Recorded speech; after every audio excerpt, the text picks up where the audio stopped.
Our protagonist reaches his hand toward the swirling vortex in the sky as he prepares to enter a mysterious new world. Sejun starts packing his essential camping gear onto a blue tarp to make sure he is ready for the long journey ahead. The sun beat down on the thick green leaves of the forest canopy under a bright blue sky. Our boy Park Sejun adjusted his hat as the heat of the midday sun hit him. He lifted a massive slab of delicious marinated meat from a container with his tongs. Sejun watches the fat sizzle on the portable grill and carefully flips the meat to ensure it cooks perfectly for his lunch. Park Sejun let out a satisfied sigh as he prepared to enjoy his outdoor meal. He popped open a cold blue can and felt the refreshing spray on his skin. He takes a massive swig of a cold beverage to wash down the delicious meal he just prepared.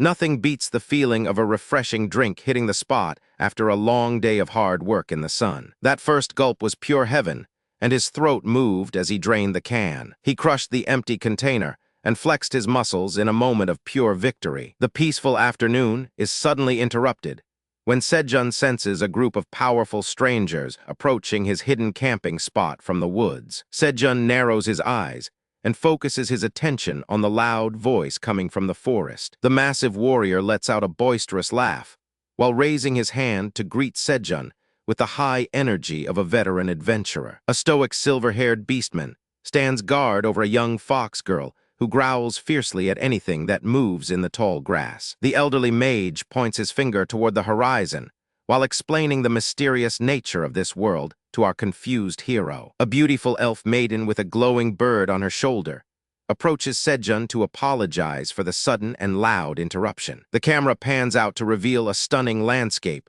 with floating moons that proves Sejun is definitely no longer on planet Earth. Sejun gazes out over the quiet countryside and feels a sense of relief now that he has finally reached his new home. A black car pulls up to the side of the road as Sejun begins the process of moving his life into this secluded building. The driver waits patiently by the car while Sejun takes a moment to mentally prepare himself for the hard work of moving in. Sejun stays on high alert and asks his friend to double-check the area to make sure no reporters followed them to the house. His friend gives him a skeptical look while watching the former world-class chef act like a paranoid fugitive in the middle of nowhere. He adjusts his black face mask and pulls it even tighter because he is absolutely terrified that someone might recognize his face. Our hero peers over his dark sunglasses with intense focus while trying to spot any hidden cameras that might be recording his movements. In a sudden flashback, Sejun, standing proudly on a grand stage after being crowned the top chef in the world. He used to spend every waking hour plating gourmet meals under the bright lights of the most prestigious kitchens in the country. The fame and success eventually backfired when obsessive fans started breaking into his kitchen and demanding photos while he was trying to work. Sejun finally lost his cool and screamed at the intruders to get out of his kitchen so he could finish his professional duties. His colleagues began to resent his success and accused him of looking down on everyone else who was serious about the craft of cooking. The light in his eyes slowly begins to fade as he realizes that the industry he loved has become a toxic and hateful environment. The final straw came when he saw news articles claiming that the people he trusted the most were planning to betray his secrets. His friend urges him to think everything through one last time, because quitting now means throwing away a legendary career as a chef. Sejun ignores the plea and continues walking away with his luggage, because he is desperate for a fresh start away from the drama. Before they finish moving the boxes, his friend suggests that they eat a quick meal together, since they are both starting to starve. They sit down for a simple meal of black bean noodles, which is a far cry from the expensive dishes he used to prepare. Sejun stares at the bowl of noodles with wide eyes, as if the simple aroma has just reawakened his long-lost passion for food. Our boy starts eating the meal like a man possessed, while his friend watches the intense and messy display in total shocked silence. His friend tries to calm him down before he does something regrettable, as Sejun's aura explodes with a terrifying purple energy. His friend continues to eat, and notes that the sauce actually tastes pretty good despite the very humble appearance of the small restaurant. The professional delivers some heavy news that suggests our boy's current lifestyle is slowly destroying his health from the inside out. Sejun feels completely defeated as he processes the reality of his situation and the advice he just received from the specialist. Our guy is struggling to hold himself together, as the weight of his anxiety starts making him feel physically ill right there in the office. The doctor maintains a stern expression, while explaining that if he doesn't change something soon, he might not have a future at all. Si-jun stares blankly into the distance, while realizing that his time in the spotlight has come to a very sudden and painful end. His friend wonders if moving to the middle of nowhere is actually a good idea for someone who has spent his whole life in the city. The friend waves his chopsticks around while insisting that there is absolutely nothing for a young man to do in a remote mountain village. Si-jun quietly explains that he needs to get away from everything before the pressure of his old life finally breaks him for good. He lets out a long and weary sigh as he finally makes the decision to leave his career behind and start over from scratch. The journey to his new home begins as the taxi winds through the dense forests and mountains far away from the noisy city streets. Our protagonist is fully committed to his new relaxed lifestyle, even though he looks like he belongs on a tropical beach instead of a farm. The taxi driver keeps glancing at his passenger through the mirror because he can't believe someone would actually dress like that for a mountain trip. The old man behind the wheel starts mocking his ridiculous outfit and asks why he didn't bring a swimming tube to complete the tourist look. Si-jun starts to feel a bit self-conscious and wonders if he should have checked the local weather before packing his entire summer wardrobe. The driver laughs and tells him that he won't find any beach resorts or swimming supplies in a quiet place like this village. He finally reaches the entrance of the village, where his life is supposed to take a much slower and more peaceful turn. Si-jun drags his heavy luggage through the dirt, while thinking about his late grandfather and the property he has inherited in the countryside. He takes one look at the old traditional house and realizes that making it livable is going to be a massive and exhausting project. A sudden and mysterious noise coming from the nearby storage shed catches him off guard and makes his heart skip a beat. He stares into the pitch-black opening of the shed and prepares himself for a potential confrontation with a dangerous intruder hiding inside. Our hero grabs his heavy camping bag and prepares to use it as a weapon against whatever might be lurking in the dark shadows. He loses his cool and starts screaming in a total panic when something unexpected suddenly jumps out at him from the bushes. A tiny orange creature pops its head out of the leaves and leaves him feeling completely embarrassed about his over-the-top reaction to a cat. Si-jun tries to regain his composure and acts like he wasn't just terrified of a harmless little animal in his own backyard. He finally enters the dusty storage room to see if there is anything useful left behind among his grandfather's old farming tools. Something about the atmosphere in the room starts to feel incredibly strange, as if the air itself is beginning to ripple around him. He notices a mysterious shimmering light appearing behind his ear and realizes that something very abnormal is happening in the shed. Si-jun looks up in total disbelief as a blinding cosmic energy begins to descend from the ceiling and fill the entire space with light. His vision is suddenly consumed by a swirling galaxy that seems to be pulling him away from the world he has always known. He finds himself standing on the edge of a massive cosmic abyss, where the very laws of physics seem to have completely vanished. The ground beneath his feet suddenly crumbles into pieces, and he realizes there is absolutely nothing left for him to hold onto. Our protagonist falls headfirst into the glowing void, while wondering if this is how his journey into the countryside is going to end. He continues to plummet through the endless stardust as his sunglasses fly off, and the light at the bottom of the pit becomes blinding. Si-jun eventually hits the ground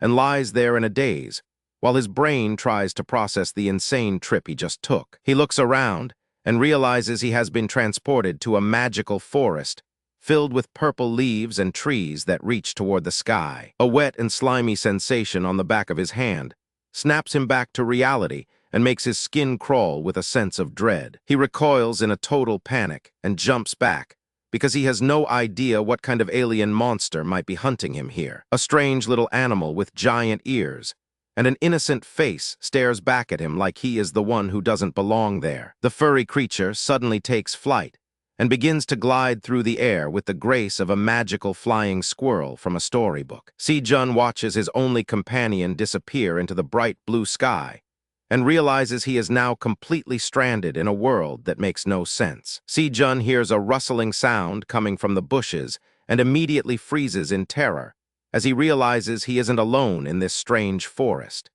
He slowly turns his head to see what kind of creature is lurking nearby, while praying it is just another harmless animal. A pair of long white ears suddenly pokes out from behind the green bushes, and he starts to let his guard down.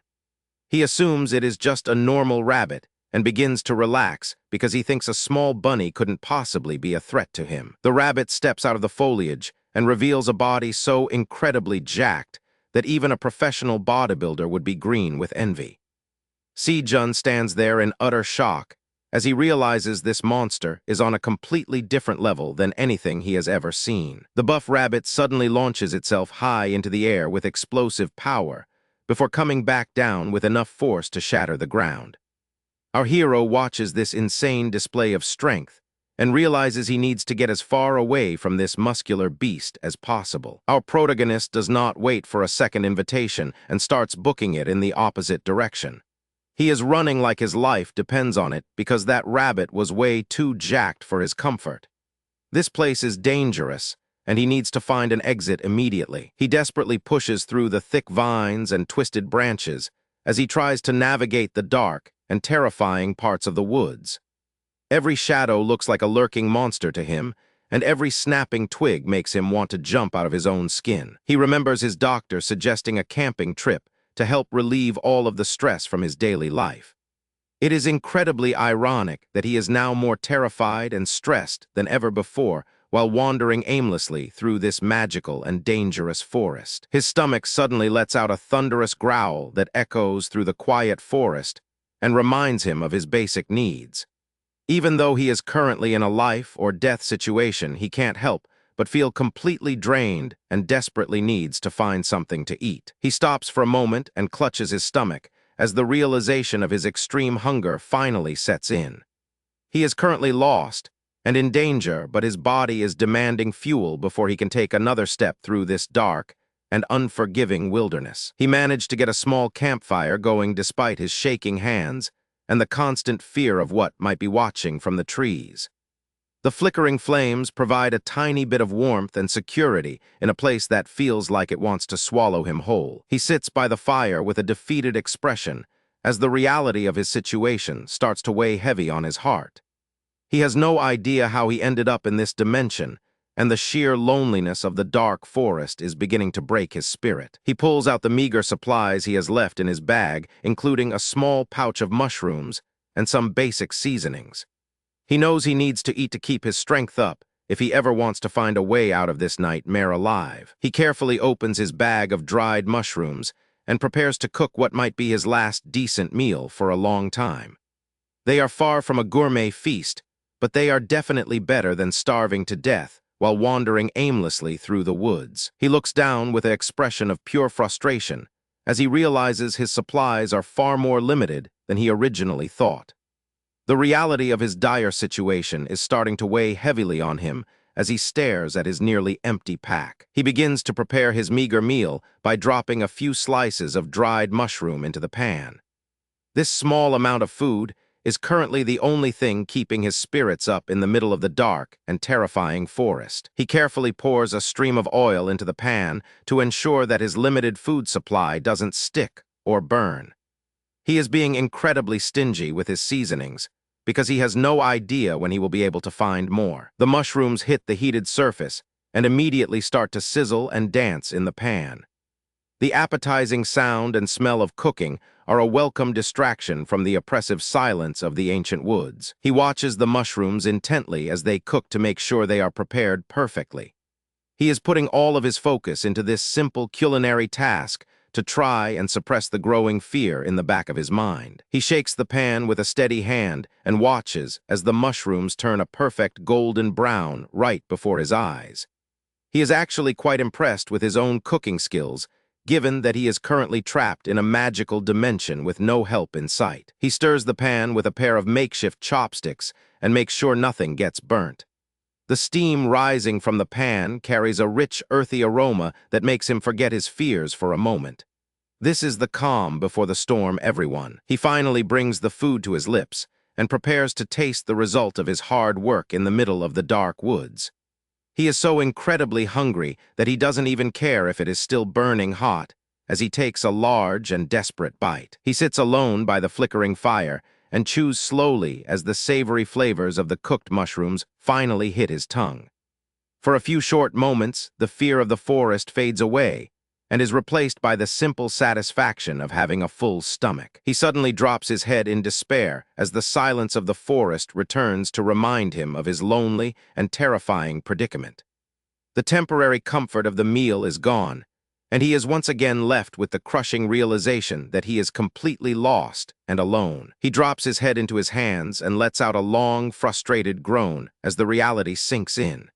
He is stuck in a weird dimension with no phone and no way to call for help.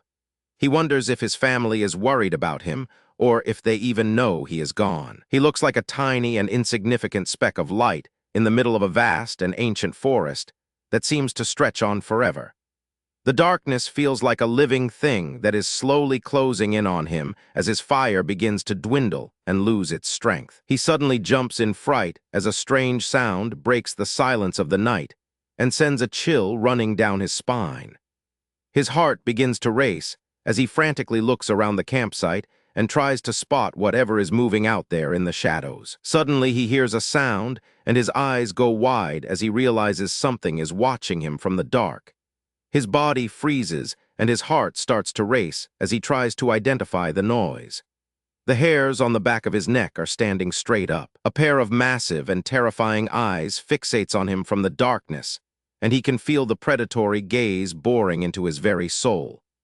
He is paralyzed with fear as he realizes that something much larger and more dangerous than a rabbit is currently hunting him. He frantically reaches behind him for anything he can use to defend himself, and his hand finally brushes against his small pocket knife.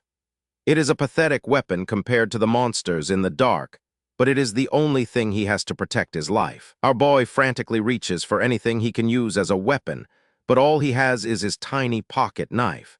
He is thinking that this little blade is not going to do much against a monster that size. He is literally shaking as he tries to open the knife with his sweaty hands. The beast lets out a terrifying roar and reveals a mouth full of razor-sharp teeth that could easily snap a man in half. The sound is so loud that it vibrates in his chest and makes him realize just how outmatched he really is in this fight. The terrifying image of the monster's gaping maw and sharp fangs is reflected in his wide eyes as it prepares to lunge toward him. He is frozen in place for a split second as his life flashes before his eyes. He lets out a scream of pure terror and swings his tiny pocket knife at the air in a desperate attempt to defend himself from the beast. It is a completely futile gesture against such a massive creature, but he is acting on pure survival instinct. He stands there trembling with his small blade held high while he waits for the impact of the monster's attack. His heart is pounding against his ribs, and his hands are shaking uncontrollably from the sheer intensity of his fear. He narrows his eyes and tries to focus on the movement in the peripheral of his vision while he prepares for another attack from the shadows. Despite his overwhelming fear, he is trying to stay alert and find any possible opening that might allow him to survive another minute. The forest falls into a sudden and eerie silence as the glowing eyes disappear back into the thick foliage and leave him alone in the dark. He strains his eyes to see where the monsters went, but the shadows are so thick that he can't see anything at all. He suddenly hears a strange, wet sound coming from right behind his head, and his ears perk up as he tries to identify the new noise.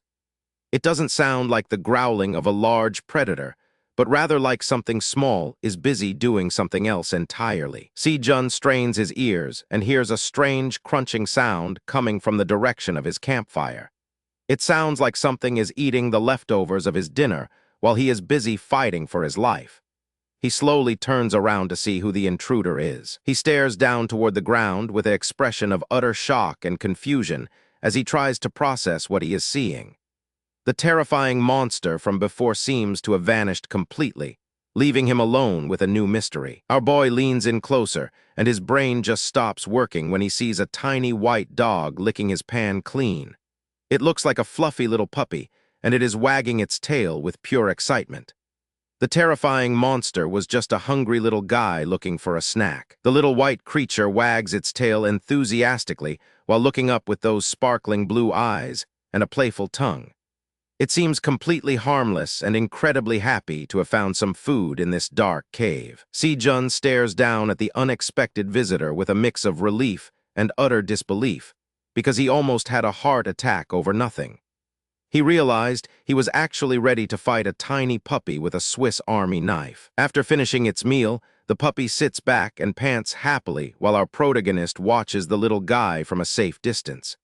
He starts to wonder where such a clean and healthy-looking animal could have come from. The adorable little furball starts scratching its ear with its hind leg, just like any normal dog would do back on Earth.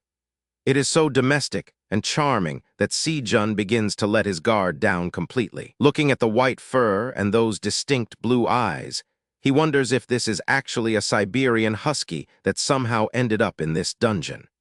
He tries to remember what he knows about the breed while analyzing the pup. The puppy hops onto his lap and stares up with those massive sparkling eyes, as if it understands every word he is saying.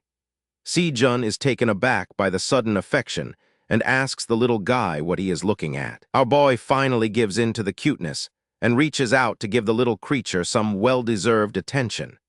He feels a sense of comfort that he has not experienced since being trapped alone in this terrifying tower. Even though he is aggressively petting the pup, he tries to act tough by claiming he does not understand why people think dogs are cute. His actions clearly speak louder than his words as he continues to play with his new friend. As he runs his hand through the white coat, he notices the texture is actually quite stiff and coarse rather than soft.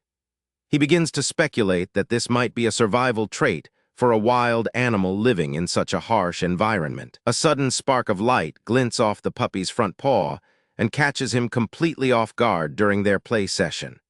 He stops what he is doing to get a closer look at the mysterious glow emanating from the animal. The puppy lets out a triumphant bark, while a magical star-shaped light shines brightly from its open mouth. It seems like the little guy is showing off a hidden power to impress its new human companion. The terrifying truth hits him like a bolt of lightning as he realizes he isn't holding a domestic dog at all. His blood runs cold when he finally identifies the creature in his arms as a wild and dangerous wolf cub. Brother Chen was stuck with this tiny furball that looked innocent but smelled like total chaos. He had no idea what he just stumbled into with this little creature. Our boy was losing his mind, trying to figure out why this little creature kept following him around like a persistent shadow. He just wanted some peace and quiet. He started imagining the worst possible scenario where a massive monster wolf came looking for its baby. Chen thought he was about to get framed for kidnapping a beast. This little wolf was literally treating Chen like a personal mattress while he tried to rest on the ground. The kid was wondering if he should eat or just starve. And just like that, this tiny fluff ball started dragging our protagonist across the dirt like he weighed nothing at all. This little beast was deceptively strong for its size. Chen woke up to find a glowing portal right in front of his face in the middle of the woods. That little white wolf was just sitting there watching him. He can hardly believe his own eyes as a glimmer of hope finally starts to reappear in this dark situation. This could be the miracle he needs to escape this living nightmare once and for all. Our protagonist crawled toward the light because he recognized this as the exact spot where his nightmare first began. He moved as fast as his tired legs allowed. He reached out a hand toward the glowing energy while feeling a strange power surging through the air. This moment felt completely unreal after everything he went through. His fingers brushed against the edge of the portal as he prepared to leave this insane world behind for good. He held his breath in anticipation of the jump. Brother Chen took a peek inside to make sure it was safe before making his big move. The wolf watched him like it knew exactly what was about to happen. Suddenly, the wolf kicked him right in the back and sent him flying into the glowing void. Chen fell through a vast sea of stars while the little beast howled at the moon. He was falling headfirst through the cosmos and cursing that tiny white monster with every fiber of his being. The wind rushed past his ears as he tumbled down. The scale of this cosmic tunnel was absolutely insane as Chen tumbled through the endless sparkling darkness. High above him, the wolf stayed behind and watched him slowly disappear from sight. Our boy squeezed his eyes shut and prayed that he actually made it back to his own world in one piece. Everything around him suddenly went pure white and silent. He slowly opened his eyes while feeling the cold, hard ground beneath his body once again. His head was spinning from the journey back through the celestial portal. Chen sat up outside a familiar-looking shed and realized he finally made it back home. The transition back to reality was almost too much for his brain to handle. Tears of pure joy started streaming down his face because he thought he was trapped forever. He was actually laughing at the total absurdity of his situation. He got to his feet while still feeling a bit shaky from his trip through the stars. Reality was finally starting to sink in for our protagonist at last. Our boy thought he was finally free of that crazy wolf and promised to never forget the debt he owed it. He looked up at the sky with relief, but then he turned around and saw the little white furball sitting right there behind him. This beast literally followed him back home to the human world. Now Brother Chen was back in his room, trying to act like his life had not been completely turned upside down. The wolf was just chilling on the floor. Things got wild fast as the wolf started attacking him while he tried to defend himself with a kitchen tool. This house was way too small for this monster. He decided he needed a name for his new roommate and offered up choices like white rice or rice cake. He was really bad at naming things, it seems. Eventually, they both crashed out on the bed together after a long day of cosmic travel and domestic disputes. They were both completely exhausted from the chaos. The hours of the night tick away in total silence while the unlikely pair stays deep in their slumber. Everything is quiet as the world waits for the morning sun to finally rise. The night passed quietly while they slept side by side in the dark room. Soon enough, the morning sun started peeking through the window to wake them up for a brand new day. Chen woke up feeling surprisingly refreshed and stretched his arms out wide. He actually managed to get some decent sleep for the first time in forever. He walked into the kitchen to grab some food and noticed his house was still a total mess. That wolf had been busy making itself right at home. Brother Chen decides to start with the basics by serving up a bowl of standard dog food for his new guest. The little white wolf gives him an incredibly judgmental look, as if he just committed a crime. He tried offering cat food and rabbit food, but the wolf just spat it out with total disgust. This beast had some seriously high standards for its meals. Chen was starting to get annoyed and thought about just starving the creature if it wanted to be this picky. He was reaching his limit with this pet. He headed back to the kitchen to fix himself a real meal while the wolf watched him with judging eyes. He needed some real protein for his breakfast. A spread of delicious-looking Korean food was laid out on the table, including some top-tier bulgogi and miso soup. It smelled amazing in the small room. Our protagonist got ready to dig into his homemade dinner while thinking everything was finally under control. He took a deep breath of relief before starting his meal. Rice cake suddenly leaped onto the table and started inhaling everything in sight. Chen was absolutely stunned by the speed of this hungry little fluff ball. He watched in shock as he realized this creature was not just eating, but actually reviewing the menu like a professional food critic with every single bite. The wolf cleared the beef sprouts and miso soup in record time without stopping for air. It looked at the store-bought salad and chicken breast with total disrespect. Chen notices the wolf is specifically targeting the food he made from scratch, while avoiding the processed, store-bought stuff like it was poison. Rice cake is proving to be a much pickier eater than he ever imagined. Our boy gets a serious look in his eyes as he realizes there is a specific pattern to what the beast chooses to eat. He sets up a final test with 2 different steaks to see if the wolf can actually tell them apart. Chen emphasizes that while the presentation might look identical, the actual flavor profile of the sauce is what really matters here. He prepares a blind taste test featuring 1 plate with standard grocery store sauce and another with his award-winning secret recipe. With explosive energy, our protagonist announces that he is ready to prove once and for all that this creature is no ordinary pet. White rice cake starts munching on the first steak with the commercial sauce. He seems to enjoy it well enough, but the real test is still waiting on the other plate. Our boy watches every single bite with bated breath. Chen watches intently as he waits to see if the little white wolf truly has the refined palate of a world-class food critic. The little guy starts with the store-bought sauce and seems to find it acceptable, but his reaction isn't anything special just yet. Everything changes when the wolf moves over to the second plate and gets a good whiff of the professional-grade seasoning. The wolf begins devouring the steak at light speed while wagging his tail, confirming he is a total expert when it comes to fine dining. Our protagonist feels a surge of pride knowing his cooking was enough to win over a creature with such incredibly high standards. Sometime later, we find our hero working a grueling side job, painting a massive exterior wall with a coat of bright green paint. He puts his back into the work and focuses on making sure every single inch of the surface is perfectly covered in color. He suddenly stops when he feels like he is being watched and wonders who could be bothering him in the middle of a job. While he works himself to the bone,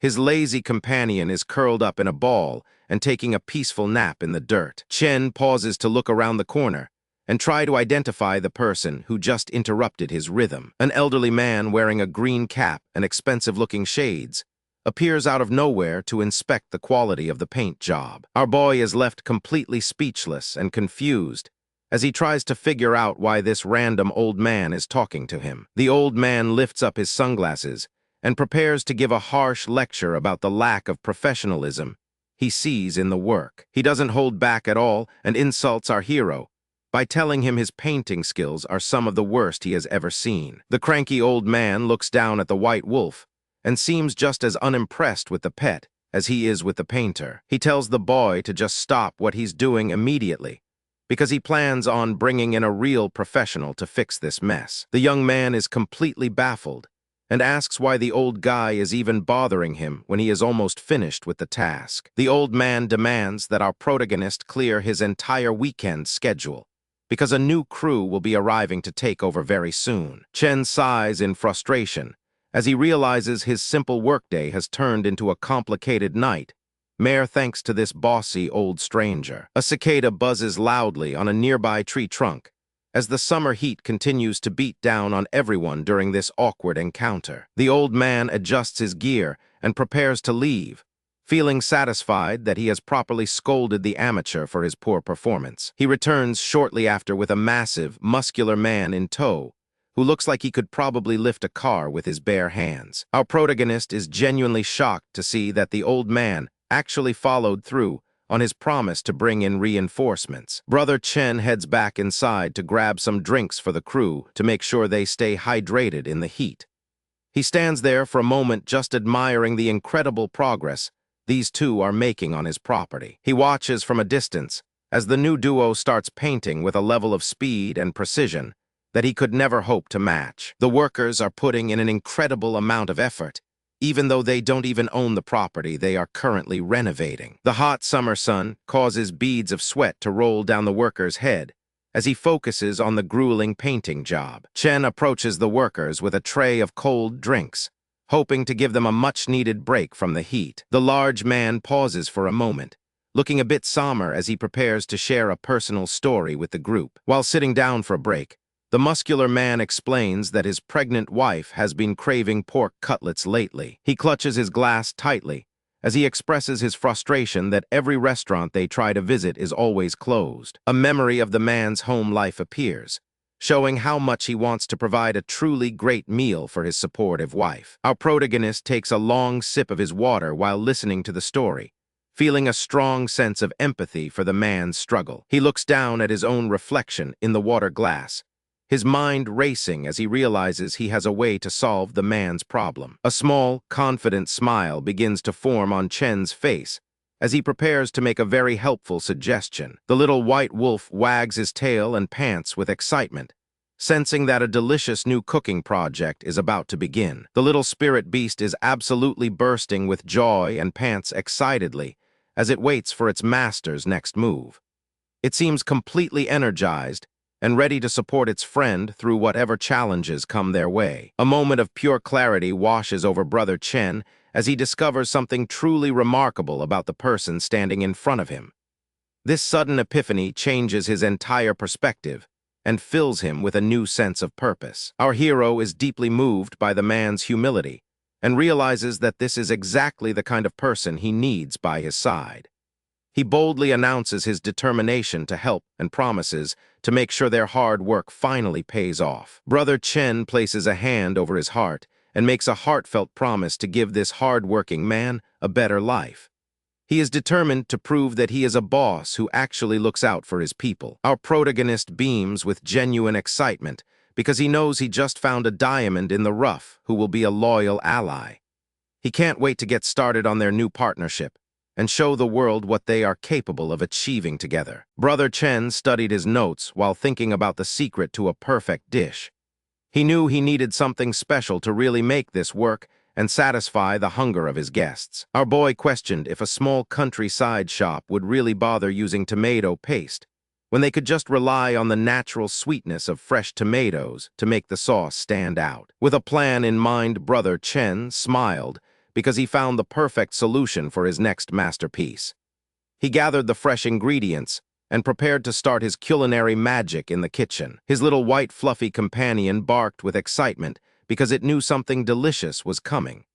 This little guy was the best cheerleader a chef could ask for during a long shift. Chen flexed his muscles and told himself not to get exhausted before the real work even started. He was pumped up and ready to dominate this kitchen with his impressive skills. The knife moved like a blur as he chopped through the onions with professional precision. You could practically hear the rhythmic tapping against the wooden board as he worked his magic. He set up his dredging station with flour, eggs, and breadcrumbs to ensure a perfect crust. Everything had to be organized if he wanted to maintain his high standards for every single plate. The cutlet hit the hot oil with a satisfying sizzle that filled the room with a heavenly aroma. It started turning a beautiful golden brown almost immediately as it cooked through. Even though he was working hard, Chen noticed his little buddy was wagging its tail a bit slower. He wondered if the smell was just too overwhelming for the poor hungry thing. He presented a plate of steaming hot pork cutlets that looked absolutely incredible under the kitchen lights. Our boy was really showing off his skills today for his favorite customers. The pet looked a bit skeptical, but Chen was determined to make this the best meal ever served. He felt like something was still missing from the overall presentation of the dish. He went back to the stove and started whisking a vibrant red tomato sauce over the high flames. The steam rose up as he infused the sauce with rich and savory flavors. Brother Chen looked out the window and noticed a delivery truck passing by while he thought about how enjoyable it was to run a business that made his local customers so happy. A man sat at one of the tables looking pretty drained from a long day of work. He seemed like he really needed a win right about now to feel better. His pregnant wife smiled warmly and told him everything was okay while she gently rested her hands on her belly. She's the picture of grace and patience during a stressful time. She mentioned how long it had been since she last enjoyed a good pork cutlet. They waited together in the quiet restaurant for their food to arrive from the busy kitchen. Brother Chen arrived at their table and carefully set down the massive plate of food with a gentle smile, while hoping his secret recipe would finally satisfy the cravings of his special guests. The woman leaned in and gasped because the smell was simply divine. Her eyes lit up with pure joy as the steam hit her face and made her mouth water instantly. She picked up her knife and fork to slice into the crispy exterior of the meat. The sound of the crunch was music to her ears as she prepared for the first bite. Our girl took a big bite and let the flavors explode across her palate. It was everything she had been craving and more after a long and exhausting day. Her husband watched her with a nervous look while he swallowed hard, hoping she truly liked the meal. He just wanted her to be happy and satisfied with the dinner. She paused for a moment as the warmth of the food spread through her entire body. The atmosphere in the room suddenly felt much lighter than it did just minutes ago. Flowers practically bloomed around her as she shouted about how happy she was. This was the power of a truly great home-cooked meal prepared with love and care. She lifted another piece dripping with that specialized tomato sauce she loved so much. The texture was perfectly balanced between crunchy and tender in every single delicious bite. Her face glowed with satisfaction, and she looked like she was in a literal dream world. Brother Chen had definitely hit a home run with this specific recipe today. Our boy watched from the side with a satisfied smirk on his face. Seeing a customer that happy was the ultimate reward for his hard work in the hot kitchen. The couple started chatting happily and the tension from earlier completely vanished from their faces. A good meal really can fix almost anything, everyone, if it's made right. She laughed and joked with her husband while enjoying every single morsel on her plate. It was a beautiful sight to behold for anyone watching from the sidelines. The husband blushed and scratched his head, feeling relieved that his wife was finally in high spirits. He looked like a huge weight was lifted off his tired shoulders. She feels a surge of warmth and gratitude as she realizes how much her husband cares for her, while she gently caresses her stomach and thinks about the future of their growing family. Her eyes softened as she realized how much effort Brother Chen had put into making this specific dish for her. It was more than just food, it was true kindness. She looked toward her husband with a look of pure love and gratitude. This simple dinner had turned into a core memory for them during their difficult time. The husband took a deep breath and relaxed into his chair, finally finding a moment of peace. He felt truly blessed in that moment to be with his growing family. Chen continued to watch them with a kind and knowing look on his face. He understood that his restaurant was a place where people found real comfort and joy. He turned around to give them some privacy while they finished their dinner together. Our boy is a class act through and knows how to treat people. He looked down to find his fluffy little friend passed out on the floor with a bloated belly. It looked like he fed the pup a bit too much today. Later on, Brother Chen sat by himself at a quiet table and started writing in his notebook again. He was always thinking about the next step for his shop. He noted that a menu should always revolve around what the customers actually want and need. That was his new philosophy for the shop going forward into the future. He filled the notebook with his goals and aspirations. Every page was a step toward the future he envisioned for his restaurant and his customers. Brother Chen leaned back and looked thoughtful as he contemplated his journey as a chef. He knew he was exactly where he belonged and felt very proud of himself. Brother Chen sits with his arms crossed while the white fox creature lies dejectedly on the floor. He thinks he really needs to do something about the little guy soon. He chews on the end of his pen as his mind races through different possibilities for his next big business move. A sudden spark of inspiration hits him as he realizes exactly how he should spend his afternoon with his companion. The floor is littered with a ball and a bowl as Brother Chen worries about his home life. He thinks this house is just going to feel emptier and emptier. He recalls the bizarre and dangerous creatures he encountered in the other world, like those strangely muscular rabbits and squirrels. Back in the present, he gets a sudden chill down his spine just thinking about those terrifying memories. The little white fox suddenly jumps up onto the table, surprising him and trying to get his attention. They head out for a walk in the woods, though his pet's high energy is a bit much for him to handle right now. He scratches his head in confusion, not quite feeling the vibe and telling the fox to be quiet. During their walk, he spots a strange creature hiding in the foliage, another one of those buff rabbits watching them pass. He continues his trek through the vibrant green forest as the sun shines beautifully through the canopy. A sudden splashing sound nearby catches his ear, making him stop and look around the thick plants. He carefully pushes aside some branches to see what's waiting for him on the other side. His eyes go wide with amazement as he prepares to step out into a bright and open clearing. He is stunned by the sight of a massive, sparkling blue lake surrounded by peaceful, misty mountains. The little white fox immediately runs to the water's edge to play in the shallow waves. He squats down by his backpack, happy to have found such a secluded and beautiful spot to clear his head. He reaches into his bag to pull out his cooking supplies, ready to get started on the real reason they came here. He sets up a portable grill right there on the grass, taking his outdoor cooking very seriously. He shows off several thick cuts of premium beef that are perfectly marbled and ready to be thrown onto the hot grill. The little fox is absolutely hyped for this upcoming meal. It lets out a happy howl as it looks at the beautiful cuts of raw beef sitting there. He drops a big slab of butter onto the hot grill surface.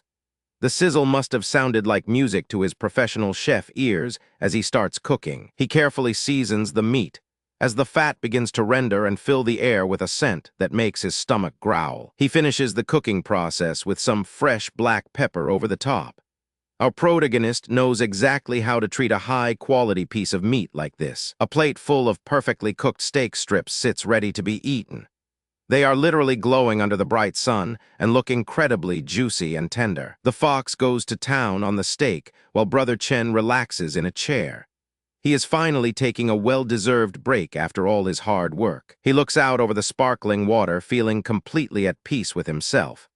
This is the kind of life he was working so hard to achieve lately. He takes a moment to check his cooking setup before deciding to grab a refreshing drink from his bag. With a satisfied flourish, he reaches back into his pack to reveal a cold can of his favorite beverage. He holds up the can and admires the view, thinking that a scene this perfect requires an equally good drink. He cracks open the beverage and takes his first sip while settling back into his chair. He tilts his head back and takes a long, massive gulp of the drink to wash down his meal. He lets out a satisfied sigh, his face slightly flushed from the combined effect of the alcohol and the warm sun. Brother Chen thinks about how people say you don't drink just for the taste.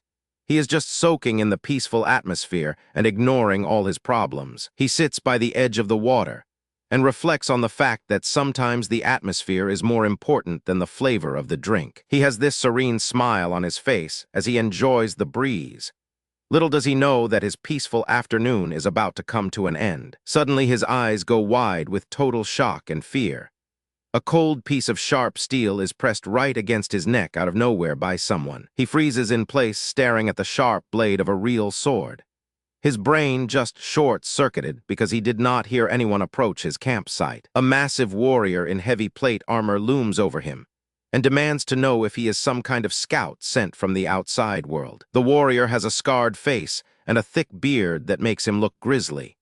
He looks absolutely terrifying and demands to know who our protagonist is exactly. Brother Chen freezes in pure terror as a cold blade suddenly appears inches away from his face. He never expected that anyone would be bold enough to ambush him right in his own home like this. Randolph is absolutely livid and demands to know exactly who this random kid thinks he is. He is not playing around and looks like he is ready to blow a fuse at any second. Our boy Brother Chen is literally sweating bullets while a massive blade sits right against his skin. One wrong move, and it is game over for him as he stares wide-eyed at the cold steel. Chen looks down and realizes just how terrifyingly sharp this warrior's blade actually is as it stays glued to his throat. He can feel the cold steel against his neck, and his heart is probably beating out of his chest at this moment. One wrong move, and it's game over for our protagonist, so he has to talk his way out of this situation fast. The warrior looks down at our protagonist with a gaze filled with absolute skepticism and enough anger to kill a man. The warrior is not buying it and looks like he is ready to slice through our boy without a second thought today. The big guy lets out a sudden roar of frustration that sends shivers down Chen's spine, while the blade remains dangerously close. While his master is literally fighting for his life, Rice Cake is busy munching on his snack without a single care. But then the warrior spots something nearby that makes his jaw drop, and his entire demeanor shifts in an instant for some reason. Chen is still trapped under the weight of that massive sword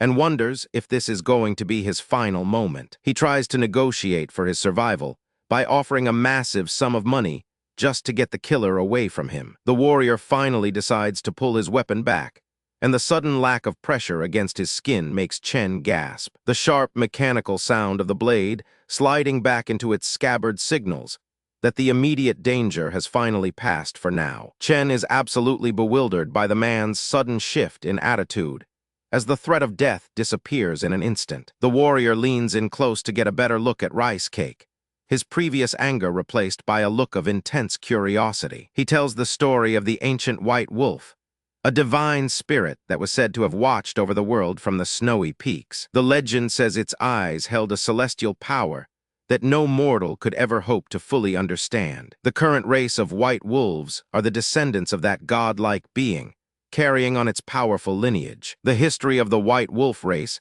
is tied to ancient spirits who passed down their incredible abilities to every single descendant. Chen finally understands that his little companion is the descendant of a god, which explains all of Rice Cake's weird and greedy behavior lately. Chen realizes that Rice Cake's bottomless stomach was actually just a godly trait as he remembers the wolf eating tons of pork. The two of them stand in the woods as the warrior explains the deep significance of having such a legendary creature around. Chen prepares a special plate of meat that smells so incredible, even a battle-hardened warrior would find it hard to ignore. The big guy tries to play it cool by claiming he already ate, but his stomach betrays him with a loud growl. He looks at the food and admits that no man on earth could possibly resist such a heavenly aroma regardless of hunger. All of his previous intimidation is gone, as he eagerly gives a thumbs up while begging for a chance to taste it. He doesn't waste any more time and opens his mouth wide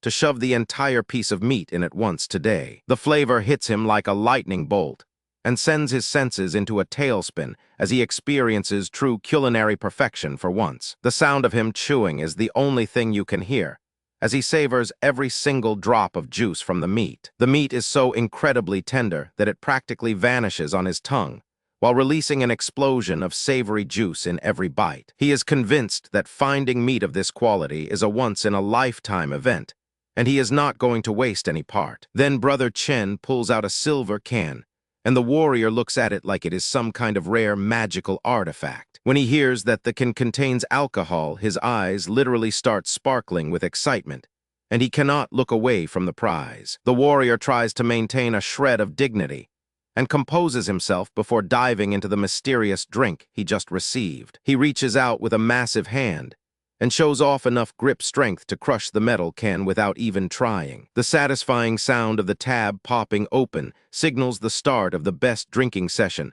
this warrior has ever had lately. He tilts his head back and chugs the cold beverage down his throat with the speed of a man dying of thirst. He lets out a massive shout of pure joy because he cannot believe how crisp and refreshing this drink actually feels inside. Chen watches him celebrate and thinks that the man now looks more like a friendly neighborhood foreigner than a terrifying elite warrior. Chen notes that the guy now looks more like a friendly neighbor than the cold-blooded killer who had a blade to his neck earlier. After finishing the feast, the warrior stands up and says he cannot just leave without giving something back to Chen for the meal. He stares back in utter confusion, because he still has no clue why this powerful knight is acting so incredibly friendly toward him. He stays quiet while waiting for the mysterious man to finish his sentence and reveal exactly what kind of reward he has in mind. The knight captain is genuinely shocked because our hero doesn't seem even slightly intimidated or impressed by his prestigious position in the kingdom. After the warrior leaves, the little white fox immediately runs up to Chen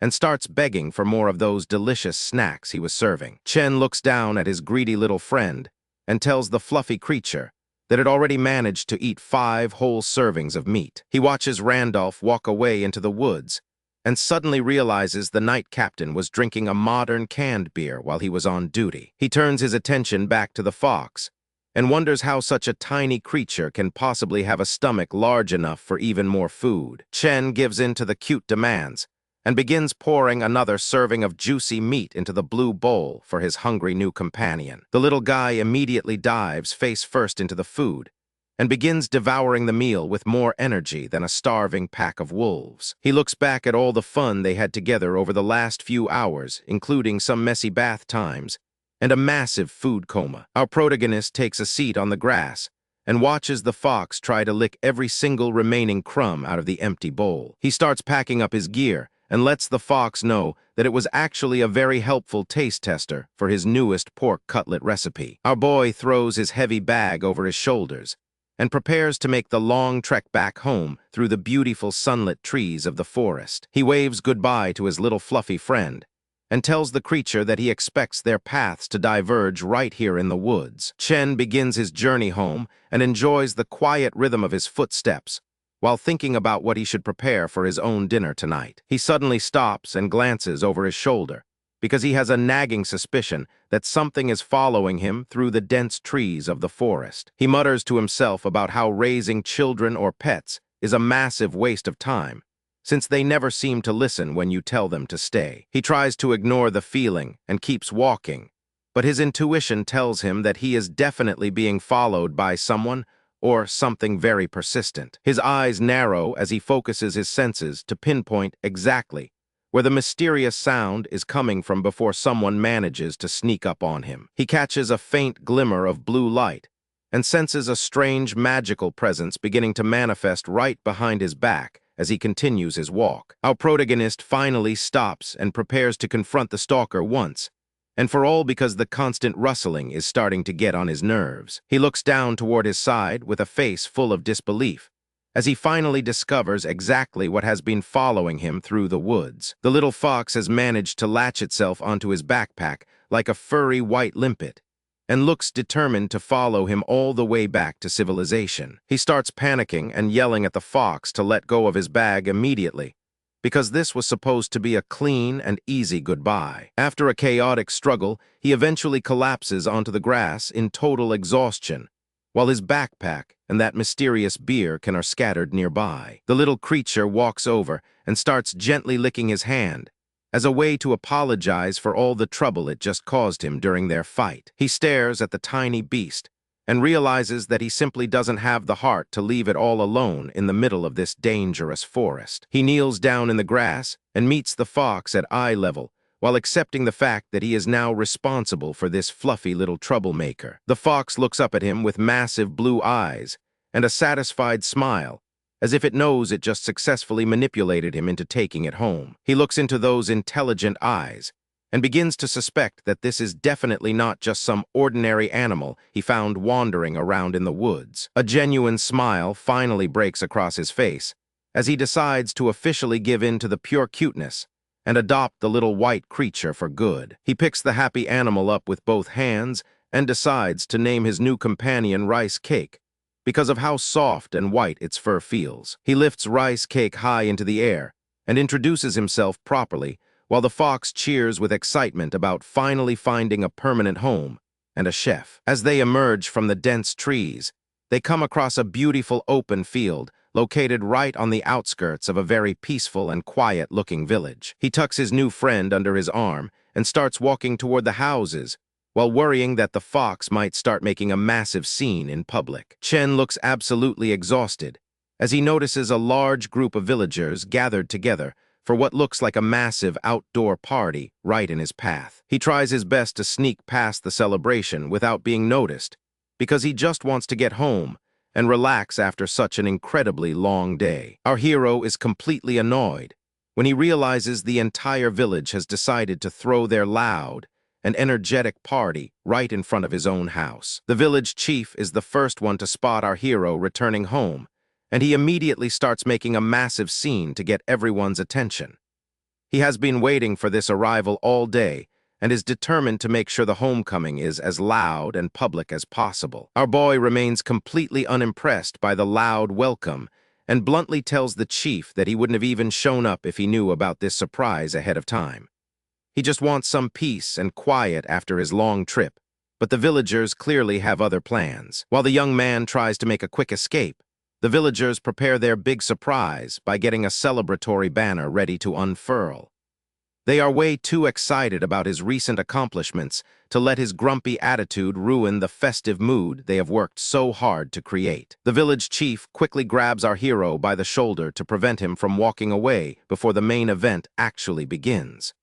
He has a look of mischievous pride on his face as he prepares to show the young man exactly why everyone in the neighborhood has gathered here. The whole neighborhood erupts into cheers as they unveil a massive banner to celebrate our boy officially joining a group known as the Soul Rats. It is a moment of pure local pride for the villagers, even if the name sounds a bit ridiculous to anyone else listening. Our hero can only stare in utter disbelief as he processes the embarrassing name his neighbors are now associating with his hard-earned success. He was hoping for a quiet return home, but now he has to deal with the awkward reality of being the local hero for the rats. The whole neighborhood gathered for a massive outdoor feast under the sun. Families sat together on blue mats, while our boy brother Chen tried to keep a low profile among the crowd. Laughter filled the air as everyone enjoyed the holiday spirit and the good weather. These people were having the time of their lives, while the noise level just kept rising around them. Our boy was getting smothered by the local elders, who just would not let him breathe. He looked completely drained as they grabbed his face and showered him with unwanted attention. He was thinking to himself that he just wanted to go home and escape this social nightmare.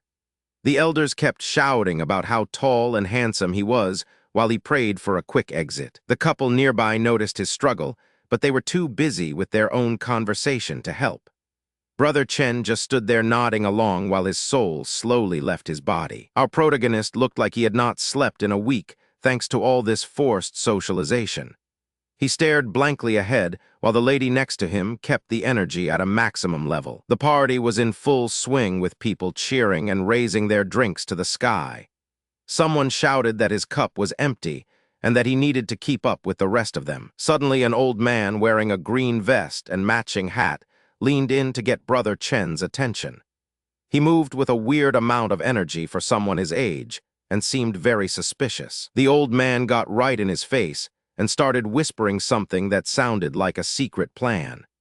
Brother Chen could only stare back with a confused expression as the man got uncomfortably close. Our boy wondered if this strange dude was actually trying to offer help for his restaurant business.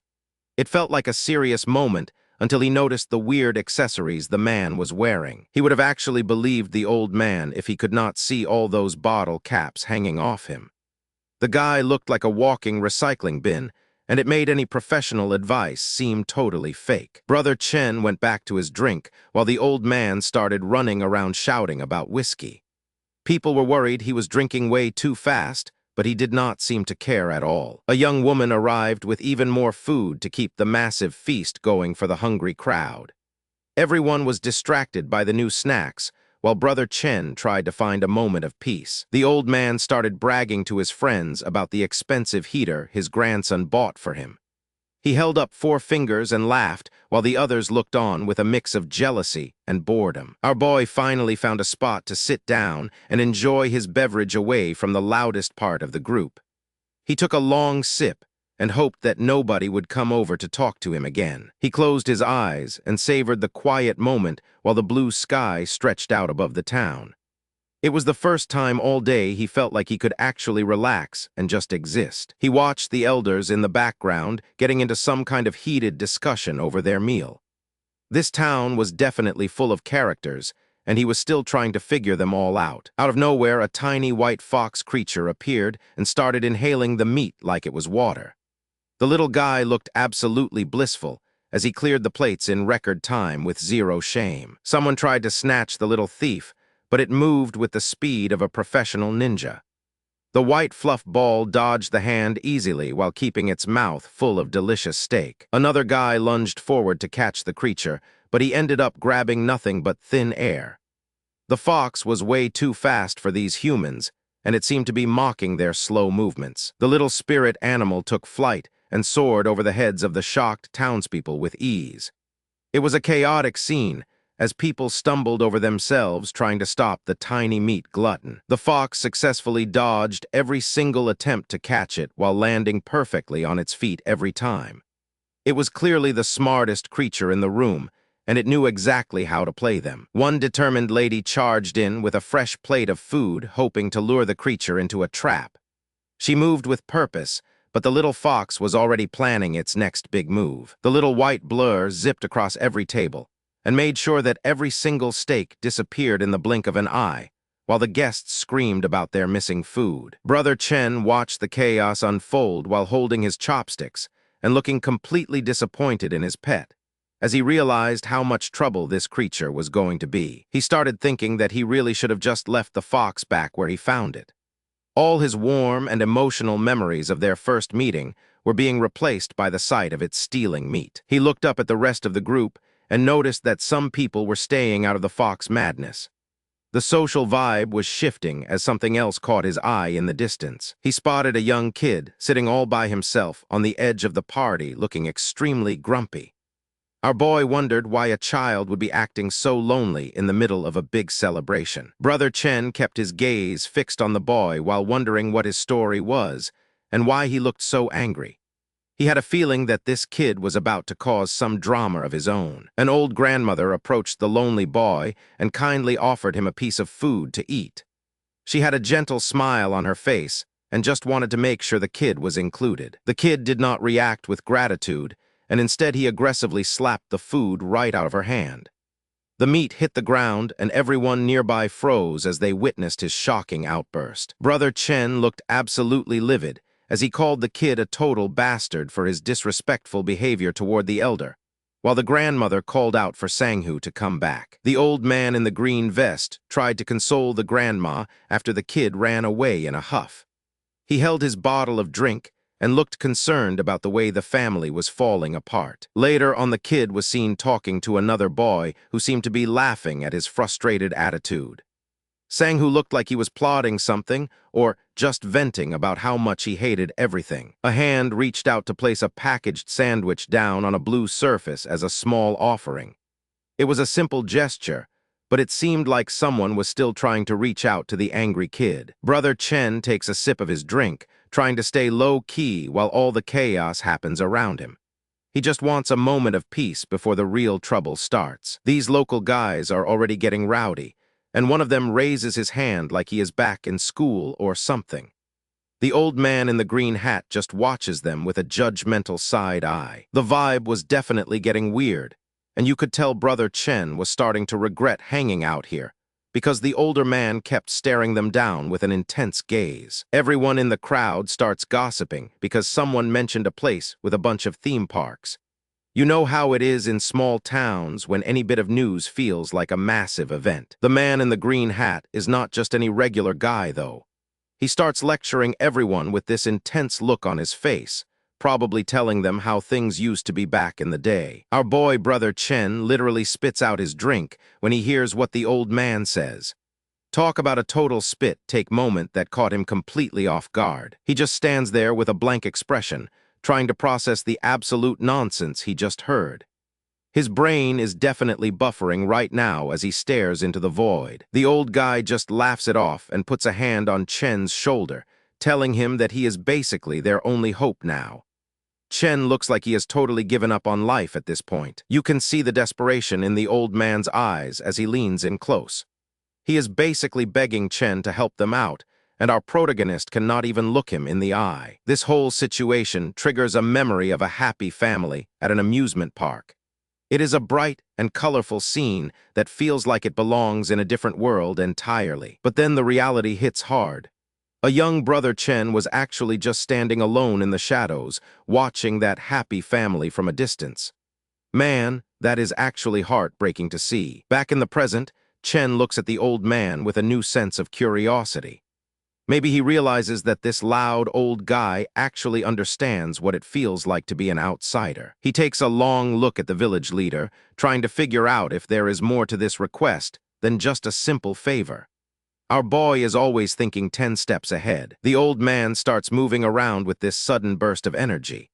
He is acting like he just won the lottery or something, and Chen can only watch in disbelief. Our protagonist realizes that the old man is far more observant than he looks, because he understands the personal struggles of everyone in the village. This level of insight makes him wonder if there is a hidden genius beneath that crazy and drunk exterior. Seeing those empty liquor bottles hanging from the old man's belt makes our boy lose every ounce of respect he just gained. He cannot believe he actually thought this drunkard was some kind of wise leader for even a single second. Night finally settles over the village as the local insects start to chirp, and the stars begin to fill the dark sky.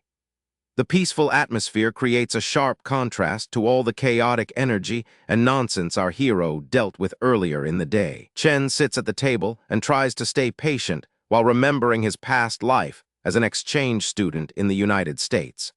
Living in the birthplace of hamburgers has given him a very different perspective on what a real meal should look like. Fatigue washes over Chen as he struggles to keep his eyes open while waiting for something interesting to happen in this dull room.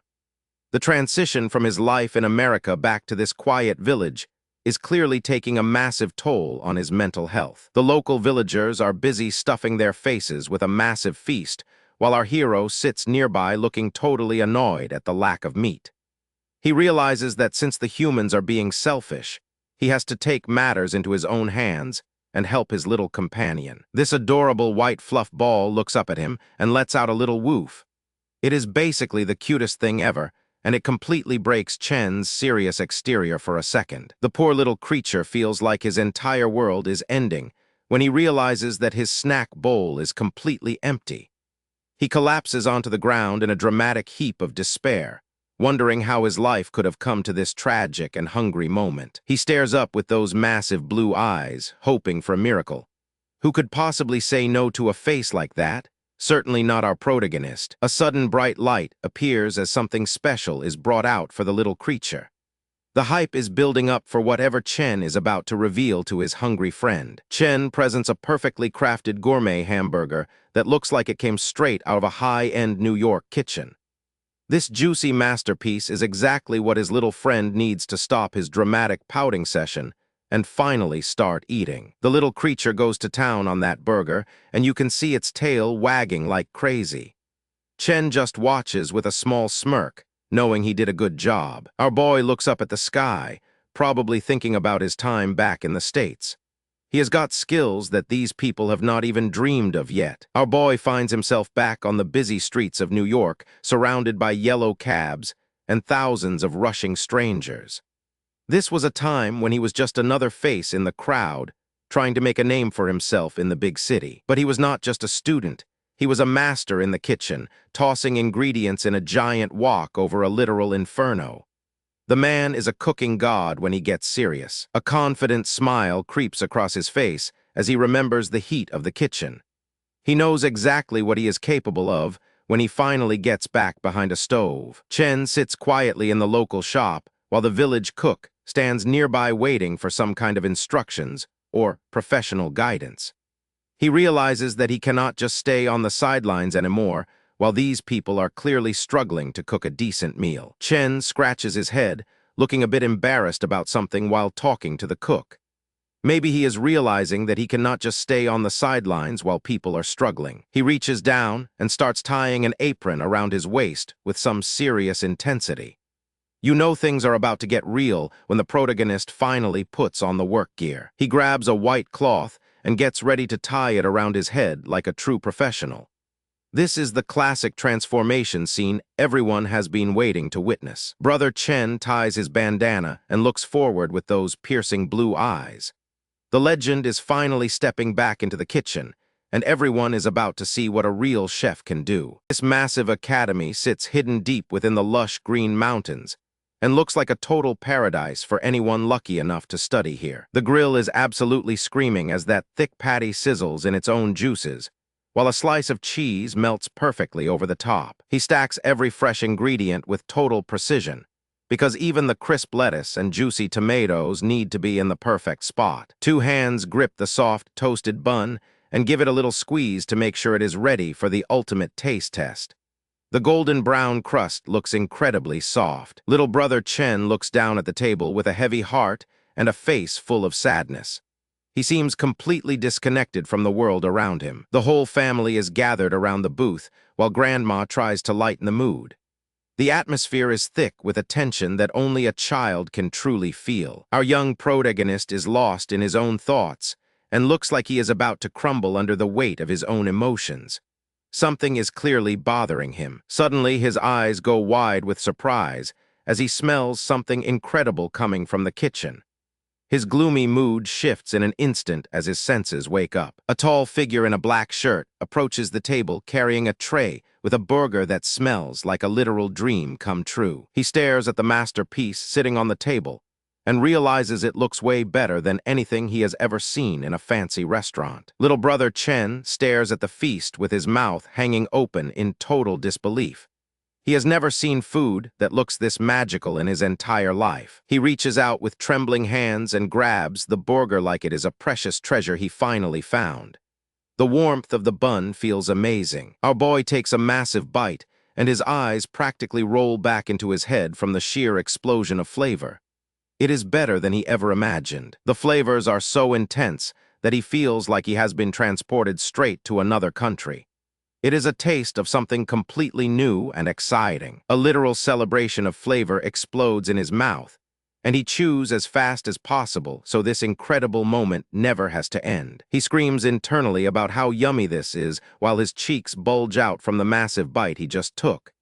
This is pure childhood joy at its finest. Grandma watches him with a gentle smile and reaches over to wipe a bit of sauce from his face. She loves seeing him this happy and satisfied. Her face is full of warmth and kindness as she gazes at her grandson. She knows that food is often the best way to heal a broken heart. But then Brother Chen stops chewing, and a sudden realization hits him like a ton of bricks. The happy moment starts to turn a bit bittersweet for him. His gaze shifts, and a single spark of sadness returns to his wide eyes.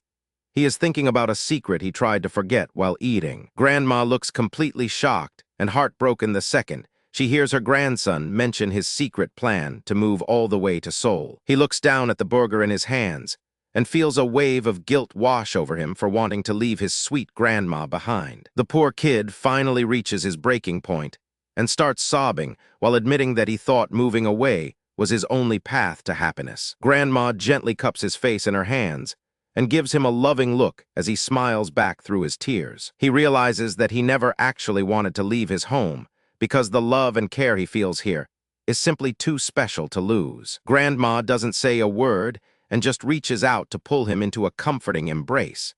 She understands his struggle better than anyone else in the room. She tells him she is sorry for everything he had to go through, and her eyes reflect the same pain he is feeling. It is a heartbreaking moment. Back in the present, adult Chen sits in silence as he gets lost in the bittersweet memories of his childhood. A single tear of nostalgia rolls down his face. Even as an adult, the memory of that day still touches his heart deeply. He turns his gaze away for a moment, letting the emotions of the past settle as he prepares to return to his current life. Little brother Chen is absolutely heartbroken as he looks up at his grandma with big, watery eyes during this emotional flashback. He finally feels safe enough to let all those bottled-up feelings pour out while she comforts him during his darkest hour. Fast forward to the present, and our main man is lost in thought while reminiscing about the people who raised him.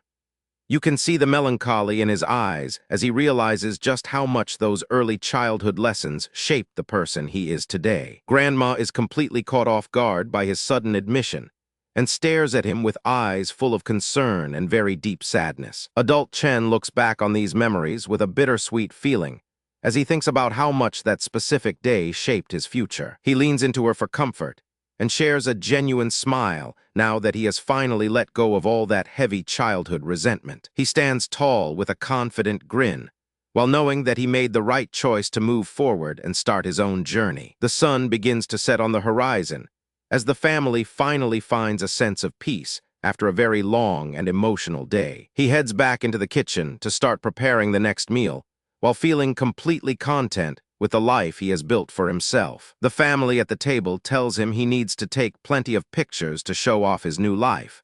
They are all supporting his journey forward. Present-day brother Chen realizes he might have been a little too dramatic back then and feels a bit embarrassed. He definitely went over the top. Brother Chen heads over to the shelves to grab his food containers as he begins preparing for his upcoming trip into the deep wilderness. Rice cake gives him a look of pure excitement because he knows a big adventure is about to start for the both of them today. Brother Chen takes a moment to thoughtfully plan out his route so that he can enjoy his solo camping trip without any unexpected interruptions. Brother Chen opens up his storage locker and looks inside with a confused expression. He hears something moving fast and wonders what is going on with his supplies today. Out pops the little white fox Rice cake with those big sparkly eyes looking like the cutest little thief. He is just happy to be included in this secret mission. Our boy looks completely blindsided because he does not remember agreeing to take this little guy anywhere. This is definitely not how he planned his quiet solo trip to go. Next thing you know, they are out in the middle of a lush green forest sitting on camping chairs. It is peaceful, but Rice Cake is already looking for trouble. Brother Chen looks down at the landscape and admits that he has visited this spot way more than his local grocery store. This place is basically his second home. He starts unpacking all the heavy gear and drops the bags onto the soft grass with a solid thud. Camping is a lot of work even for a pro. The sunlight filtering through the massive trees creates a magical atmosphere that makes him completely forget about the stresses of his busy city life. Our protagonist grabs the long black poles and starts assembling the skeleton of his temporary home. You can tell he has done this 1,000 times by his movements. While he is busy struggling with the heavy fabric rice cake, is having the time of his life chasing after a bright blue butterfly in the bright green grass. The little fox actually manages to catch the butterfly right on his nose, which is honestly impressive. He looks so proud, while Brother Chen is still working very hard. The entire tent setup begins to wobble dangerously as he lunges forward to prevent his temporary home from collapsing into a total mess on the grass. He finally gives up for a second and slumps down onto the grass, totally exhausted. Setting up camp alone is no joke, and he is definitely feeling the heat. After a significant amount of sweating and swearing, the East Camp tent is finally standing tall and looking completely sturdy in this perfect forest clearing. Brother Chen just collapses flat on his back and stares up at the sky with a tired expression. He finally gets a moment of peace after all that lifting. You can see the sweat beads on his face as he takes deep breaths and enjoys the fresh air. This is the relaxation he was looking for today. His stomach starts growling loud enough to echo through the trees as he realizes that setting up camp has left him absolutely starving for a hot meal. A pot of spicy red stew starts bubbling over the portable stove, and the smell is probably enough to attract every creature nearby. It looks incredibly delicious today. He scoops a generous portion of the steaming hot soup into a bowl, making sure to get plenty of the good stuff. This is the ultimate camping reward. He finally settles into his yellow chair to enjoy his food, while the peaceful sounds of the forest surround him in his own little paradise. Some curious little forest critters peek out from the bushes because they definitely want a taste of his meal. They are staring with those big, hungry animal eyes. Brother Chen is mid-chew when he notices his uninvited guests watching him eat. He looks a bit surprised, but he is not the type to be greedy. He pulls out some perfectly grilled pieces of meat that look juicy and seasoned to perfection. This is the high-quality camping food we all dream about having. Our hero decides to be a nice guy and tosses a few scraps over to the little animals waiting in the grass. He is such a kind soul. Suddenly, a massive bird head with a very intense gaze zooms into the frame from nowhere. This thing looks way more intimidating than the little squirrels from before. The massive prehistoric bird decides it has had enough of the campsite and takes off into the bright blue sky with a powerful flap of its wings. A beautiful blue butterfly lands gently on a white flower nearby, as if nothing crazy just happened. The forest is back to being calm and peaceful for now. The smaller animals are not bothered at all, and they quickly start munching on the meat he threw. At least someone is enjoying the feast in the woods. He looks out over the valley and feels completely at peace, knowing exactly why he keeps coming back to this hidden paradise to escape the world. The forest is absolutely teeming with life, from the blooming blue flowers to the massive trees that reach toward the bright afternoon sun in a stunning display. Our boy gets this hilarious deadpan look on his face, like he is suddenly bored of all the majestic beauty. He is such a mood for that. He goes back to his meal, while assuming that his little fox friend will eventually return once his stomach starts rumbling for some dinner. A single glowing yellow eye peers out from the darkness of the leaves, and it does not look friendly. This is where the cozy trip gets scary. Brother Chen continues to focus on his delicious meal, taking another big bite of the savory stew while the afternoon sun begins to fade. A low growl vibrates through the air as the mysterious creature hides behind the tent. The tension in the air is getting thick enough to cut now. He turns his head slowly to get a better look at what is lurking in the shadows. He is trying to stay calm during this confrontation. He looks down behind his chair and sees something moving that definitely should not be there. The mystery guest is much closer than he originally thought. Thinking it's just another hungry animal, he holds out a bowl of food and says he has plenty. He is being way too nice right now. Instead of a cute animal, a large hairy hand with sharp claws suddenly swipes out from the darkness.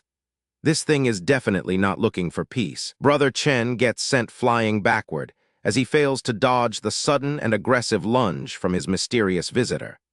He barely manages to keep a grip on his food while his body slams into the dirt with a painful thud. The intruder lands on the grass with a heavy thud, leaving deep scratch marks in the earth. It moves with a wild, animalistic energy that is terrifying. Our hero quickly scrambles back to his feet and keeps his distance while trying to process what just tried to take him out. He refuses to let go of his bowl even in this life or death situation while remaining on high alert for the next move. He takes a closer look and realizes that this is definitely not his little friend Rice Cake. The realization hits him hard as he looks at her. The terrifying monster turns out to be a feral girl with wolf ears and glowing eyes who is currently growling at him with pure aggression. Brother Chen is left completely speechless as he tries to understand why a girl is acting like a wild beast. This feral beast girl stays low to the ground and prepares to tear Chen apart the moment he makes a mistake. Chen freezes in place as he realizes he has accidentally stumbled right into a dangerous predator's hidden territory. Her animal ears twitch at the slightest sound, while she waits for the perfect moment to launch a lethal attack. Even her bushy tail is standing straight up, which shows just how aggressive and threatened she feels right now. He wonders if he is looking at a common stray cat, or something far more dangerous and magical than he imagined. He suspects this girl might be a half-beast creature straight out of a fantasy movie, based on her deep guttural growling. Her hands are equipped with razor-sharp claws that look strong enough to shred through his clothes and skin in seconds. The beast girl stops waiting and launches herself through the air with a terrifying roar to finish him off once and for all. Chen barely manages to throw his body out of the way as her lethal claws swipe right where his head used to be. Her attack is so powerful that she leaves deep gashes in the grass, where she just landed after her massive leap. Our protagonist panics and calls out for his companion White Rice Cake to save him from this feral nightmare. The silence between them is absolutely deafening, as they both wait to see who is going to make the next move. They maintain a tense standoff in the middle of the clearing, while Chen desperately tries to think of a plan to survive. He realizes that he cannot win a fight against this beast, and needs to find a way to distract her with something else. Chen holds the bowl out and asks her if she is hungry, while hoping that a good meal will be enough to stop her aggression. He slowly backs away and tells her that he will give her the food if she just leaves him alone, and goes back into the woods. The fox girl creeps toward the bowl with a suspicious look on her face, because she clearly doesn't trust this human or his strange offerings. She gets close enough to catch the scent, and her eyes widen as she realizes that whatever is in that bowl smells absolutely divine. This steaming bowl of top-tier kimchi stew is his last hope to win over the aggressive girl and save his life. Her mouth starts watering, and she literally cannot help herself as the delicious spicy aroma hits her nose with full force and breaks her focus. She dives face first into the meal and starts devouring the food like a literal wild animal. Chen watches in disbelief, because she is not even using her hands to eat. Suddenly, a little chili pepper character pops up in her mind, and get this, because things are about to get way too spicy for our feral friend. Her eyes bulge out of her head, and she lets out a muffled scream because she just realized how much heat is packed into that stew. She starts rolling around on the grass in a complete frenzy, because her mouth is literally on fire from the intense spices our boy cooked. Chen watches this whole hilarious meltdown, and realizes that maybe he should have warned her that kimchi stew is supposed to have a kick. Even though the intense heat is making her suffer, she cannot stop herself from going back for another delicious bite. Her mind completely explodes into a dreamland filled with flying ingredients as she experiences the ultimate flavor profile. This spicy kick is unlike anything she has ever tasted in her entire life. She wipes the tears and sweat from her face while trying to process the insane flavor explosion she just experienced. Chen can only watch with a stunned expression as this girl continues to eat despite the spice clearly killing her. Suddenly, the bushes start rustling again, and it looks like another visitor is about to join this weird dinner party in the middle of the woods. It is White Rice Cake, and he is back just in time for his own dinner, but he looks very confused by what he sees happening here. Chen is relieved to see his little white companion return just in time for the delicious dinner he prepared for him. White Rice Cake is not happy about finding an orange-haired intruder trying to steal all of his favorite food. The little beast does not hesitate to launch a fierce attack that sends the bowl flying through the air. White Rice Cake tackles the intruder with full force as they begin a chaotic brawl for dominance over the spicy meal. The fox girl screams in pure frustration because she was finally enjoying the first good meal of her entire life. Our little white fluff ball is absolutely relentless, and continues to dive at the thief with zero fear of her claws. Chen tries to break up the fight, but he just ends up getting caught in the middle of their violent struggle. White Rice Cake gets so caught up in the frenzy that he accidentally chomps down right on poor Chen's arm. A massive silver-haired wolf man suddenly appears to end the chaos by picking up both of the little troublemakers. The massive wolf man holds the girl close, his expression unreadable as they prepare to depart from the clearing. With a single massive leap, the wolf man carries the girl away into the trees and disappears into the forest as fast as a bolt of lightning. Our boy Chen is left standing there in the clearing completely alone. He touches his face and realizes that the little white beast left a tiny paw print bruise on his cheek as a final parting gift from this madness. The sun rises over the quiet town as the cherry blossoms start to bloom. It looks like a perfect day for something big to happen in this sleepy little corner of the world. Inside the shop, our boy brother Chen is already hard at work mopping the floors. His little white beast companion is helping out in its own way by sliding across the tiles. Chen takes a short break from his chores and rests his chin on his hands while looking satisfied with the progress he made cleaning the shop. Look at this little fluff ball being absolutely precious while it plays around. Even in the middle of cleaning, this small creature manages to bring some much-needed light-hearted energy to the room. A brand new sign hangs outside the building, and it looks like people are already celebrating the big move. The text mentions a name Li Kang, but our boy Chen is the one running the show here. An old woman slowly walks past the entrance of the building looking quite curious about the new changes. She has her hands behind her back and seems to be taking everything in with a sharp eye. This elderly woman looks like she could find a speck of dust in a vacuum, and definitely does not seem like the friendly neighbor type. He takes a deep breath and clenches his fist, while vowing to make sure that everything goes exactly according to his plan for the grand opening. Our boy is feeling himself today and declares that his preparations are absolutely perfect. He is pumped up and ready to make sure tomorrow is the most flawless opening day anyone has ever seen. The same old woman from outside is now standing right there in the doorway. She does not say a word at first, but her presence alone is enough to make the air in the room feel heavy. He looks slightly annoyed as the woman questions whether his shop is actually ready to receive customers on its very first day of operation. Despite the initial confusion, Chen watches as the woman starts to make herself at home. He looks a little exhausted by the situation, but he is too polite to just kick an elderly person out. She begins to wander around the interior of the shop with a very nostalgic look in her eyes. It is almost like she is searching for something from her past among the new furniture and decorations. She inspects the furniture with the precision of a drill sergeant to see if the young man actually knows how to properly maintain a professional establishment. The woman looks down at the table with a mysterious expression that is hard to read. You have to wonder what she is thinking as she compares this new place to whatever used to be here before. She stands quietly against the wall while the afternoon light fills the room and makes her look like she is mourning the way things used to be. She lets out a soft sigh and mentions that this place is still exactly the same as she remembers it.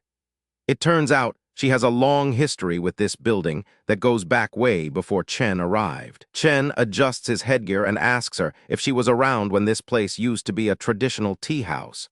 He is genuinely curious about the history of his new shop and wants to hear more. She gives him a sidelong glance that is filled with a mix of judgment and curiosity. She is not ready to spill all her secrets just yet, but she is definitely sizing up the new owner. From a high-angle Chen, explaining that his new venture is going to be focused on selling Western food. He is trying to bridge the gap between the old tradition and his new vision. Without even asking for permission, the old lady pulls out a chair and decides she is going to stay for a while. She is acting like she owns the place, and Chen is just along for the ride. Chen realizes he cannot win against her stubbornness and tells her she can decide what she thinks of the place for herself. He is going to let his cooking do the talking since words are not working. Our boy steps into the kitchen and starts showing off his professional skills. He is moving with precision and speed because he knows his first unofficial customer is going to be a tough one to please. He grabs a fresh tomato and starts slicing it up with extreme care. Every movement is calculated, and he is focusing all his energy into making sure this dish is absolute perfection. The pasta goes into the boiling water, and the steam rises up around him as he works. He is in the zone now, and nothing is going to distract him from the task at hand. The chef works his magic by tossing fresh broccoli and savory meat together, until the aromatic sauce coats every single piece of the pasta in the pan. He puts the finishing touches on the dish, and prepares to serve the most beautiful plate of food he has ever created for a total stranger. Chen presents the tomato pasta to the old woman and politely invites her to enjoy the meal. He is trying to stay calm, but you can tell he is a little nervous about what she is going to say. He stands back nervously and hopes for the best, even though he did not actually have enough time to taste the sauce before serving the meal. She takes her first bite in complete silence, while he reminds her that his cooking has received nothing but high praise from everyone else in the past. Chen has this hopeful but slightly worried look on his face as he waits for a reaction. He has received a lot of compliments on this recipe before, but this lady is on a whole different level. The atmosphere suddenly shifts, and the woman looks incredibly serious with shadows falling over her face. It is like the taste of the food has triggered some kind of intense reaction deep inside her. We get a close-up of her mouth as she continues to chew the pasta without saying a single word. The suspense is building, and you can feel the tension in the air getting thicker by the second. Just as things were getting intense, the woman suddenly breaks the silence by asking how much the meal costs. Chen is caught completely off guard and lets out a confused sound because he was expecting a critique of the flavor instead of a bill. He is standing there with a bewildered expression while the blue light from the kitchen creates a dramatic backdrop for this awkward moment. A passerby stops outside the door and admires the new aesthetic, while predicting that the business will be a massive hit with the local community. The man bursts into the room with a huge smile and a friendly greeting. He tells Chen that the place is very eye-catching and predicts that the business is definitely going to be a huge success. The local man walks through the door with a bright smile and looks happy to see that the old building is finally being put to good use. The delivery man is completely caught off guard because the old lady is already heading for the door before they even officially open for business. She bluntly informs them that she has finished her meal and intends to leave immediately without giving Chen any hint of whether she liked it. A heavy silence fills the restaurant after her departure, as the guys try to make sense of her incredibly cold and dismissive behavior towards them. The man in the green hat is absolutely stunned when he leans over the table and realizes that the picky old woman cleared the entire plate. Chen takes the situation very seriously and begins to reflect on the strange encounter to see if he can solve the mystery of her reaction. He clenches his fist with a new sense of determination because he knows he has the skills necessary to become a massive success in this industry. Looking down at the beautiful plate of pasta he prepared, he starts to question if there was actually some kind of hidden problem with the dish. Brother Chen looks incredibly stressed as he reflects on his recent culinary failure with Grandma Park.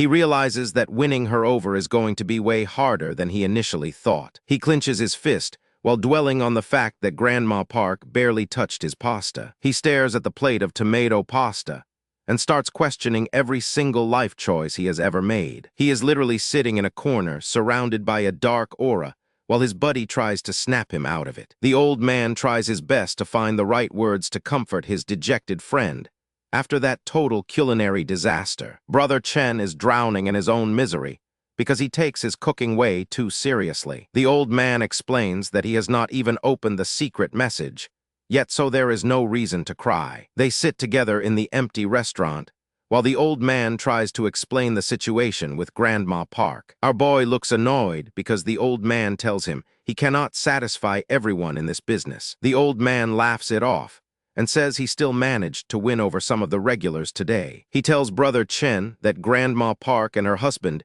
used to visit this place back when it was a tea house. A memory of the elderly couple walking together fills his mind as he listens to the tragic backstory. Grandma Park stands alone on that same road now, and the weight of her loneliness is crushing. Brother Chen realizes that her lack of appetite has nothing to do with his skills, and everything to do with her heart. The old man tells him that the living have to keep on living no matter how much it hurts. He looks out the window and mentions how picky she has always been, especially in her current state. Brother Chen decides he cannot handle any more stress today because the whole situation is giving him a massive headache. He decides to escape the real world and finds peace at his secret campsite underneath the beautiful purple flowers. A massive muscular rabbit and a tiny little wolf pup are busy training together while our boy tries to relax. Brother Chen admits that he initially felt offended by the rejection until he learned the truth about the lonely old woman. He suddenly senses a pair of eyes watching him from the trees and immediately snaps out of his quiet moment of reflection. He looks up and wonders if someone is watching him from the shadows of the purple flowers. A mysterious fox girl hides high up in the wisteria branches while watching his every move with a predatory sense of curiosity. He listens intently to the rustling leaves because he knows exactly where his secret stalker is currently hiding in the trees. The fox girl gets a massive shock when she realizes her target has finally noticed her presence within the thick foliage. Our boy looks absolutely exhausted because he realized this persistent little creature has followed him all the way back here once again. She looks incredibly aggressive and starts growling as if she wants to pick a fight with him for no reason at all. Her fierce expression quickly melts away into confusion as she realizes that he is not even remotely intimidated by her loud threats. Our boy just sighs because he knows exactly what she wants, and it is not a fight. He stands up and gets ready to work,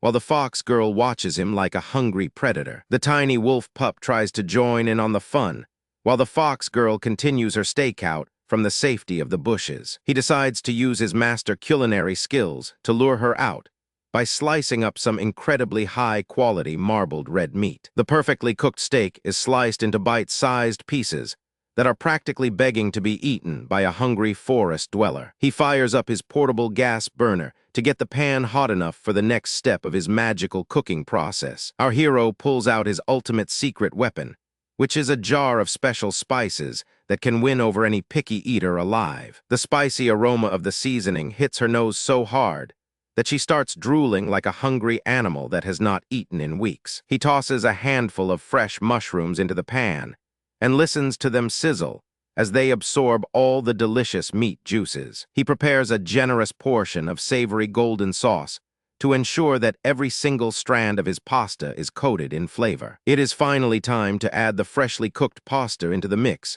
so it can soak up every last drop of that incredible seasoning. The final result is a literal masterpiece of forest cuisine that looks and smells like it belongs in a 5-star luxury restaurant. She lets out one last angry snarl before deciding that some things are worth more than her dignity. She suddenly remembers the traumatic heat of her last meal and hesitates before digging into the plate in front of her. She lunges forward and bites into the steak with pure ferocity, while juice sprays everywhere in a total flavor explosion. Her eyes widened in pure shock. It was like she just discovered a whole new world of flavor that she never knew existed before. In her mind, she was basically a heavenly creature floating through the clouds while hugging a giant piece of perfectly cooked meat. She feels like she is being bathed in pure, delicious energy as the flavors explode across her taste buds in the most magical way possible. Our girl is absolutely losing her mind over how good this stuff is, while Chen watches her devour every single bite like she has not eaten in an entire decade. She was face down in that bowl, not even caring about manners anymore. This was a total flavor explosion, and she was not going to let a single drop go to waste. Our boy could see the satisfaction written all over her face, even if she couldn't put it into words. Her tail was wagging so fast it was basically a blur. Brother Chen sat back in his chair with this smug little grin on his face. He knew he nailed it because she looked way more satisfied than when she tried that spicy stuff earlier. He started thinking about his next move. Even though he won over this little fox girl, he had bigger goals in mind for his future restaurant and career. He looked up at the beautiful purple flowers hanging above them. It was a peaceful moment, but his mind was already racing with a million new recipe ideas. It turns out the food was the perfect icebreaker because the fox girl has completely let her guard down and is now leaning in close to him. She started rubbing against him like a happy little pet. It is crazy how fast good food can turn a wild creature into a loyal friend, isn't it? Chen gives her a gentle head pat and realizes that a good meal can bridge the gap between even the most different creatures on the planet. He realized that it didn't matter if a dish was fancy or traditional. The only thing that truly mattered was if it suited the person who was actually eating it. He gently touched her ear, and she didn't even flinch. Our boy was really making progress here, but he still had that big challenge waiting for him back in the village. His blue eyes sharpened as he focused on his true mission.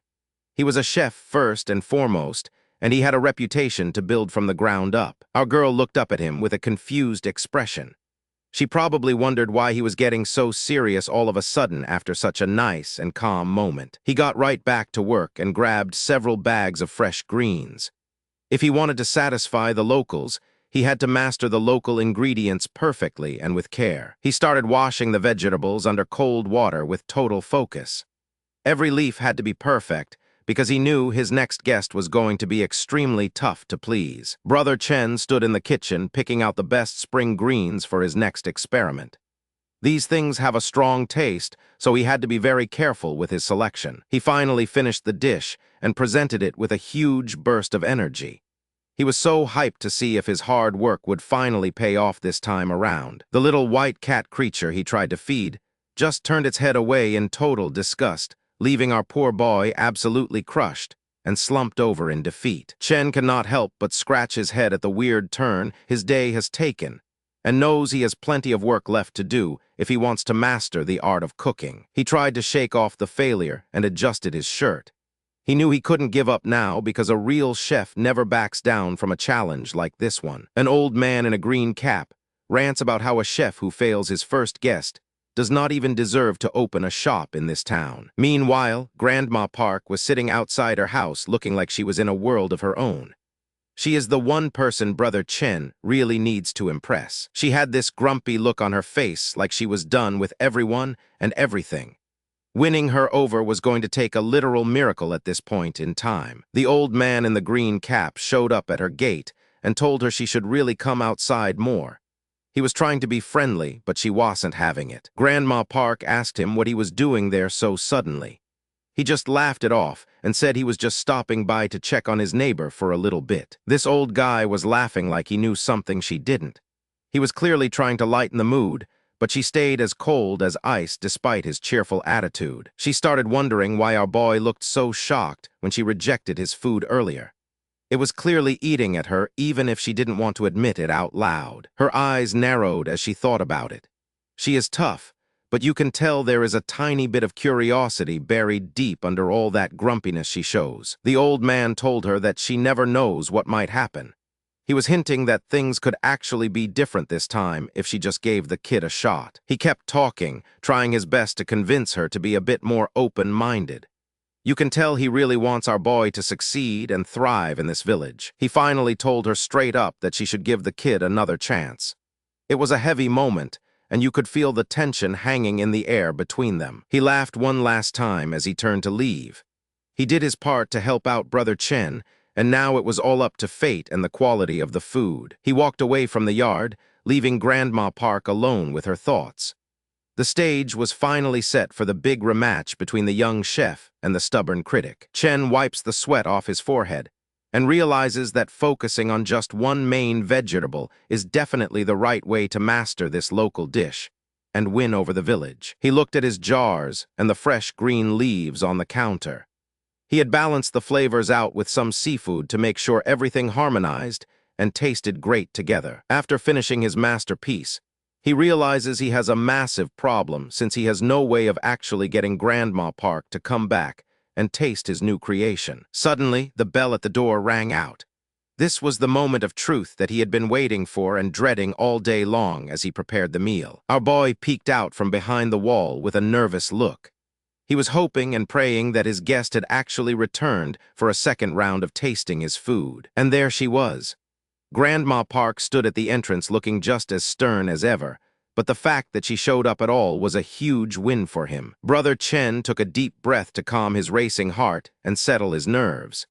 He had one shot to prove himself as a real chef, and he was not going to blow it. He steps out with a confident smile and tells his guest that the restaurant is finally open for business. He is ready to serve the most important meal of his entire life, and claim his future. Our boy Kang-hyun has everything set up for his big moment. The table was ready, but the tension was thick enough to cut with a sharp kitchen knife. This old lady sat there looking like she was expecting the worst meal of her entire life. She was wondering if he even knew she was coming today because her face was etched with years of deep sorrow. She just stared at the empty table while the sunlight hit the restaurant floor. You could tell she had some heavy history weighing on her tired shoulders today. Her hands were steady, but her heart was probably racing fast.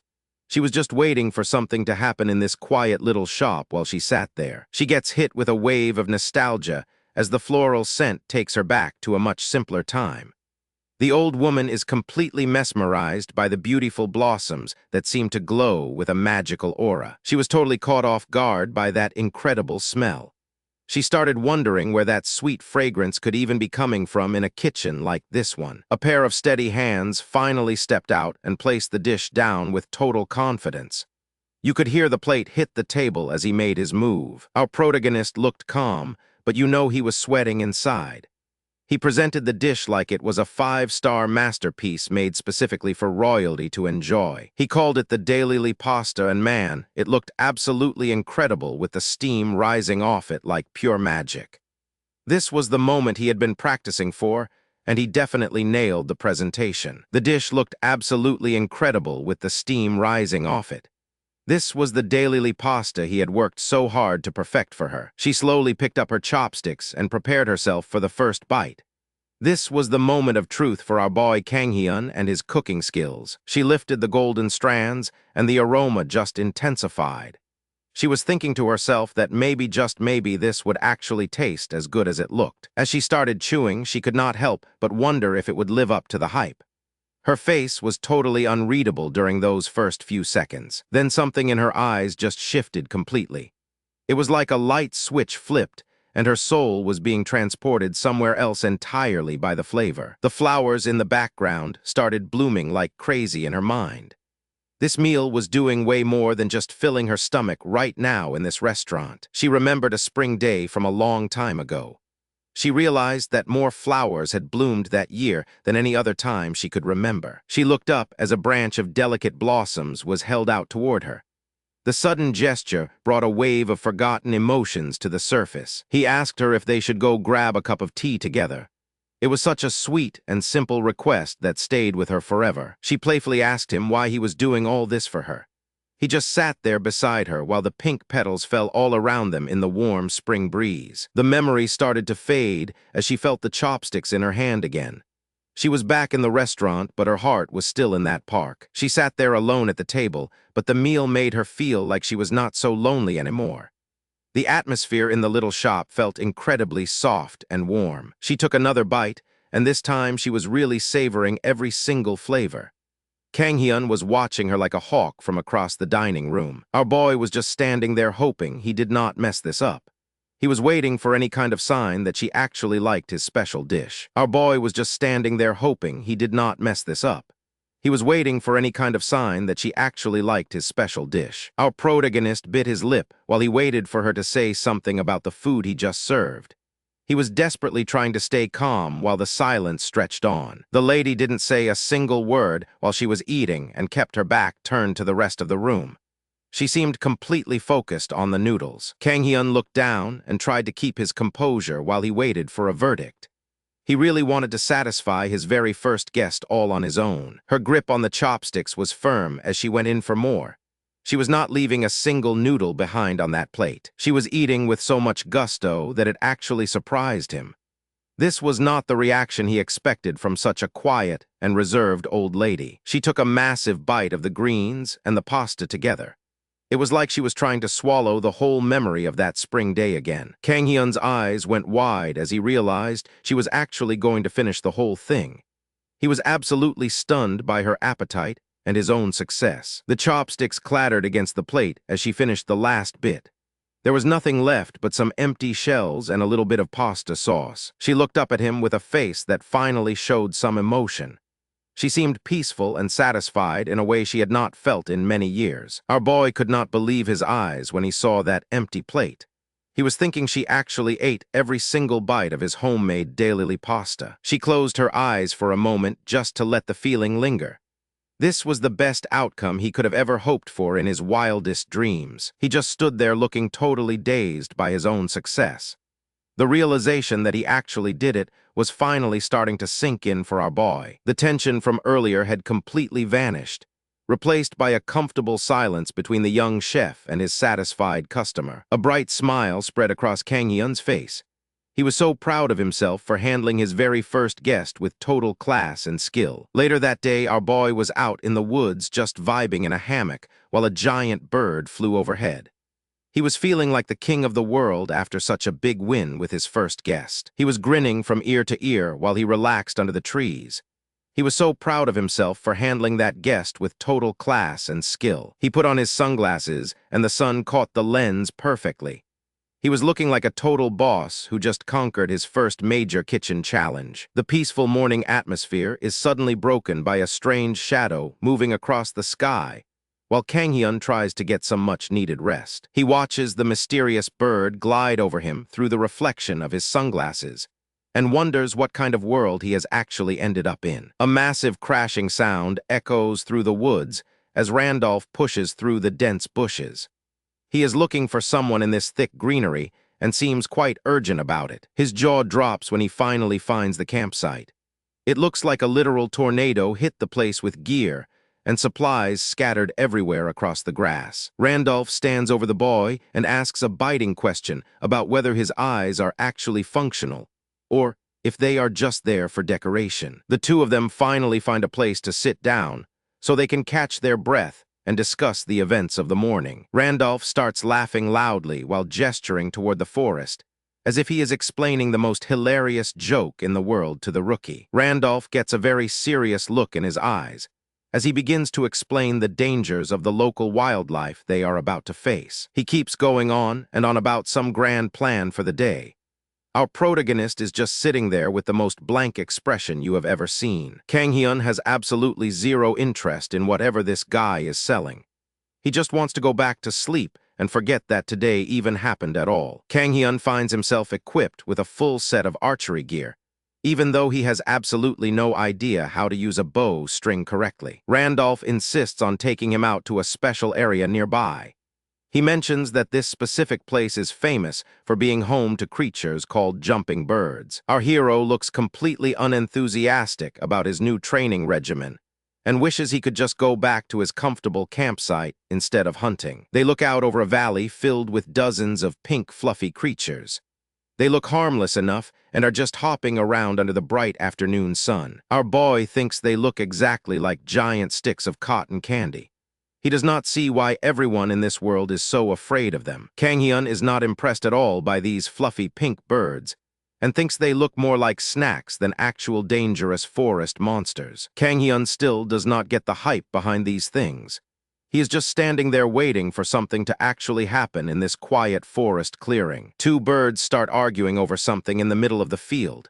They look ridiculous with those tiny heads and massive pink bodies bobbing around. One bird stares back with a very intense and scary gaze. Randolph is getting ready to make his move on these strange and fluffy creatures. The cute pink fluff was a complete lie because these creatures are actually made of pure compressed muscle and possess terrifying physical power. Kang Hyun is absolutely horrified by what he is seeing. He realizes that these birds could probably bench press a whole house without even breaking a sweat. Randolph screams for him to stay back and provide cover fire while he charges headfirst into the fray like a total madman. He is taking on those giant muscle birds with his bare hands and pure courage. Our boy can only watch in terror as the battle begins. Our hero desperately tries to remember the archery tips he was given earlier, but realizes that becoming an athlete in 5 minutes is impossible. He tells himself to calm down because standing there doing nothing is not an option.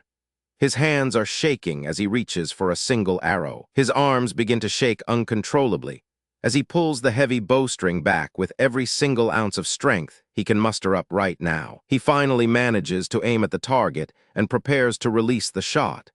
This is his one chance to actually help out his friend. The arrow flies through the air with a very weak whistle sound.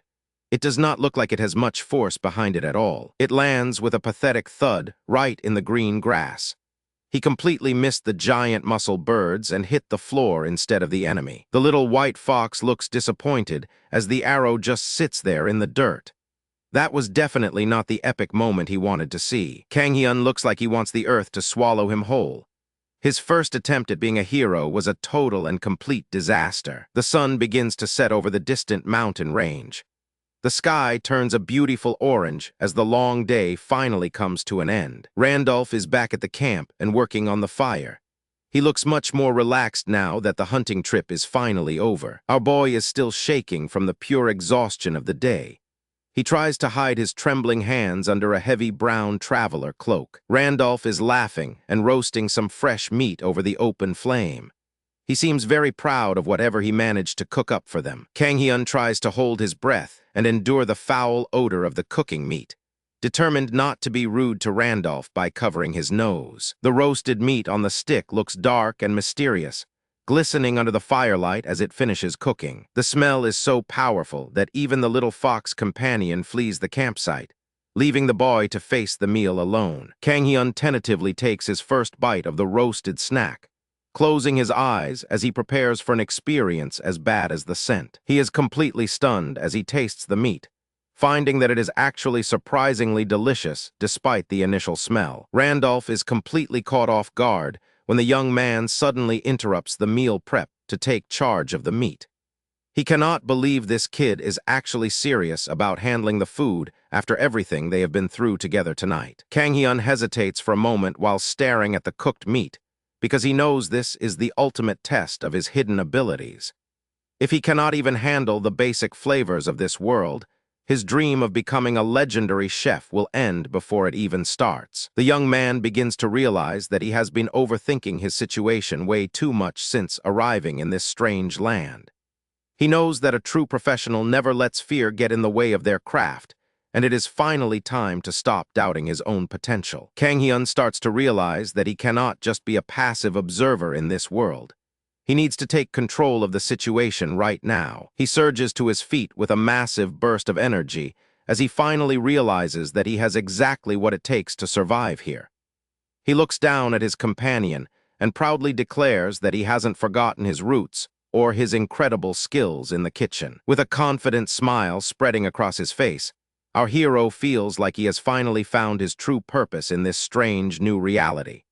He is more determined than ever to prove to everyone that his culinary expertise is the most powerful weapon he possesses. Our protagonist holds up his hand to silence the skeptic and reminds the man that he is a professional chef who knows exactly what he is doing. He flashes a bright smile at his new companion and offers to transform the low-quality ingredients into something truly legendary for their dinner. He looks at the slab of raw meat and listens as the man explains how difficult it is to remove the blood and the foul smell. He pours the beer into the pot to let the alcohol break down the tough fibers of the bird meat, while the man watches in total confusion. The seasoned traveler stares in absolute disbelief as he watches his precious alcohol being sacrificed for a simple stew in the middle of the woods. He carefully tends to the campfire, feeding it small branches to ensure the heat remains steady for the slow-cooking process. The secret is all about the ratio of 1 part beer to 1 part water. Kang Hyun uses a pile of empty cans to measure it out perfectly. Next, he adds the aromatics like onions and pepper along with sugar and salt to create a deep and savory flavor profile. Now they just have to let the whole thing simmer for about an hour, while the stars come out over the quiet forest. As the stew continues to bubble away over the intense heat, a tiny white fox creature emerges from the grass to investigate the amazing smell. Our protagonist keeps a close eye on the pot to ensure the temperature is just right for the flavors to meld together perfectly without burning. He finally lifts the heavy iron lid to reveal the glistening pieces of meat that have been transformed into a savory culinary masterpiece right before their eyes. Both the old man and the little fox are hit with a wave of delicious aroma that leaves them completely dazed and hungry for a taste. Our protagonist keeps a close eye on the pot, making sure the meat is tender and ready for the final step of the recipe. He decides to take the meat to the next level by skewering the pieces and roasting them over the crackling open flames to get that smoky finish. The fat begins to render and drip into the fire, while the outside of the meat develops a beautiful dark brown crust and a perfect crunch. He carefully slices the roast into perfect portions that reveal just how much juice and flavor has been locked inside during the long cooking process. The dish is finally ready to be served. A legendary jumping bird schweinhax that looks like a savory culinary masterpiece. The bearded man stares at the plate with his eyes wide in shock. He admits that he never thought this specific meat could ever smell this savory. The big guy is totally dumbfounded because he knows that even the most elite chefs in the territory gave up on this bird meat. He feels a bit guilty now because he actually wanted our protagonist to eat this stuff when it was barely edible. He realizes he is in the presence of a true master. The traveler is stunned because he knows that even the most famous chefs in the capital could never make this tough meat edible for human consumption. As soon as the first piece hits his tongue, he feels a literal jolt of electricity surge through his entire body from the intense and unexpected flavor. As soon as the first piece hits his tongue, he feels a literal jolt of electricity surge through his entire body from the intense and unexpected flavor. He aggressively tears into the meat and finds that the skin is as crispy as a cookie, while the center remains incredibly tender and delicious. He closes his eyes in pure bliss as he realizes this is the exact same jumping bird meat he has been eating his whole life without any flavor. Despite the amazing flavor, he stops for a moment because his refined palate tells him that the dish is missing one final element for perfection. A sudden realization hits him like a ton of bricks as he finally understands exactly what he needs to do to achieve a perfect flavor balance. He grabs a can of beer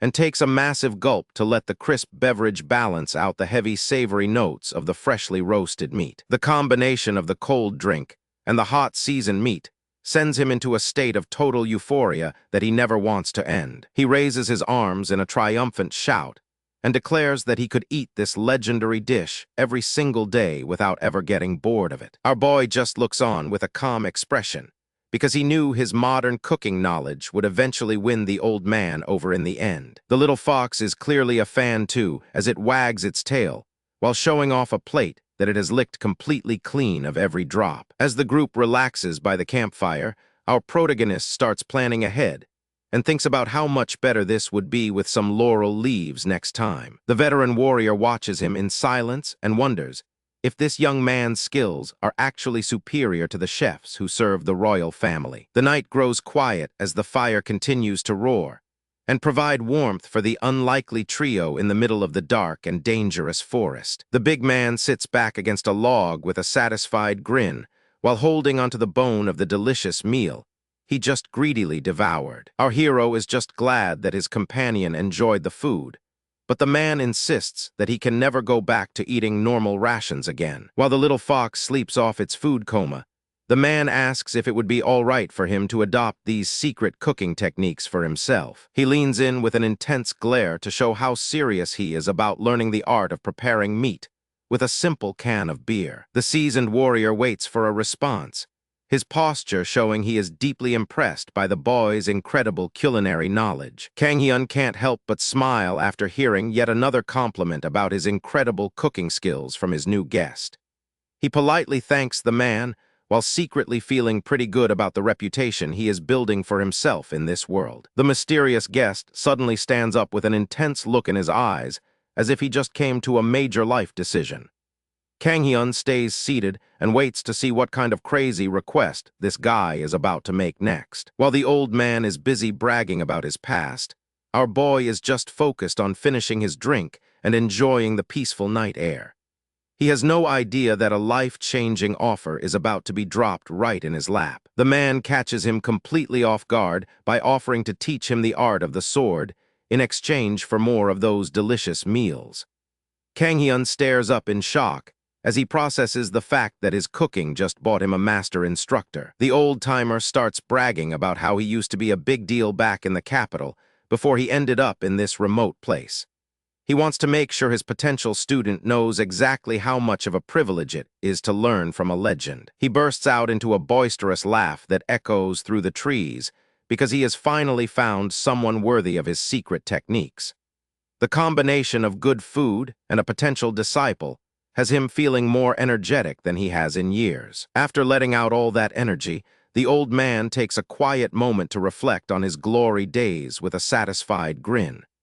He is clearly enjoying the nostalgia and the company of a young man who actually appreciates his presence. Kang Hyun realizes that this guy is not just looking for a student, but is basically trying to secure a personal chef for the rest of his life. He sees right through the old man's heroic speech and knows exactly what the real motivation is. Even though the training sounds like it is going to be absolute hell, Kang Hyun starts to weigh the benefits of having such a powerful ally in his corner. He knows he needs to get stronger if he wants to survive in this world. The master is feeling incredibly proud of himself for closing the deal and can already taste the future meals he is going to receive. He stands tall and lets out another jolly laugh as he prepares to welcome his newest student. They officially seal the deal with a toast, and Kang Hyun realizes that swinging a heavy sword around all day is actually the perfect exercise.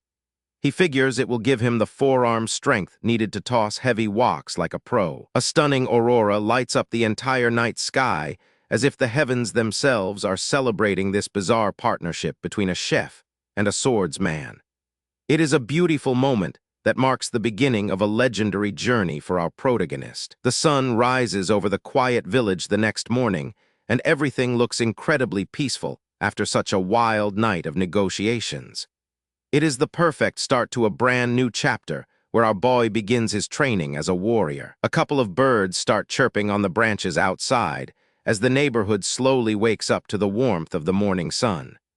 The peaceful sounds of nature fill the air and set a calm mood before the workday begins. Kang Hyun stands by the window and takes a deep breath while looking out at the world with a very serious and thoughtful expression.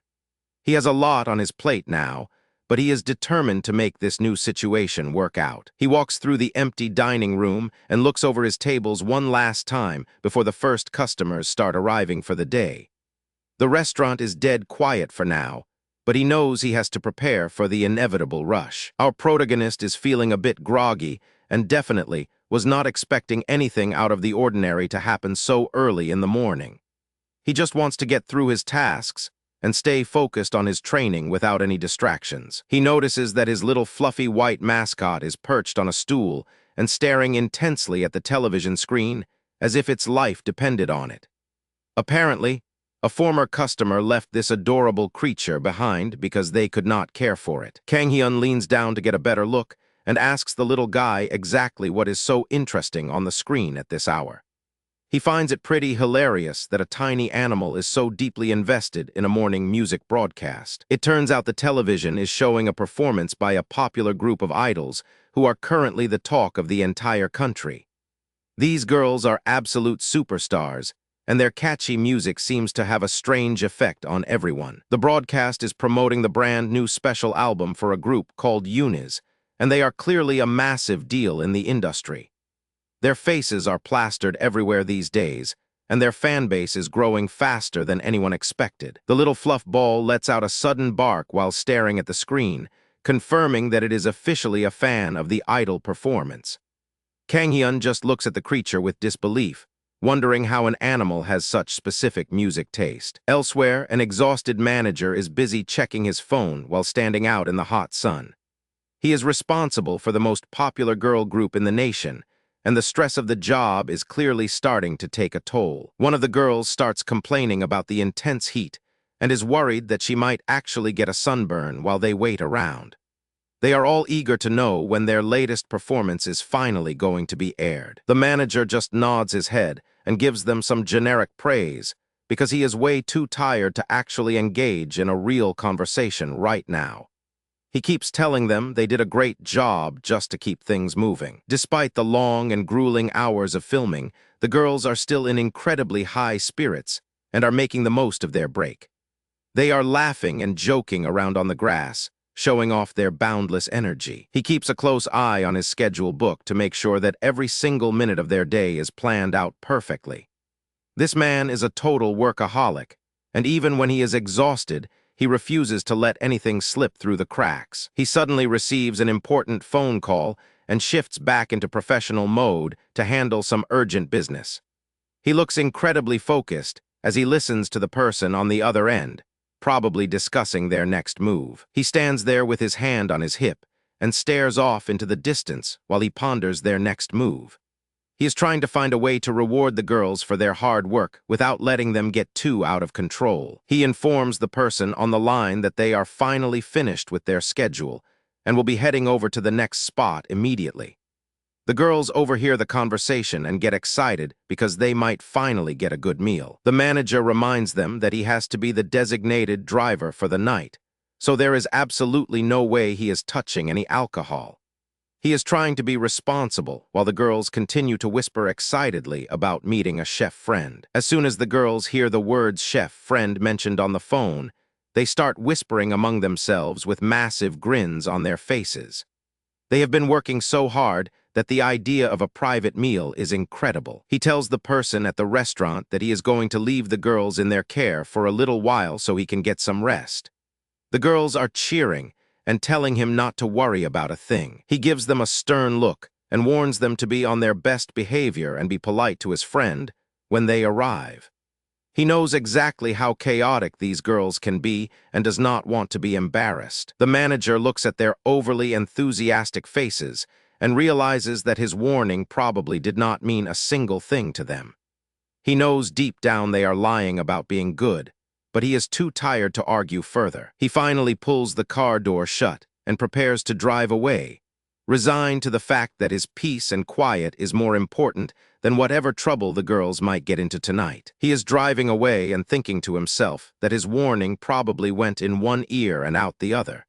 He knows these girls are a handful, and he is just glad he gets a little bit of a break. The second the manager is out of sight, the girls drop the act and huddle together to plot their next move.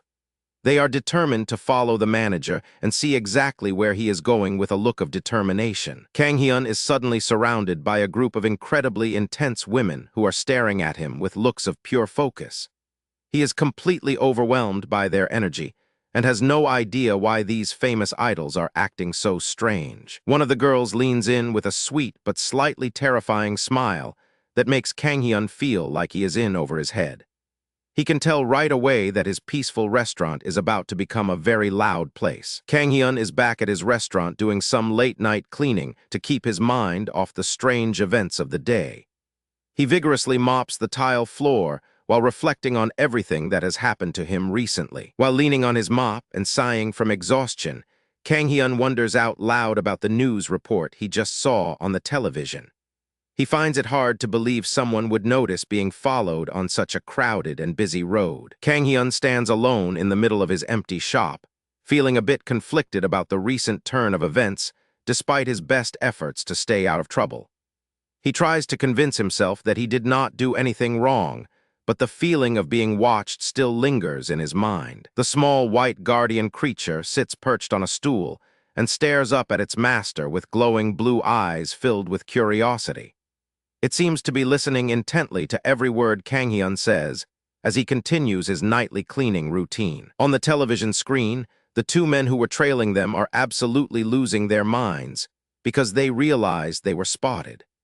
They cannot understand how Kang Hyun managed to pick them out while they were driving down such a packed and hectic road. Just as Kang Hyun is thinking about using some leftover ingredients for a late snack, a loud noise at the entrance makes him jump.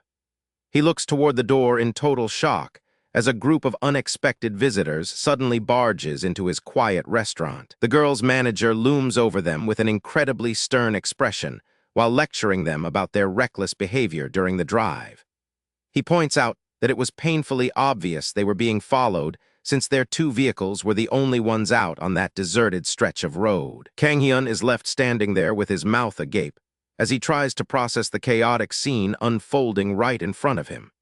He has no idea who these people are or why they decided to storm into his restaurant so late at night. The members of the idol group unis slowly peek out from behind their manager's massive frame with looks of intense curiosity.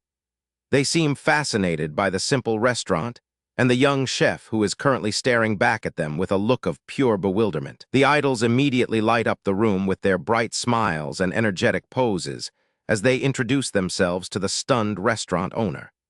Despite the serious mood of their manager, The girls are clearly excited to be there and ready to enjoy some delicious food. The chef stares at the strange creature with a look of pure confusion as he wonders what kind of dog this could possibly be. The girls are completely losing their minds over the adorable white creature and start screaming about how much they want to pet it. Once everyone finally settles down at the table, Kang Hyun points out that the girls have grown much more courageous than when they first started. Kang Hyun stands over the group with a stern and annoyed expression, while the girls look up at him with a mix of curiosity and intimidation. The chef realizes he finally understands the gravity of their situation, while Kang Hyun remains brooding and silent in the background of the room. A young kid was sitting on the couch nearby, looking like he was about to burst into tears at any second. The chef thought to himself that the poor guy looked really pitiful and felt a bit bad for him. Kang Hyun gave a slight side eye as if he was contemplating something really important that the others couldn't even begin to understand. He was always 3 steps ahead of everyone else in the room. Kang Hyun stares off with a serious expression, his mind likely focused on the dangerous path ahead of them. The chef watches Kang Hyun closely and wonders if a legendary guy like him is really just going to accept this bizarre and unexpected situation. The girls started shouting out all the different foods they were craving, like tteokbokki and fried chicken, with zero hesitation. They were acting like they were at a restaurant instead of a hideout. Our boy Kang Hyun looked completely drained and exhausted as he listened to the idols go on and on about their favorite snacks. He probably regretted letting things get this casual so quickly. Kang Hyun gets into a silent standoff with the mysterious white creature as they stare each other down to see who will blink first. Our chef friend decided it was time to get to work and stepped into the kitchen to prepare something special for everyone. He looked down at his workspace and started planning out the meal. He had this look of intense focus on his face as he prepared to show off his culinary skills to the group. This was his chance to shine and make everyone forget about their troubles. He stood at the counter and surveyed all the ingredients he had available to work with for this impromptu feast. Everything had to be perfect if he wanted to impress a guy like Kang Hyun. He threw open the doors of the massive industrial refrigerator with a lot of energy as if he was starting a mission.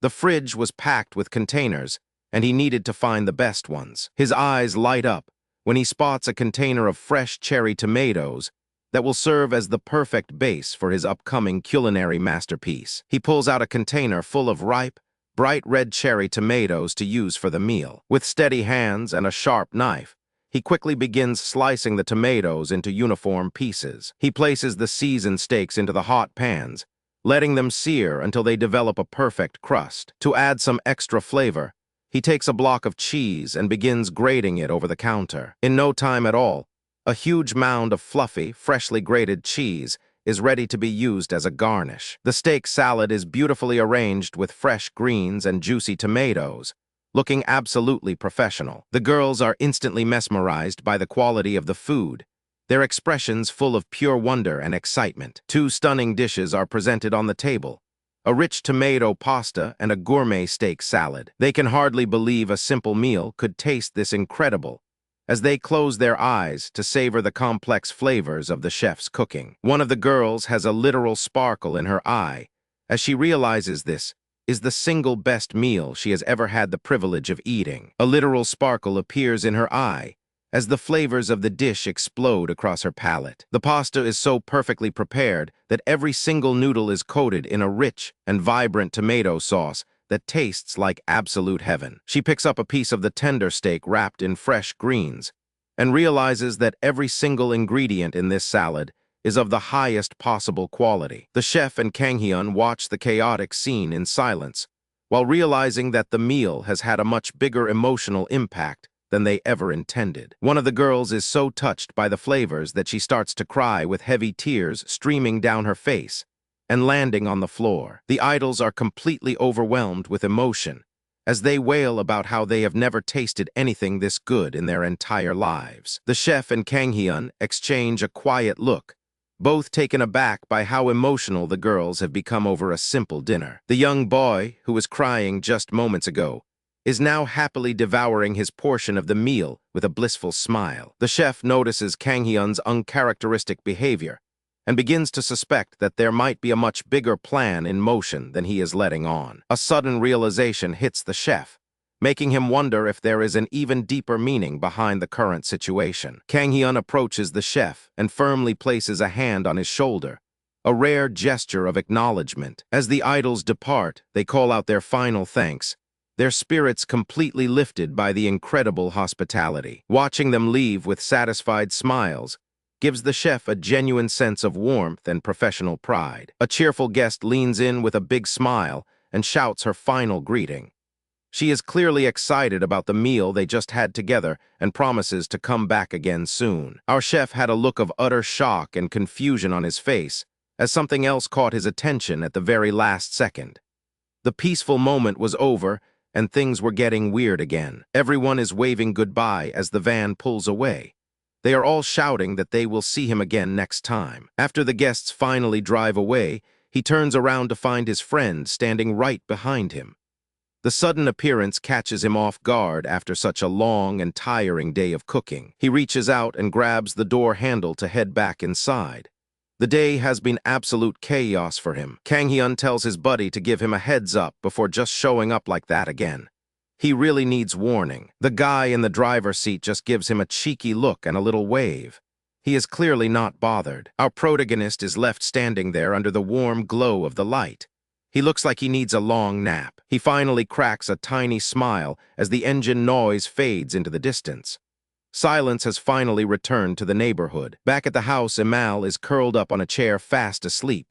That little creature is living the dream life. The next day is beautiful with cherry blossoms in full bloom as Kang Hyun rides his bike down the road. Peace arrives. He looks over at the trees while pedaling along the quiet path. Even Imal is enjoying the fresh air today. He arrives at the local neighborhood market and starts thinking about the ingredients he needs to pick up. He is specifically on the hunt for some fresh spring greens to use in his next dish. Kang Hyun walks through the entrance and starts browsing the aisles. The store looks pretty quiet and peaceful today compared to before. He stops and looks around trying to find exactly what he needs for the recipe. Shopping is not usually this difficult. A young woman working there asks if he is looking for anything specific. He wonders if she is related to the grandma. Our boy starts waving his hands around as he tries to explain what he is looking for. He is feeling awkward. He checks the bins and realizes they are out of the dailies he wanted. He remembers Grandma Park always orders the pasta. Kang Hyun squats down to get a closer look at the greens that are left. He is picky and wants only the best. Suddenly, a massive crashing sound rings out from just around the corner. Our boy stops dead in his tracks and looks back. Kang Hyun hears high-pitched shouting and screaming coming from just outside. He focuses on the noise with a worried and alert expression. The struggle is getting really intense as they pull on each other's hair. It looks like things are about to get uglier. The little girl is crying while trying to defend herself from the bully. She tells him that she won't play anymore. The boy is absolutely relentless and calls her a total braggart.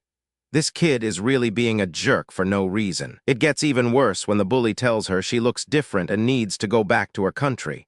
Toxic vibes. The little girl is completely heartbroken and her eyes fill with tears. She does not know how to handle this cruelty. He immediately intervenes and grabs both of the children by their wrists to stop the fight from escalating further. He looms over them with a stern expression to make sure they know the bullying ends right now. He stares down at the bully with an icy glare that could freeze fire. Our boy is not playing around today. The bully boy looks up and instantly regrets every single life choice. He is absolutely terrified of the older guy. The shop woman hears the commotion and comes running out of the store. Her face is pale with shock at the scene. She looks closer and realizes what is happening with her daughter. The situation has gone from bad to worse quickly. The girl looks up and sees her mother standing there in the street. She is still sobbing after those mean comments. The mother rushes over and pulls her daughter into a tight hug. She looks like she is about to break down. Kang Hyun realizes the mother is here now, so his job is finally done. He keeps a firm grip on the bully. He decides to let go of the bully once he sees that the situation is finally under control and the parent is there. He pulls his hand away and prepares to head back to his own business. He starts walking away while the mother continues to hold her daughter tightly in the background. He can hear the sound of footsteps and feels glad that he was able to stop the bullying before anyone got seriously hurt. The woman keeps her head down and refuses to look him in the eye. She seems to carry the world. The woman continues to bow and apologize profusely for the scene her daughter was involved in. Kang Hyun feels a bit flustered by all the attention and tries to tell her that it really was not a big deal. Our protagonist feels a bit awkward standing there while she keeps apologizing.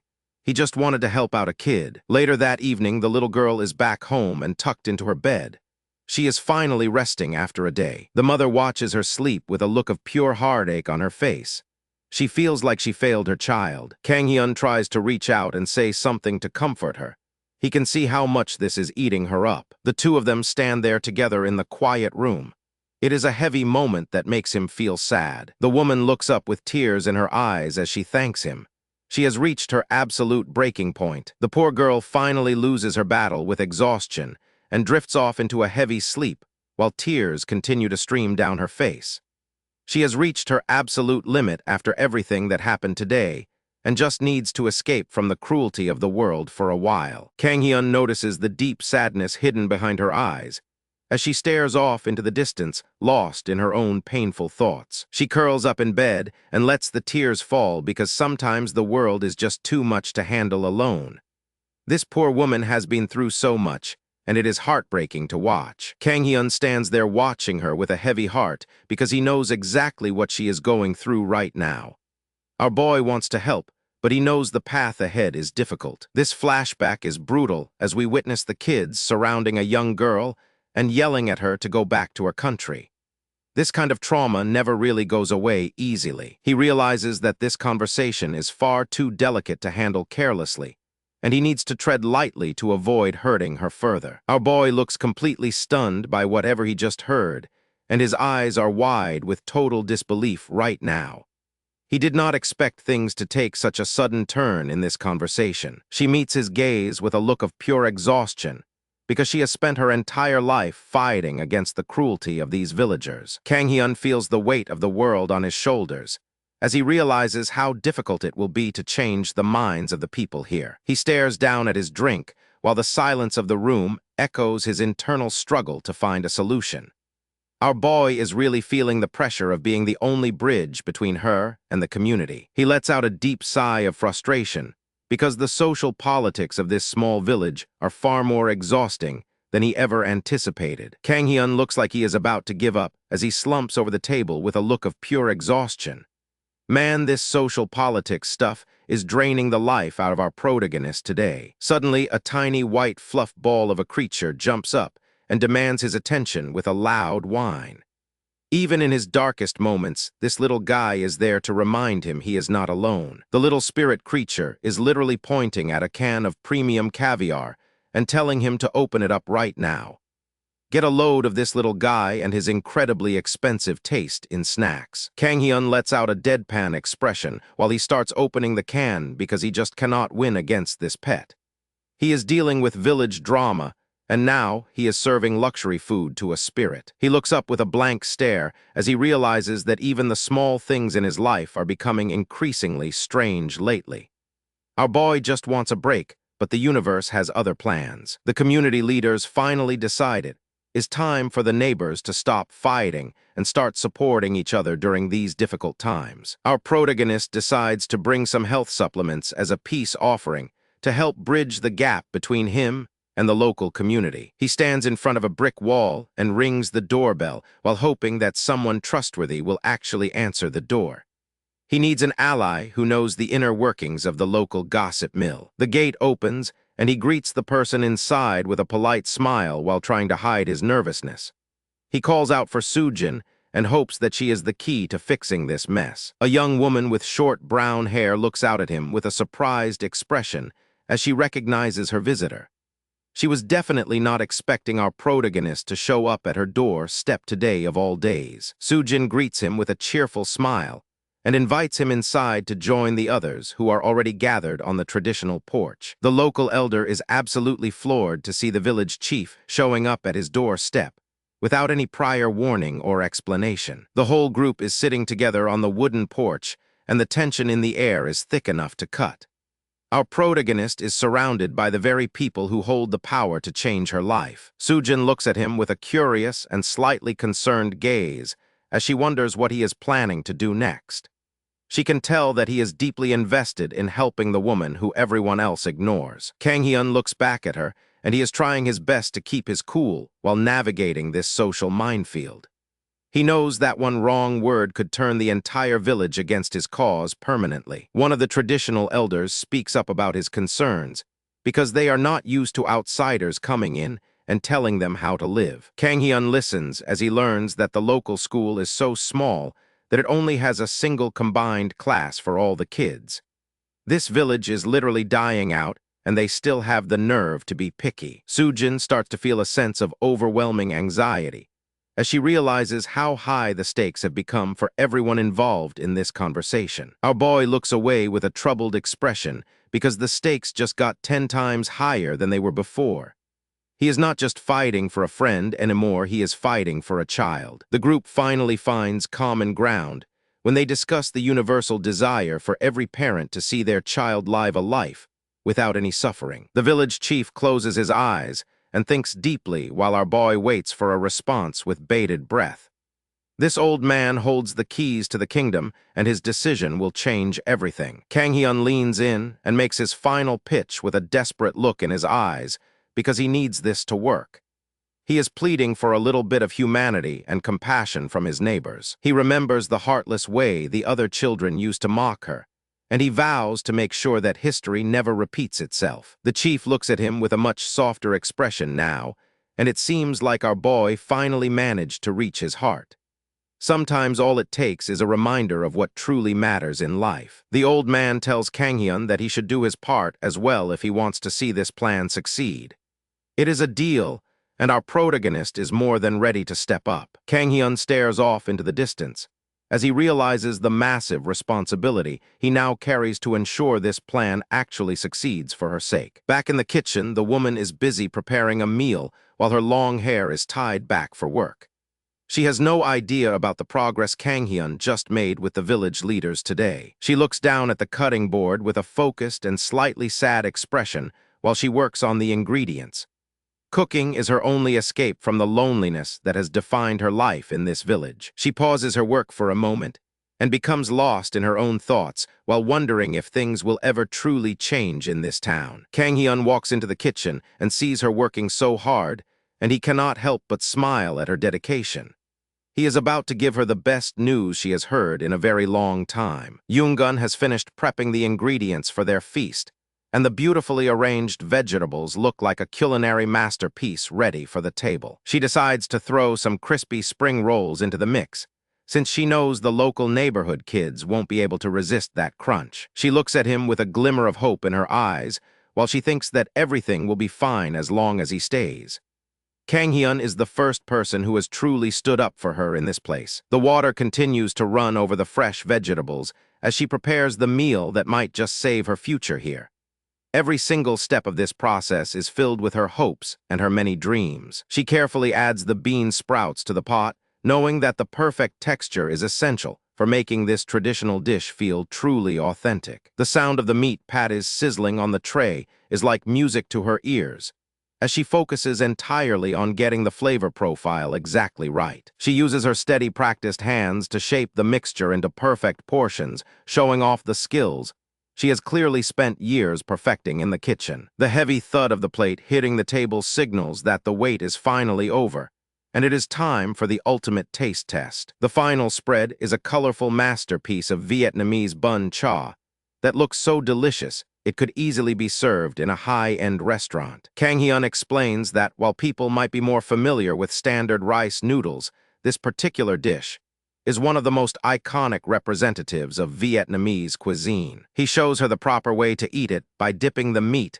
and noodles into the sauce to get the full range of flavors. He dunks a massive portion of noodles and grilled meat deep into the bowl of sauce, making sure every single strand is perfectly coated for maximum flavor. Our protagonist opens his mouth wide to take a massive bite, finally ready to see if all that hard work in the kitchen actually paid off. The refreshing blend of sweet and sour flavors hits his palate immediately, and his face confirms that the recipe is an absolute winner. He is confident that the local children are going to fall in love with this meal, because the flavor profile is so bright and engaging. Kang Hyun is interrupted mid-meal when his little companion rice cake suddenly pops out of his hood to see what smells so good. The little white creature fixates on the delicious meal sitting right in front of it, its blue eyes wide with anticipation. This little furball wastes no time and dives straight for the bowl with a look of pure determination as it claims its share. The little pet's tail wags at an incredible speed,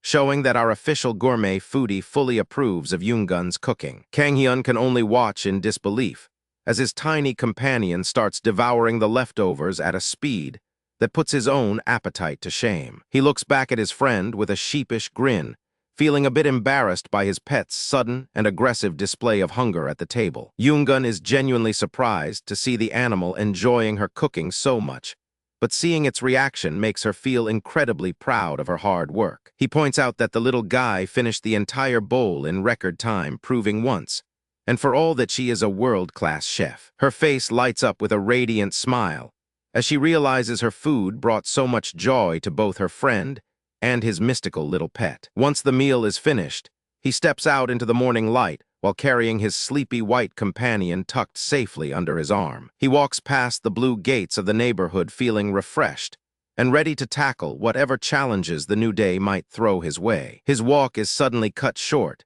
when a pair of small white shoes appears on the pavement directly in front of him, blocking his path. He looks down to find a shy little girl named Myung waiting for him, looking like she has something very important on her mind. She reaches out and hands him a colorful paper that turns out to be a handmade invitation to her upcoming birthday party. He crouches down to her level to accept the invite, making the little girl feel seen and appreciated, while his pet watches with curiosity. Myung looks down at her feet, feeling a bit bashful, while hoping that he will actually show up to celebrate her special day with her. He listens intently as she mentions another boy named Chulman, trying to understand the social dynamics of the neighborhood kids and their little friend groups. The little girl gets a very serious and suspicious look on her face, as if she is warning him about some secret drama involving the other kids. He is a bit confused by the sudden change in her tone, but decides to just smile and reassure her that he will definitely be there. When the big day finally arrives, the house is fully decorated, with festive balloons and presents are lined up for the celebration to begin. Despite all the beautiful decorations, the birthday girl is pacing around her room, looking incredibly worried that her party might be a total disaster. She begins to pray that someone will come, while wondering if any of the people she invited are actually going to show up to the house. She looks out the window with a heavy heart, searching the empty street for any sign of a guest arriving to her birthday celebration. Suddenly, she hears a noise from the other room and turns her head with a tiny spark of hope lighting up her eyes. Her face instantly transforms with pure excitement as she realizes that someone has finally arrived to celebrate her special day after all. After hearing about the beautiful traditional dress her mother has prepared for her, she can hardly contain her excitement and shouts out with joy. She has been waiting for this moment forever and is ready to finally see how she looks in the special outfit. She twirls around in her brand new red dress while flower petals fall all around her like a scene from a fairy tale.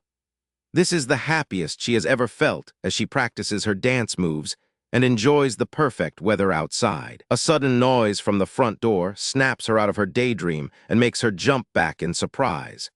It sounds like someone is finally here for her big party, and she needs to get ready to greet whoever is waiting outside. She looks up at her mother with pure admiration while noticing how elegant and graceful she looks in her own traditional attire. Seeing her mom dressed up makes everything feel even more special as they prepare to welcome their guests together. She sprints toward the entrance with her heart pounding against her chest as she prepares to welcome her very first guest of the day. Every bit of anxiety she felt earlier has vanished and is replaced by the pure excitement of finally starting the party. She slowly pulls the door open and beams with joy when she catches a glimpse of the person standing on her doorstep.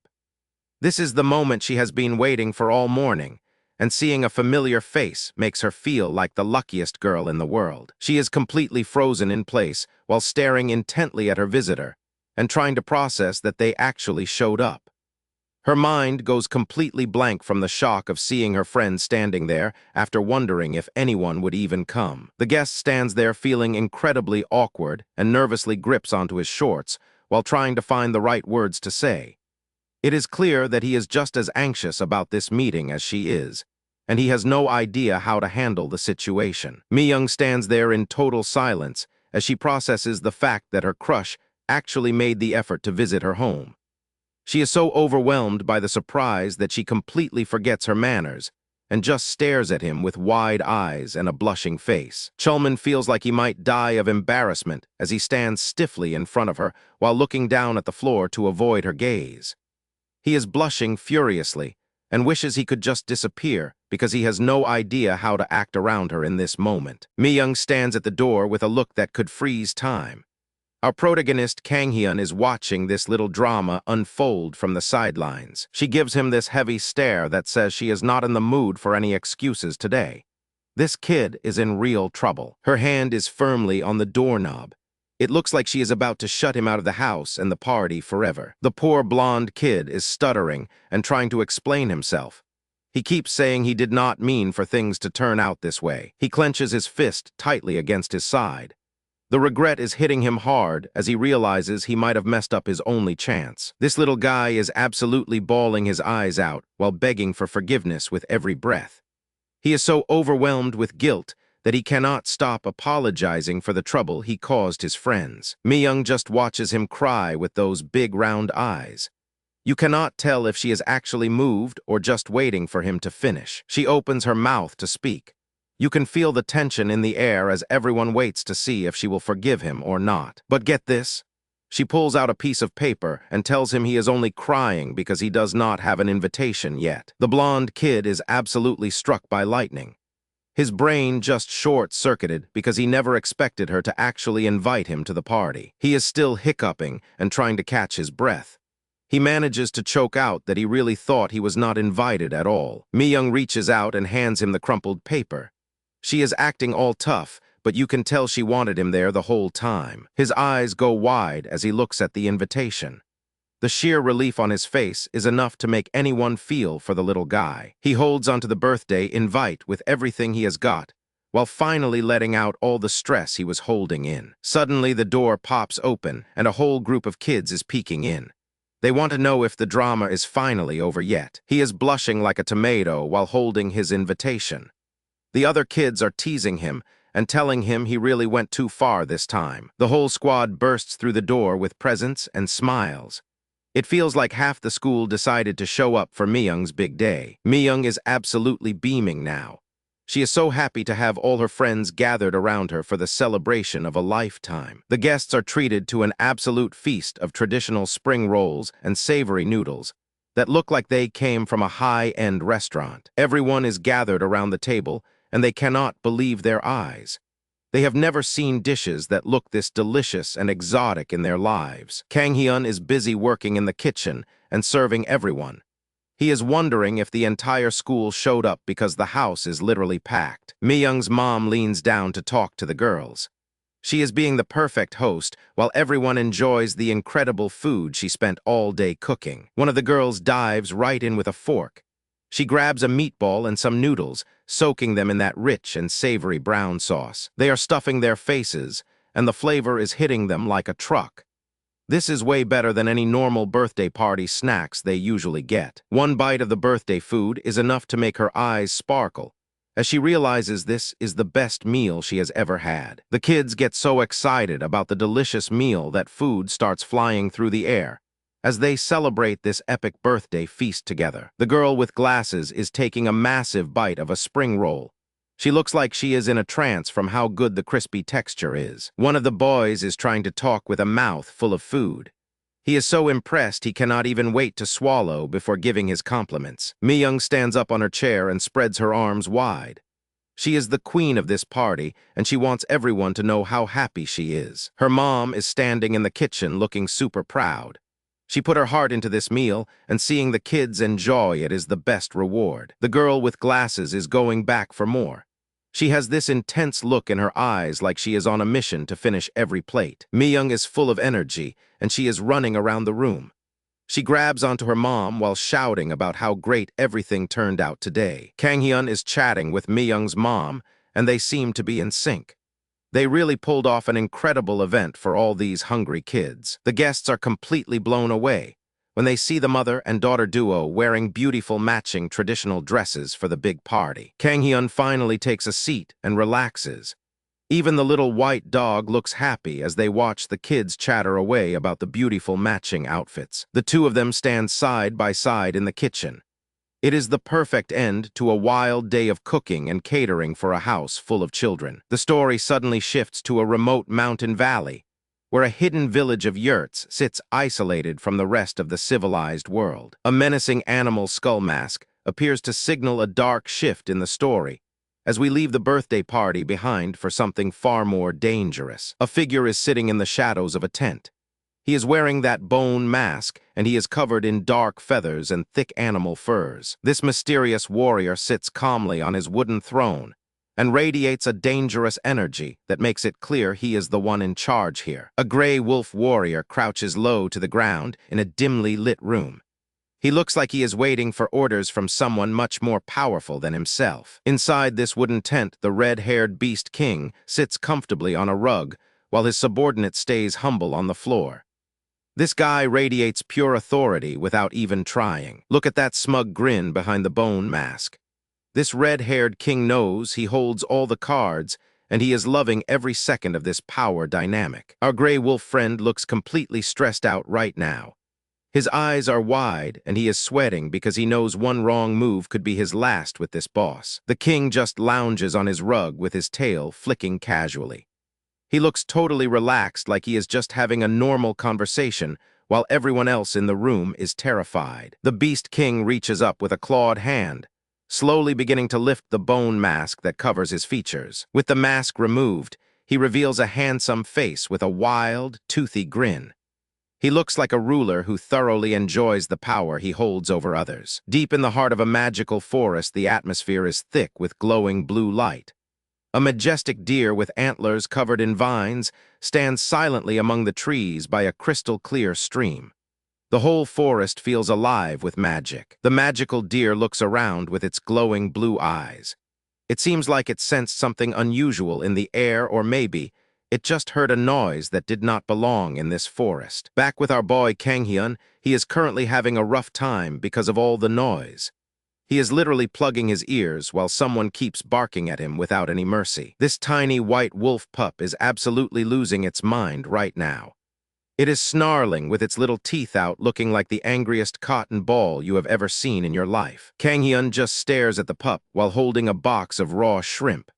The little guy is telling him to piss off, but our protagonist is just standing in place looking totally dumbfounded. Kang Hyun looks down at the fresh shrimp and thinks about how much of a waste it is. Since no saline water bodies exist near here, these creatures have probably never tasted something this delicious before now. He sits back in his chair with a bored expression while the little white wolf keeps complaining. Kang Hyun has seen enough attitude for one day, and he is not letting a puppy ruin his mood. Our boy gives him the most deadpan look imaginable. He is totally over the drama and just wants to get on with his plan to make some gourmet seafood for these ungrateful pets. Kang Hyun imagines the gross monsters the pup usually catches, like multi-eyed sheep and weird bats. He realizes that their standards for food are basically zero, which makes him feel even more sorry for these poor creatures. He starts the prep work by dumping the shrimp into a bowl of water with a satisfying splash. Even in a fantasy world, you have to make sure your ingredients are clean before you cook. Cleaning shrimp is a delicate process, and Kang Hyun knows exactly what he is doing. He carefully removes the unwanted parts to make sure the final dish is absolutely perfect for his picky eaters. He sets up a portable stove right in the grass.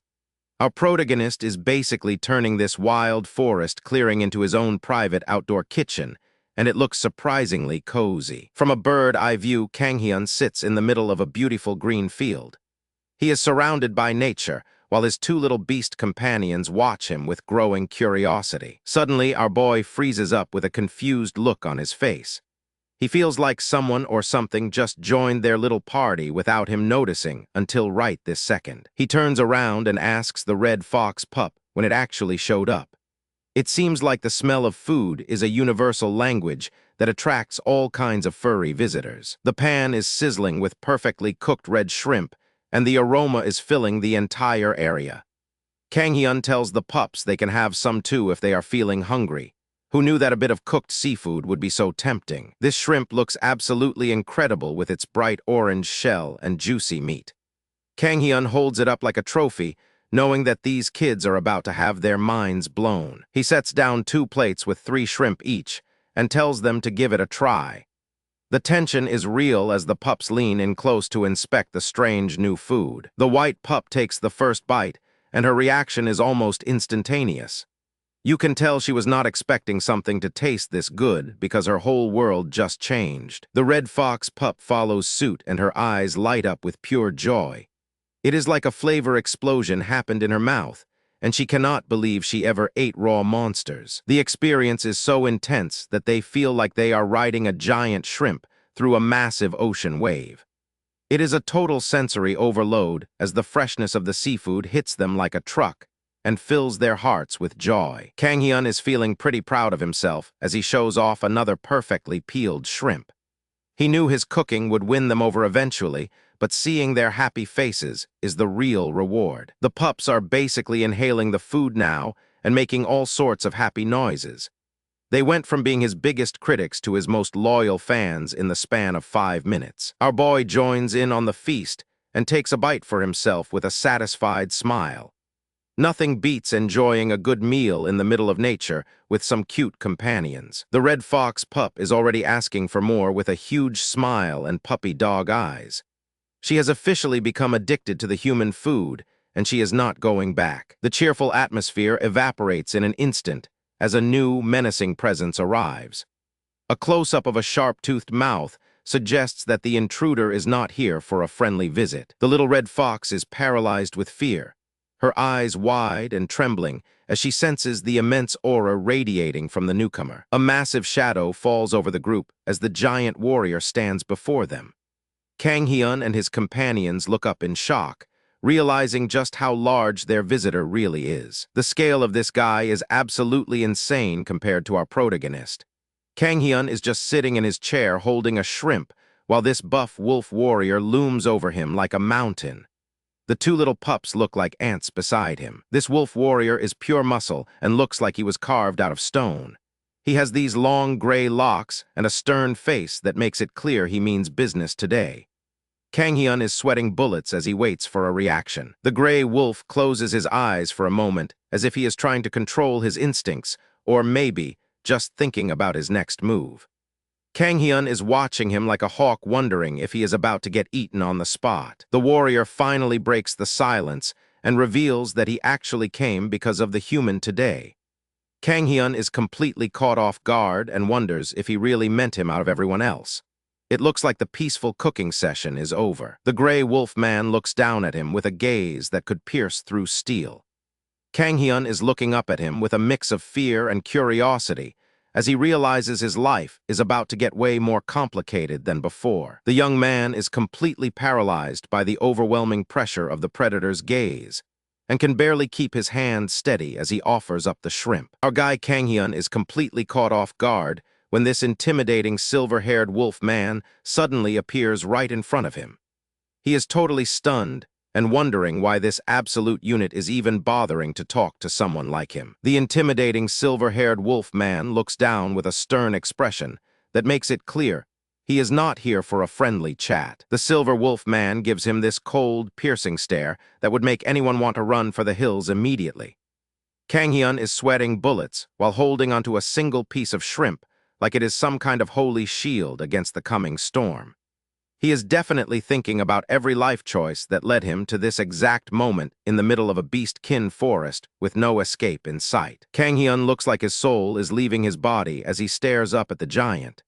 He is holding that shrimp for dear life while his heart beats like a drum against his chest. The silver-haired man stares off into the distance with a stoic profile that highlights his status as a legendary warrior of the forest. Kang Hyun suddenly realizes that the orange-haired brat he has been feeding is actually the precious daughter of the entire village chief. Our boy panics internally as he wonders if these powerful beast-kin are about to interrogate him for feeding their kid human snacks. Kang Hyun tries to play it cool by clearing his throat, but he can barely hide how terrified he actually is in this moment. The massive wolf man suddenly pulls out a mysterious horn and holds it right in front of the confused human as a gift. The chief tells him to use the horn and call them whenever he has some free time to visit their village in the future. Kang Hyun takes the mysterious gift with trembling hands, while wondering if this is a genuine peace offering or some kind of trap. He stares down at the horn, while feeling like he just barely survived a super stressful meeting with a very angry beast parent. The silver wolf man decides he has said enough for one day and prepares to head back home with his daughter following him. The warrior walks away without looking back, because he is a man of few words who does not need a long or dramatic goodbye. Life in the beast-kin village seems surprisingly peaceful, as the bright sun shines down on their tents and the local residents' garden. Once he finally gets back to his own private space, the village chief opens up the small black bag with a lot of interest. Inside the bag is a massive pile of those delicious cooked shrimp that he received earlier from the strange human at the campsite. The chief finds a comfortable spot on the ground so he can finally enjoy his stolen meal in total peace and quiet for once. He takes a massive bite of the shrimp and starts chewing on the perfectly seasoned meat with an intense level of focus and hunger. The food is so incredibly good that his tail starts wagging back and forth completely against his own will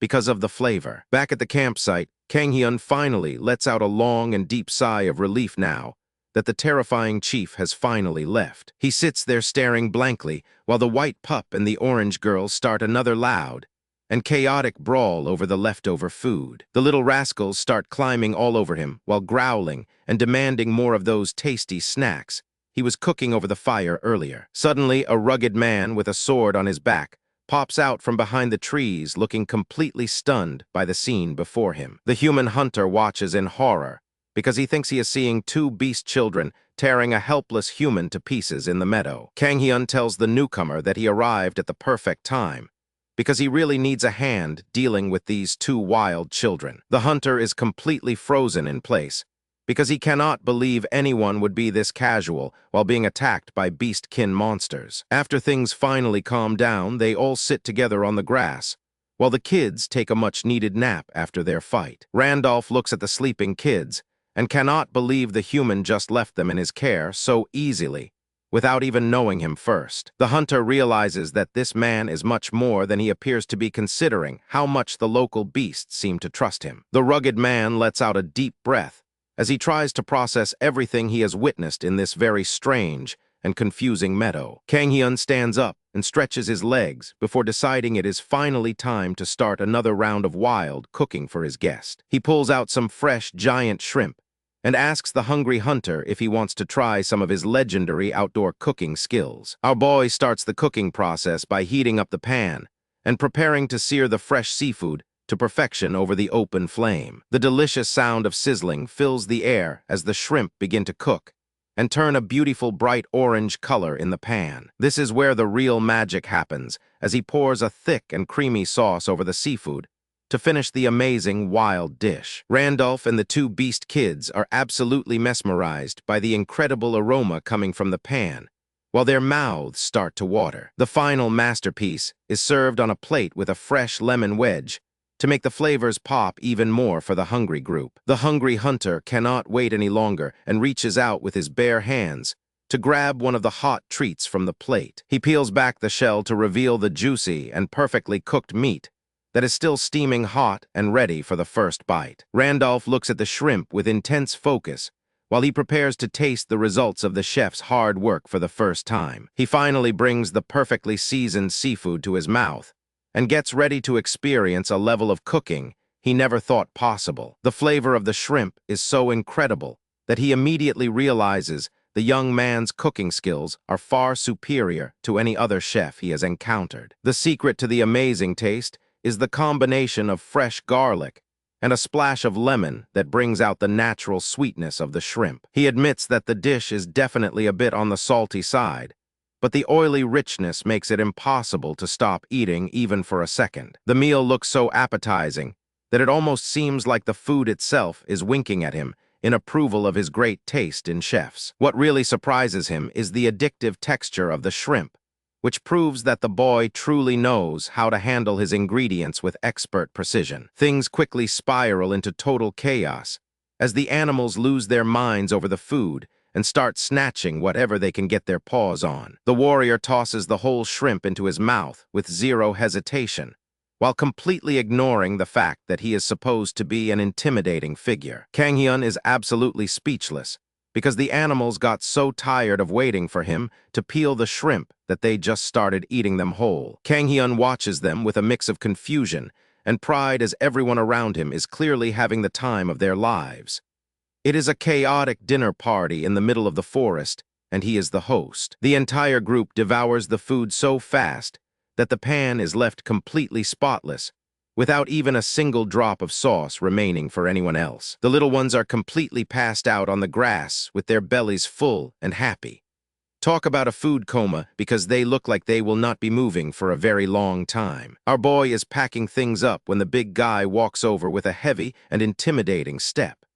Kang Hyun looks up wondering what this mountain of a man wants from him after such a massive meal. Kang Hyun feels a bit of pressure as he wonders if his cooking actually lived up to the high expectations of the powerful man he is currently traveling with. But wait for it, because the big man lets out a huge grin and gives a massive thumbs up of approval.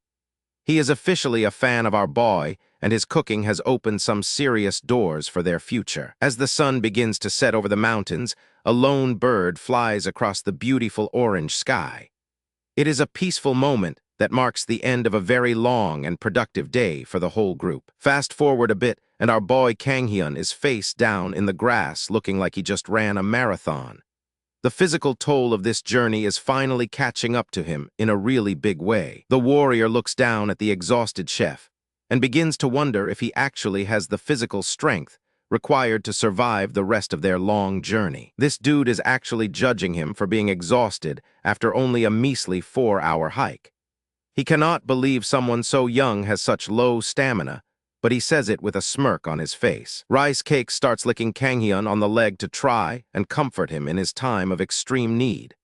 It is a cute gesture from a loyal companion who clearly cares about the well-being of his master. He suddenly notices that the areas where the little creature licked him are starting to feel significantly less painful, as if some kind of magical healing is taking place. He is so tired that he just closes his eyes and tries to soak in the peaceful atmosphere of the quiet forest. Rest is the only thing on his mind right now as he starts to drift off. The fox girl tries to mimic the healing lick, but her attempt only ends up making him feel gross because her breath smells absolutely terrible. Kang Hyun immediately snaps out of it and pushes her away while trying to be polite about the grossness. He appreciates the gesture, but having a fox girl lick your arm is where he draws the line. Suddenly, the atmosphere shifts as the big guy reaches behind his back and grabs the handle of his weapon. Our boy tenses up wondering if a surprise training session is about to start out of nowhere. He pulls out a wooden sword that looks like it has seen a lot of hard use over the years. This is clearly not just a toy, but a professional tool for some serious martial arts training sessions. He stares at the wooden blade with total shock, because he has absolutely no idea why he is being handed a weapon in the middle of a rest break. He assumes the man is simply dumping a piece of junk on him, and does not realize the significant value of the gift he has just been given. The big man starts shouting with a lot of energy and passion as he hands over the wooden blade. He is clearly trying to hype up our boy for the next difficult stage of his grand journey. Kang Hyun takes the sword with a skeptical look on his face while wondering how this is going to help him. He looks like a kid who just got a stick for his birthday instead of a console. The story suddenly shifts back to the modern city, where the quiet night sky serves as a backdrop for the protagonist's continued culinary experiments. Our boy is back in a professional kitchen, and he is tossing pasta like a true culinary master.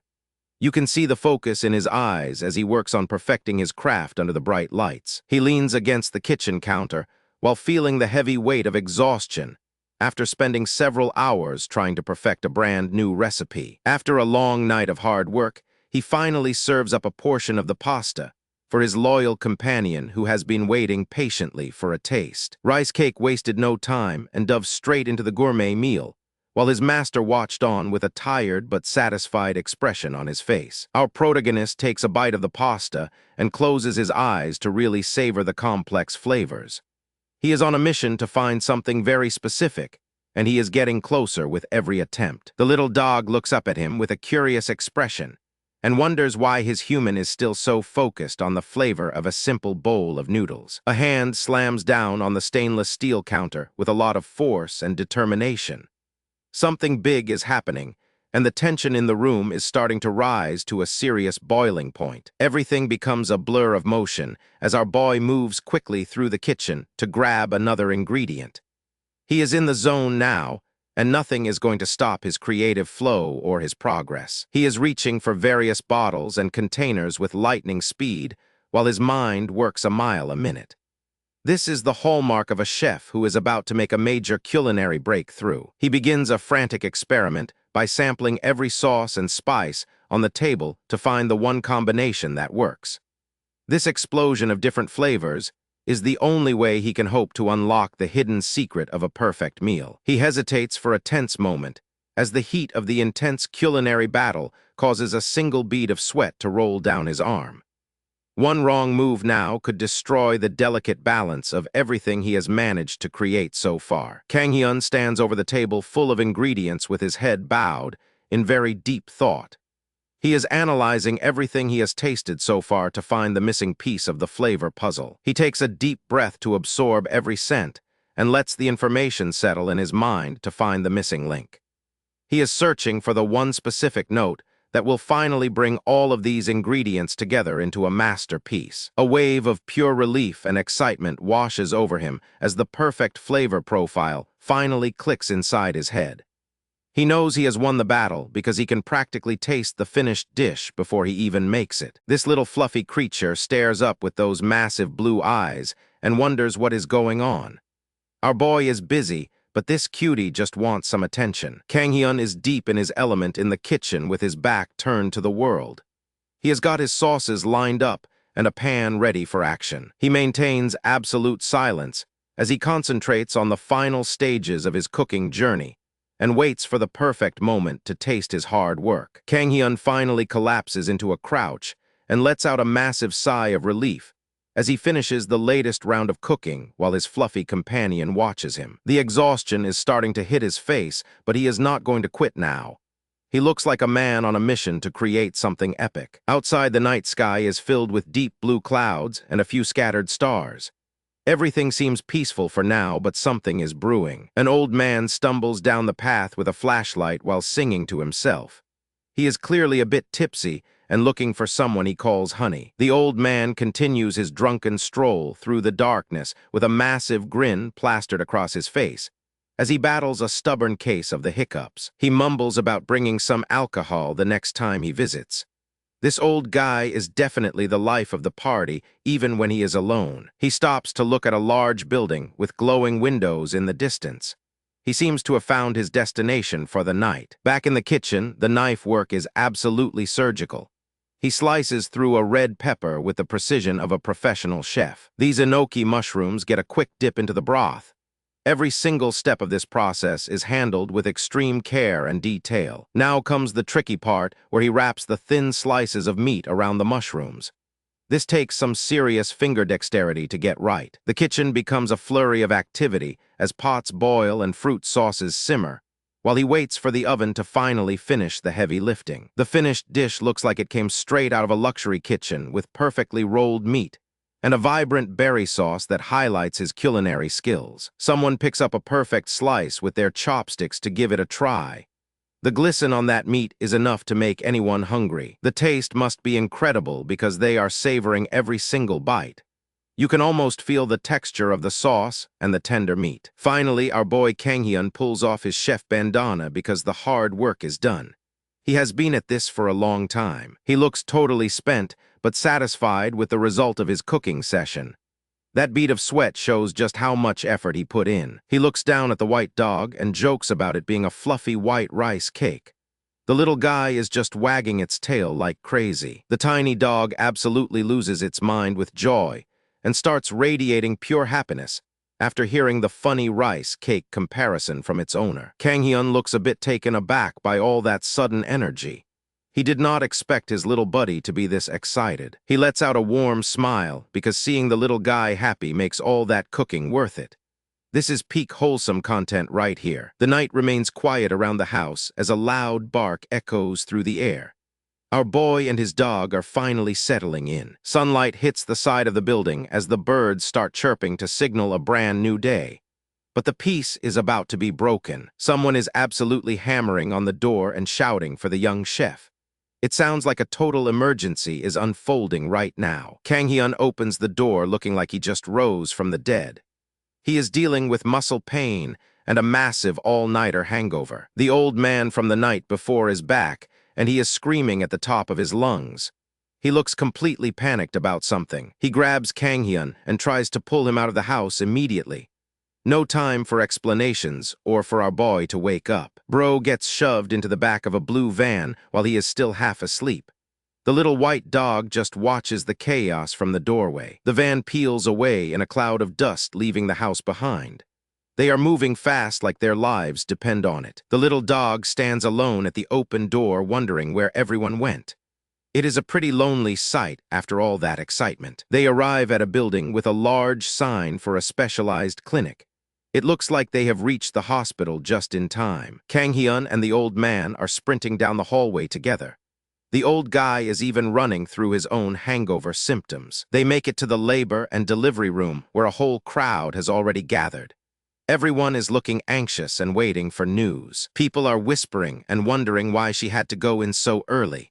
They are already debating if it will be a boy or a girl. A man sits there looking completely devastated while everyone talks about Sujin.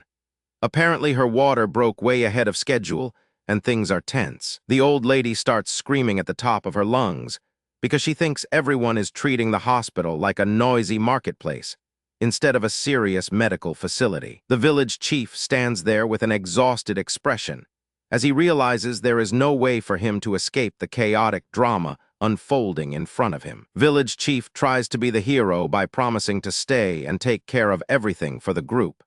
He tells them not to worry because he is the chief, and he has got this entire situation under control. The village chief gets dragged away by his angry wife, while Kang Hyun watches the entire scene unfold in total disbelief.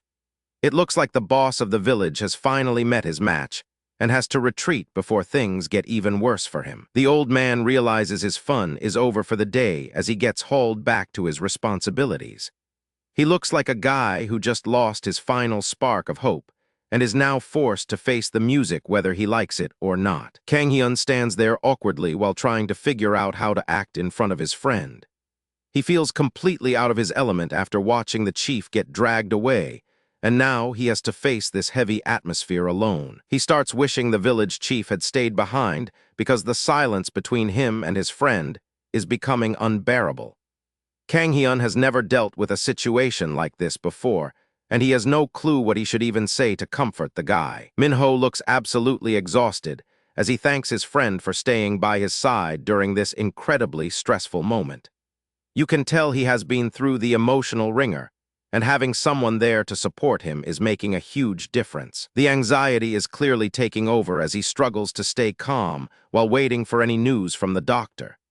Every passing second feels like an eternity for him, and he just wants to know if everything is going to be all right. Kang Hyun watches his friend with deep concern while realizing just how much internal pain the guy is going through. He wants to offer some words of encouragement, but he understands that sometimes just being present is the most important thing he can do. It suddenly hits Kang Hyun that this guy is roughly the same age as him, which makes the whole ordeal feel even more relatable. Seeing someone from his own generation dealing with such a massive responsibility makes him reflect on his own life and choices. He places a supportive hand on his friend's shoulder to reassure him that he doesn't have to face this storm alone. They are both navigating these intense emotions for the first time and just trying to make it through the day in one piece. The simple gesture of friendship helps Minho finally release some of the tension he has been holding in for the last few hours. He looks like he can finally breathe again after being on the verge of a total emotional breakdown for so long. Kang Hyun stays silent while looking away to give his friend some space to process everything that is happening right now. He wants to be a steady pillar of support, while the rest of the world seems to be spinning out of control. A faint sense of relief washes over Minho as he closes his eyes and tries to find a moment of peace amidst the chaos. The massive weight on his heart seems to be lifting slightly, and he is finally able to relax his tense muscles. He keeps a firm grip on his friend's shoulder as they sit together in the silence of the hospital corridor. This quiet connection is exactly what they both need before the next wave of news arrives and changes their lives forever. The scene outside is the complete opposite of the hospital silence, as the villagers erupt into a massive celebration. Everyone is incredibly hyped because it has been years since a new life was brought into this small and tight-knit community. The locals are losing their minds with joy and punching the air as they celebrate the arrival of the newest member of their village. Their excitement is absolutely contagious, and you can tell this is one of the happiest days they have had in years. Kang Hyun approaches the village chief to get an update on how his friend is doing after all the drama. He wants to make sure that the guy is finally managing to settle down and find some peace after such an intense day. Everyone in the crowd is buzzing with excitement while they share stories and gossip about the big news they just received. This is easily the most action the village has seen in a long time, and nobody wants to miss out on the fun. While the chief continues talking, Kang Hyun finds himself getting lost in his own thoughts about the future. He needs to figure out how to navigate his next steps in this strange place, while everyone else is busy celebrating the new arrival. The old man's face suddenly goes pale, as if he just remembered something absolutely terrifying that he was supposed to take care of. It looks like the celebration is about to be cut short by a serious problem that he didn't see coming at all. The chief admits that even he was completely caught off guard by the intensity of everything that went down today.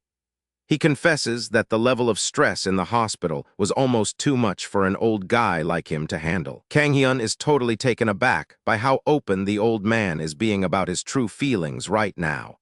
He didn't expect such a gruff character to show this much vulnerability, and it makes him see the village leader in a whole new light. The atmosphere shifts as the chief adopts a grave expression to share some vital information with the young man.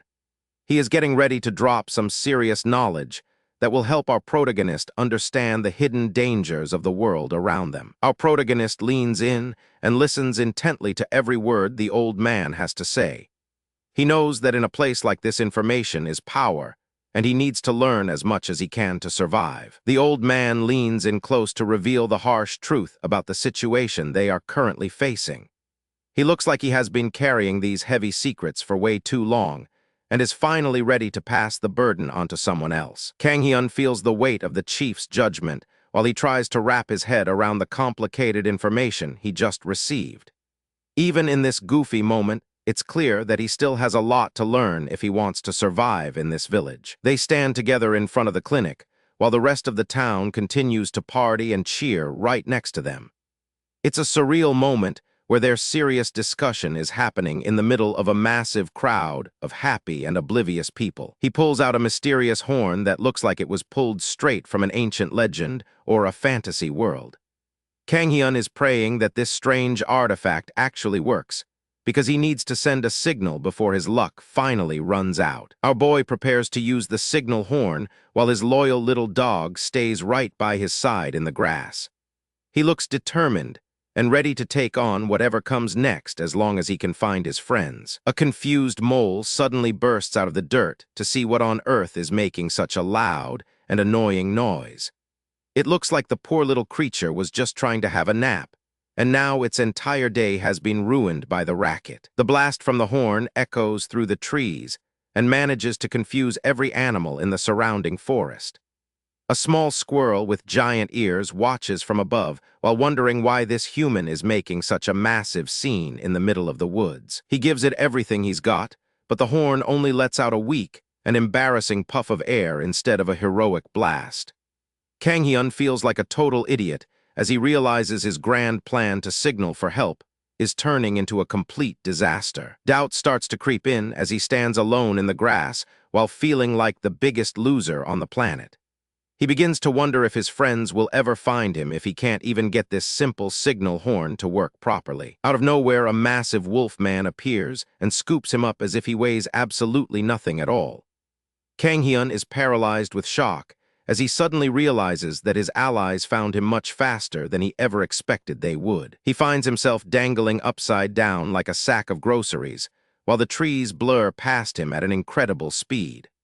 The wolf warrior isn't wasting any time and starts hauling him through the woods before he can even figure out which way is up. Kang-hyun is being carried like luggage by the silver wolfman, and he looks completely exhausted after being hauled around like a total sack of potatoes. Dangling upside down like this is basically a nightmare for our hero, as he wonders exactly how his day ended up going so horribly wrong. They are straight up flying through the trees at speeds no human should ever experience. The wind is whipping past them, and the forest is just a green blur as they race toward some unknown destination. This beastman has legs of steel and zero chill for his passenger. The landing is absolutely brutal on the stomach, and Kang-hyun ends up puking rainbows on the grass because that high-speed travel was way too much for him. He collapses in total misery while thinking back to the time. An old man told him his lower body was way too weak for serious physical work. Two small beast children suddenly pop out of the bushes and stare at the human with wide eyes, because they have never seen anything like him before. The silver beastman stands tall under the morning sun, looking incredibly cool and majestic, while the human he brought along is still struggling to even move. Kang-hyun catches a glimpse of something in the distance, and his eyes go wide with total disbelief. He is trying to process what he is seeing, but his brain is basically short-circuiting at this point.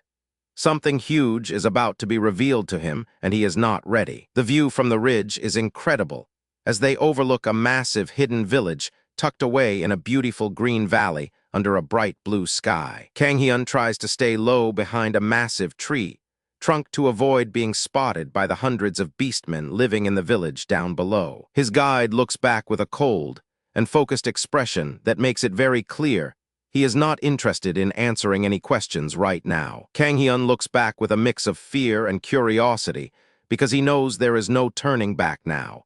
He has to trust this massive beastman even if every instinct in his body is telling him to run away.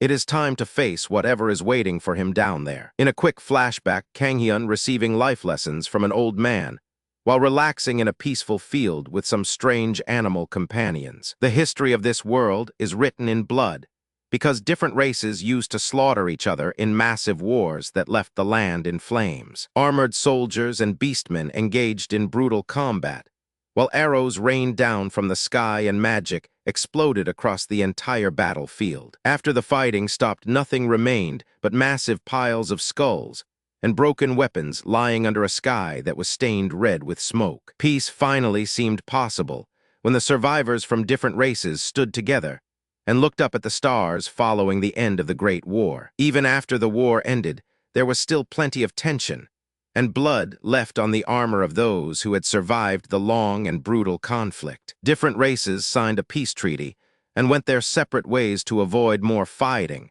And now our hero is walking right into beast territory. As they walk through the village, the locals start whispering and pointing because they cannot believe their eyes. Word spreads fast that a real human has actually appeared in their territory after all these years. Kang-hyun feels like a zoo exhibit with everyone staring at his every move. Their path gets blocked by a massive wall of silver fur, as a new beastman appears to challenge them for bringing a human into their secret village. This older wolfman elder is not impressed at all, and he openly questions why a human is standing in their village. He has his arms crossed, and his eyes narrowed like he is looking at a piece of trash. He clearly thinks having a human around is a terrible idea. The elder narrows his eyes and radiates pure killing intent. As he stares down the human, he clearly considers to be nothing more than trash. A massive furry hand reaches out toward the terrified human, and Kang-hyun freezes in place, while his heart hammers against his chest from pure fear. The silver-haired guide steps forward and uses his own body to shield the human protagonist from the elder, who is clearly ready to start a fight. The village elder lets out a sinister smirk, while realizing someone is actually brave enough to stand against his authority in front of everyone. The atmosphere turns heavy as the two warriors lock eyes, in a silent showdown that feels like it could explode into a deadly battle at any second. The little beast children hide behind a nearby wall and tremble with fear, because they know how terrifying the elder gets when he is angry. Rice Cake suddenly leaps forward and starts barking aggressively at the elder because the little white creature is determined to protect his human friend. The elder looks completely shocked to see such a small and fluffy creature having the guts to bare its teeth at a powerful warrior like him. The small orange-haired beast kid follows suit and starts growling at the elder with a fierce expression that shows he is not backing down either. This situation is getting way too chaotic for Kanghyun, and he looks like he is about to have a total mental breakdown from the stress. Kanghyun imagines himself as a helpless princess in a dress being protected by a knight, because that is exactly how he feels right now. He tries to de-escalate the situation by saying he does not want any trouble, but something massive suddenly starts falling from the sky right above them. A red-haired warrior crashes into the village like a literal meteor and creates a massive dust cloud while grass and dirt fly everywhere from the impact. Kanghyun stares at the mysterious red-haired figure and feels a massive surge of power that is way more intense than anything he has felt before. Everyone watches in silence as the new arrival slowly stands up and changes the entire energy of the confrontation with just her presence. The woman introduces herself as Cassin and tells our hero that he can call her the chief while looking him over with a confident smirk. The orange beast kid lets out a shout of joy and runs toward the red-haired woman as fast as his little legs can possibly carry him. Cassin picks up the little guy and shows a much softer side by smiling warmly at the kid, despite her fierce and intimidating warrior appearance. Kanghyun is watching this interaction, and he is starting to feel a tiny bit better about his situation. If the leader of the village can be this kind to a kid, maybe she won't just turn him into a rug. He is still nervous, but his panic levels are finally dropping. The elder realizes his bullying tactics won't work anymore and begins to feel the heat as his leader stares him down.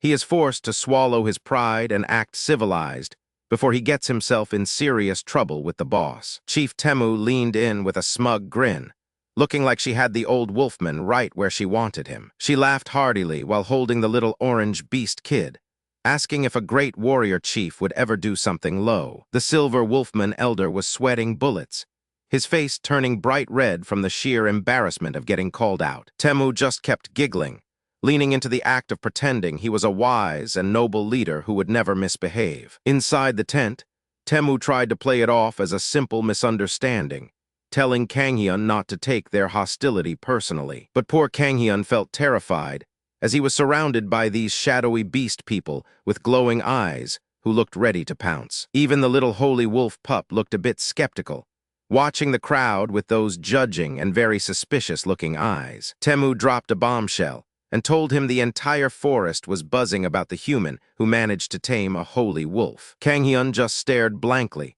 as he realized his peaceful camping trip was basically a reality show for the entire monster population. The red-haired chief reached out to pat the little orange beast on the head with those sharp claws of hers. Our boy Kanghyun tried to play it cool and raised his hands to calm everyone down as they continued to stare. He admitted he did not want to show up empty-handed and decided to pull something special out for them today. Kanghyun opens up his lunchbox to reveal rows of perfectly sliced meat that would make any carnivore's mouth water instantly.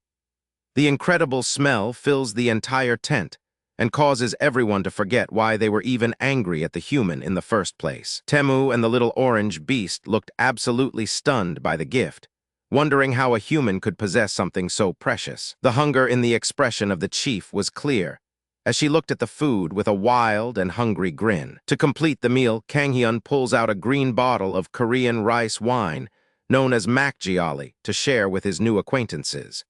He hopes this premium alcohol will be enough to turn these savage beast people into his best friends for the rest of the trip. Temu grabbed the bottle and guarded it like a legendary artifact, looking ready to fight anyone who tried to take it away. The wolf people nearby started twitching their ears, picking up on the strange sounds coming from the bottom of the bottle. Suddenly things took a dark turn, as one wolf woman screamed that the human was a bastard, showing his true colors. Kang Hyun was totally panicking, waving his hands around while trying to explain that it was just a normal and safe drink. Temu did not listen to the warnings and started shaking the bottle with a look of pure determination on her face. The pressure built up, and suddenly a massive fountain of white foam exploded out of the top, drenching everything in sight. Temu looked down at the bottle with a surprised expression as the fizzing started to die down after the big explosion. Without a second thought, she tilted her head back and started chugging the wine straight from the bottle like a pro. One of the gray-haired wolf girls grabbed Kang Hyun and started shaking him while screaming in terror about the chief. Temu ignores the screams of her subordinates and continues to chug the entire bottle of rice wine as if her life depended on it. The surrounding warriors can only watch in absolute terror as their leader finishes the unknown human substance in record time. After taking the first few gulps, the chief realizes this is the best thing she has ever tasted in her entire life. She asks the human how he could possibly create such a refreshing drink and starts demanding more of the velvety, smooth wine. The carbonated bubbles of the rice wine dance across her tongue and provide a cooling sensation that the chief has never experienced before. She is absolutely mesmerized by the complex flavors of the human beverage and feels a sense of pure bliss washing over her soul. Temu is so impressed by the unique taste of the makgeolli that she starts to wonder if the human world is filled with such amazing treasures. She stares at the container of white liquid and realizes she definitely needs to get her hands on more of this stuff. She pointed a long finger and declared that she absolutely craved that meat side dish he had brought along with him. The chief picks up a thick piece of pork and opens her mouth wide to experience the ultimate combination of food and drink. She can already tell that this meat is going to be just as legendary as the wine she just finished chugging. This specific cut of meat has been seasoned to perfection and looks like a divine gift sent straight from the heavens to the monster village. It is so tender and juicy that it practically promises to melt the moment it touches anyone's tongue. As the chief looks at the spread of food before her, she realizes that this human might be more valuable than she originally thought.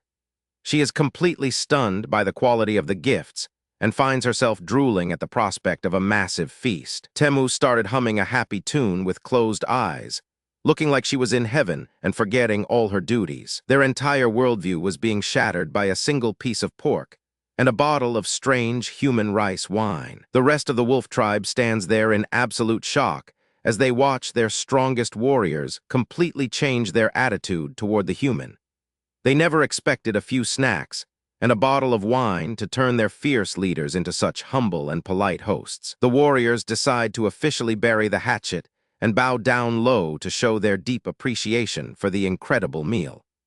They are truly sorry for being so hostile earlier and want to make sure the human feels welcome in their village from now on. The little holy wolf pup started growling at him, probably annoyed that the old man was trying to steal the spotlight. Temu got back to her energetic self and started singing about how great the wine was while holding the empty bottle. Temu commands everyone to put their absolute best effort into the upcoming festival, because the entire event is being held in honor of their special guest. Kang Hyun is left trembling in fear as the crowd lets out a deafening roar of excitement after hearing about the prestigious title being awarded to the top hunter. The entire tent was filled with beast people dancing and cheering at the top of their lungs for the upcoming festival. Kang Hyun sat there looking like he had aged 10 years in a single afternoon, wondering why these villagers loved feasts so much. Hammon is absolutely hyped. She's telling the whole tribe to go all out because this festival is for a very special guest. Our boy Kang Hyun looks like he's about to have a heart attack. Apparently, the hunter who catches the best game earns the legendary title of Chedu. The entire tribe is going wild. You can practically hear the roar of the crowd as they prepare for the big hunt. Kang Hyun is just standing there wondering why these people are so obsessed with having feasts. He's clearly not used to this level of energy. Up in the sky, a bird watches the village as the explanation continues. The Chedu isn't just a title because the winner literally leads the entire tribe on future hunts. It's the ultimate badge of honor for any warrior in this pack. Kids are jumping around with pure excitement for the coming events. Hammond is looking pretty confident while our boy tries to stay calm. She knows she is the favorite to win this whole thing. She's actually surprisingly sweet with the local kids. Look at her just chilling and petting them like it's nothing. But then she just smacks one of them. These beast folk kids are built different because he looks like he is actually enjoying the rough play. Our protagonist is just watching this chaos with a blank stare. He's trying to process the wild culture of this tribe. Hammond turns to him with this mischievous grin. She asks if he wants to join in and play with the little rascals too. Before he can even answer, one of the kids literally starts munching on his sleeve. This kid has zero chill and a very healthy appetite. Kang-hyun is losing it while Hammond just laughs. She casually mentions that the kids might just bite him instinctively because that is how they show affection. Hammond is practically dying of laughter and tries to ease his nerves with a pretty grim joke. She promises him that her tribe does not eat human meat like those savage orcs do. Our boy is desperately trying to pry this little monster off his leg. "Let go, kid, I am not a snack." The young beastkin refuses to let go and continues to treat the poor guy like a giant chew toy. This is turning out to be a much more exhausting struggle than he ever expected. The mood shifts instantly when a group of hunters returns with the corpse of a massive tiger monster. These beasts are known for their insane speed, and catching one is considered a legendary feat. The warrior chief Temu is looking incredibly smug. He stands over his prize like he is the strongest man alive, which honestly he might be. The size of that beast is absolutely insane. It takes up half the village square just lying there dead. Temu gives this cold look like he expects everyone to bow down. He thinks he has already won the title of Chedu. Kang-hyun realizes this guy is a total egomaniac. He decides it is better to just play along with the sarcasm instead of starting a fight. Kang-hyun starts putting on a ridiculous show of humility and fear to keep his act going in front of the others. Hammond just watches the embarrassing performance while wondering why he is trying so hard to look pathetic. She asks him if he really thinks that ugly thing is cute. She clearly does not share his feigned enthusiasm for the chief's catch. Kang-hyun is sweating bullets here. He just wants to survive the day without getting eaten or stepped on by a giant. The crowd starts buzzing with gossip as another group drags in a massive purple snake that looks absolutely terrifying. Apparently, the warrior chief has a reputation for only hunting the most hideous and monstrous-looking creatures in the forest. Out of nowhere, they bring out a tiny white fox. It is such a sharp contrast to the giant monsters they just showed off. A hush falls over the village as everyone spots the tiny white fox that was brought back alongside the giant monsters. The contrast between the massive predators and this little creature makes the entire hunting competition look like a joke. The chief starts screaming at the top of his lungs. He thinks this is a total insult to the hunt and his pride. Another young hunter presents her catch, a simple bird. Though it is a modest prize compared to the massive predators shown earlier, she waits with wide-eyed anticipation for the judging to begin. It is pretty hilarious seeing this tiny little fluff ball compared to the massive tiger and snake. Talk about a weird competition. Temu is staring down the little girl while she just holds her prize. He is clearly furious that he might lose to a kid. Hammond steps forward and notes that everyone is finally back from the woods. Now it is time to actually judge the results. Tension reaches a boiling point while Hammond prepares to announce her official verdict to the waiting crowd. She looks over the massive beasts and the tiny prizes to decide who actually deserves the title of the next leader. Hammond's eye narrows as she looks over the candidates. She's looking for something specific that the others probably missed. All the hunters are standing in a line waiting for the verdict. Some look confident while others are just happy to be there. This girl looks completely stunned. She probably didn't expect the judging to be this intense or for her to be in the running. Hammond tells everyone that they are completely misunderstanding the point of this hunt. She has a very different perspective on what makes a winner. Temu looks like he is about to blow a fuse. He hates being told that he is wrong, especially in front of the whole tribe. Hammond explains that a true Chedu needs to know how to select prey for the specific purpose. Hunting isn't just about killing the biggest thing you find. The warrior chief realizes he might have completely lost his chance at the title and looks over at his younger follower in total shock. They both cannot believe that their hard work is being dismissed by Hammond. Hammond points out the real winner of the festival. She is taking control of the situation and showing her authority. The crowd erupts into wild cheers as Hammond is declared the winner and officially crowned as the new Chedu of the tribe. This legendary victory marks the end of Temu's reign and proves that Hammond truly understands the meaning of the hunt. Kang Hyun breathes a massive sigh of relief because he knows that winning the hunt would have only brought him more trouble. He is just glad they can finally relax without the entire village staring them down in jealousy. While the rest of the village throws a massive party with music and dancing, Kang Hyun is having a miserable time. He looks completely disgusted as he watches the kids run around with giant chunks of foul-smelling meat. Chedu is clearly having the time of her life and asks Kang Hyun if he is enjoying the celebration as much as she is. He can barely answer her because he is too busy fighting for his life against the putrid smell. Kang Hyun looks over the entire village and realizes that every single cooking fire is producing the same terrible odor. He wonders how these people can eat like this every day without using a single spice to improve the flavor. Chedu does not realize his internal struggle and tries to hand him a massive piece of the meat she just finished grilling. She is just trying to be a good host, but the gesture sends him into a total panic. He looks over at his high-quality camping containers just sitting there on the lush grass. He is probably thinking to himself that he should have brought his own lunch if he knew the catering was going to be this questionable. The beastmen are tearing into the meat like it's the best thing they have ever tasted. Chedu is leading the charge, and our boy is just sitting there wondering if their taste buds work differently than ours. Poor Rice Cake is suffering just as much as his master. Kang Hyun gives him a sympathetic look and tells him they just need to endure this for a little bit longer before they can finally leave. He tries to be polite and takes a bite, but he immediately regrets the decision as the foul taste hits his tongue. He realizes that if he doesn't step in and meddle with their cooking now, he will never survive the night. His patience finally snaps, and he stands up with a look of pure determination because his pride as a chef is on the line. Chedu tells him that a guest should stay seated, but his instincts are too strong to ignore. Our boy decides it's time to show these people what real cooking looks like. He whips out his professional camping set and sets up a high-tech portable grill right in the middle of the grass. The beastmen are just staring at him like he is some kind of wizard performing a ritual. Everyone stops what they are doing to watch this strange human. They have no idea what these metal tools are for or why he is acting like he is about to perform surgery on a piece of steak. The masterclass begins right now as he sears the meat perfectly on the grill. He is not just cooking it, though, because next he tosses it into a pot and starts pouring in a generous amount of alcohol. This is not just a meal anymore, it's a full-blown experiment in flavor and technique. To top it all off, he starts adding fresh fruits to the mixture to balance everything out.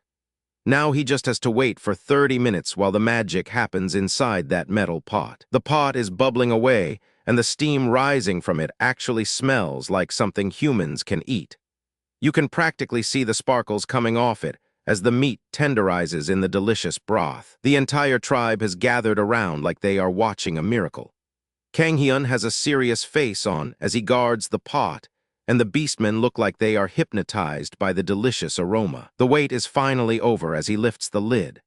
A massive cloud of savory steam erupts into the air, and the faces of the villagers are lit up by the sheer glory of it. The meat inside is incredibly juicy and perfectly cooked compared to the charcoal bricks they were forcing down earlier. It glistens under the light and releases a heavenly aroma that makes everyone's mouth water instantly. Kang Hyun begins to expertly carve the cooked meat, while everyone watches his professional techniques with absolute amazement. He ignores the chatter around him and focuses entirely on serving the perfect meal to his new friends. Every slice reveals how tender the inside is. He is focused and determined to give these people a taste of civilization one plate at a time. Chedu is the first one to take a bite.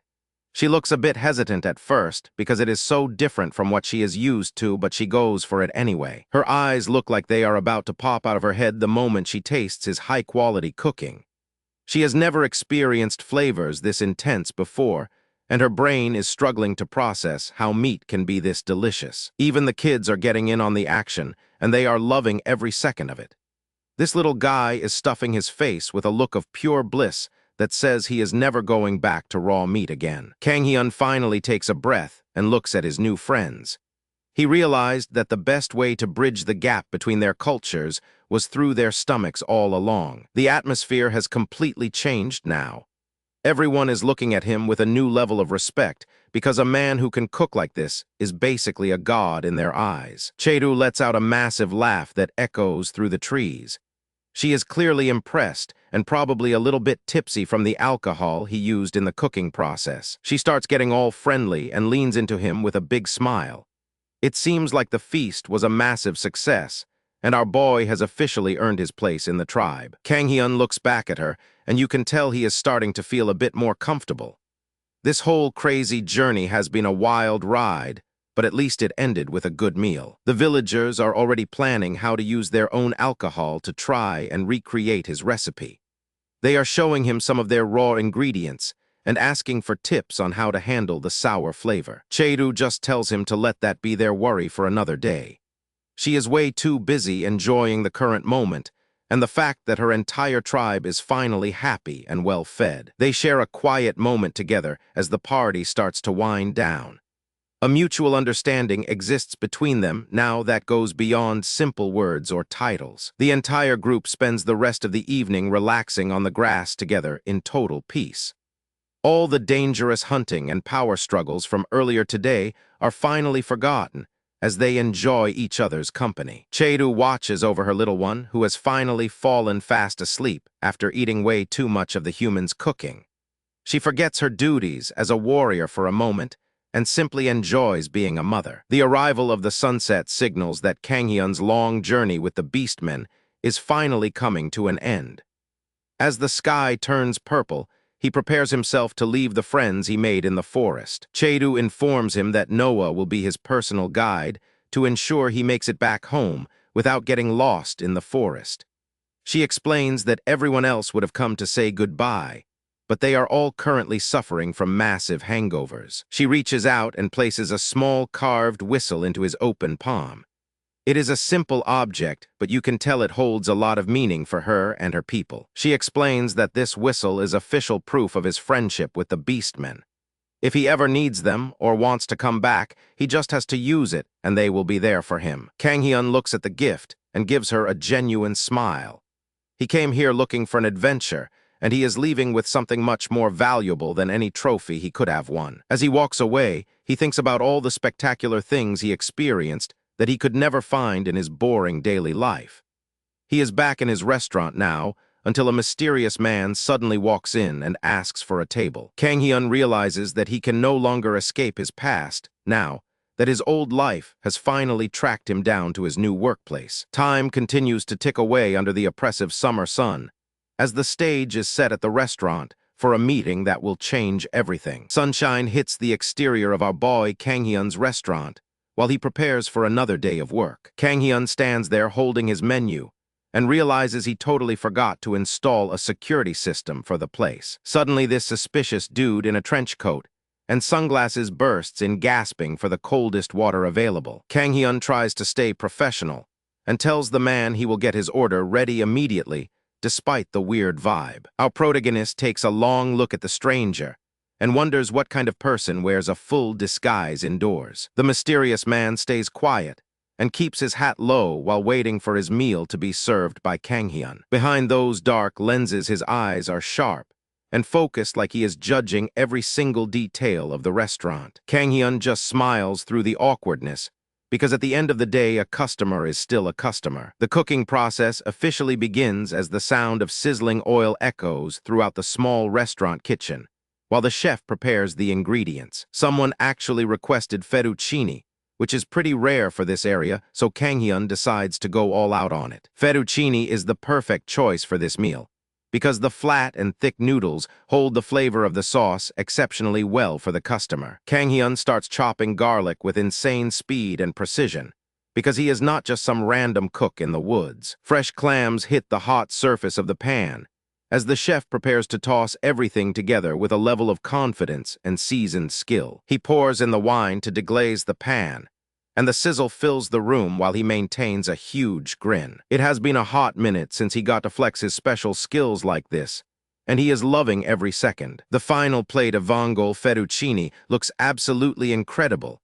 and is basically a work of art on a white plate. The stranger looks down at the steaming pasta and seems genuinely surprised by the quality of the dish sitting before him. He takes his fork and twirls the noodles around while the aroma of fresh clams and garlic fills the air. Without saying a single word, he brings the first bite to his mouth to see if the taste matches the look. The incredible aroma of the seafood and spices hits him immediately and proves that this dish was prepared by a true master of the culinary arts. This mysterious customer cannot believe he is finding such high-quality Italian cuisine, tucked away in a remote and quiet countryside village like this one. He stops for a moment to process the experience while his hand trembles slightly from the sheer quality of the meal. Kang Hyun hears something from the corner and turns his head toward the small television set sitting on a wooden stool. A very distinguished-looking man appears on the news broadcast, speaking into a microphone about some very important business matters. The customer suddenly gets extremely shy and pulls his collar up to hide his face from the screen behind him. He finishes every single bite of the pasta, leaving the plate completely clean, except for a few empty clam shells. The man stands up and prepares to leave, but he has this look on his face like he found something special. The stranger reaches for his sunglasses and starts to pull them down as he prepares to reveal his face to the chef. Kang Hyun watches him go and feels like he has seen this guy somewhere before, but he cannot quite place it. He adjusts his coat and pulls his collar up high to hide his identity as he prepares to exit the shop. He looks back at Kang Hyun with a satisfied expression, because the meal reminded him of something very close to his heart. He starts reminiscing about a traditional minestrone soup that is meant to be shared with a large family during a warm and comforting meal together. Kang Hyun gets all pumped up hearing the praise because he takes a lot of pride in the food he serves. The mysterious man finally opens the door to leave, and the bright sunlight pours into the quiet little restaurant. Our protagonist stares at him from the side with a look of pure astonishment as the truth of the man's identity starts to dawn on him. It turns out this guy is a total legend, and he gives Kang Hyun a knowing look before heading out the door. Our boy Kang Hyun is standing there with a massive question mark over his head because he is still totally confused. The man chuckles and asks if Kang Hyun even watches television because his face has been all over the news lately. Kang Hyun scratches his neck awkwardly because he spends way more time in the kitchen than he does watching any shows. He finally looks back at the TV screen, and his jaw drops when he realizes he just served a superstar. The little white dog is enjoying a peaceful nap in the grass until a sudden scream echoes through the air and makes the poor thing wake up in a total panic. Kang Hyun is looking extremely tense right now as he stares down at his guest with sweat beads forming on his face,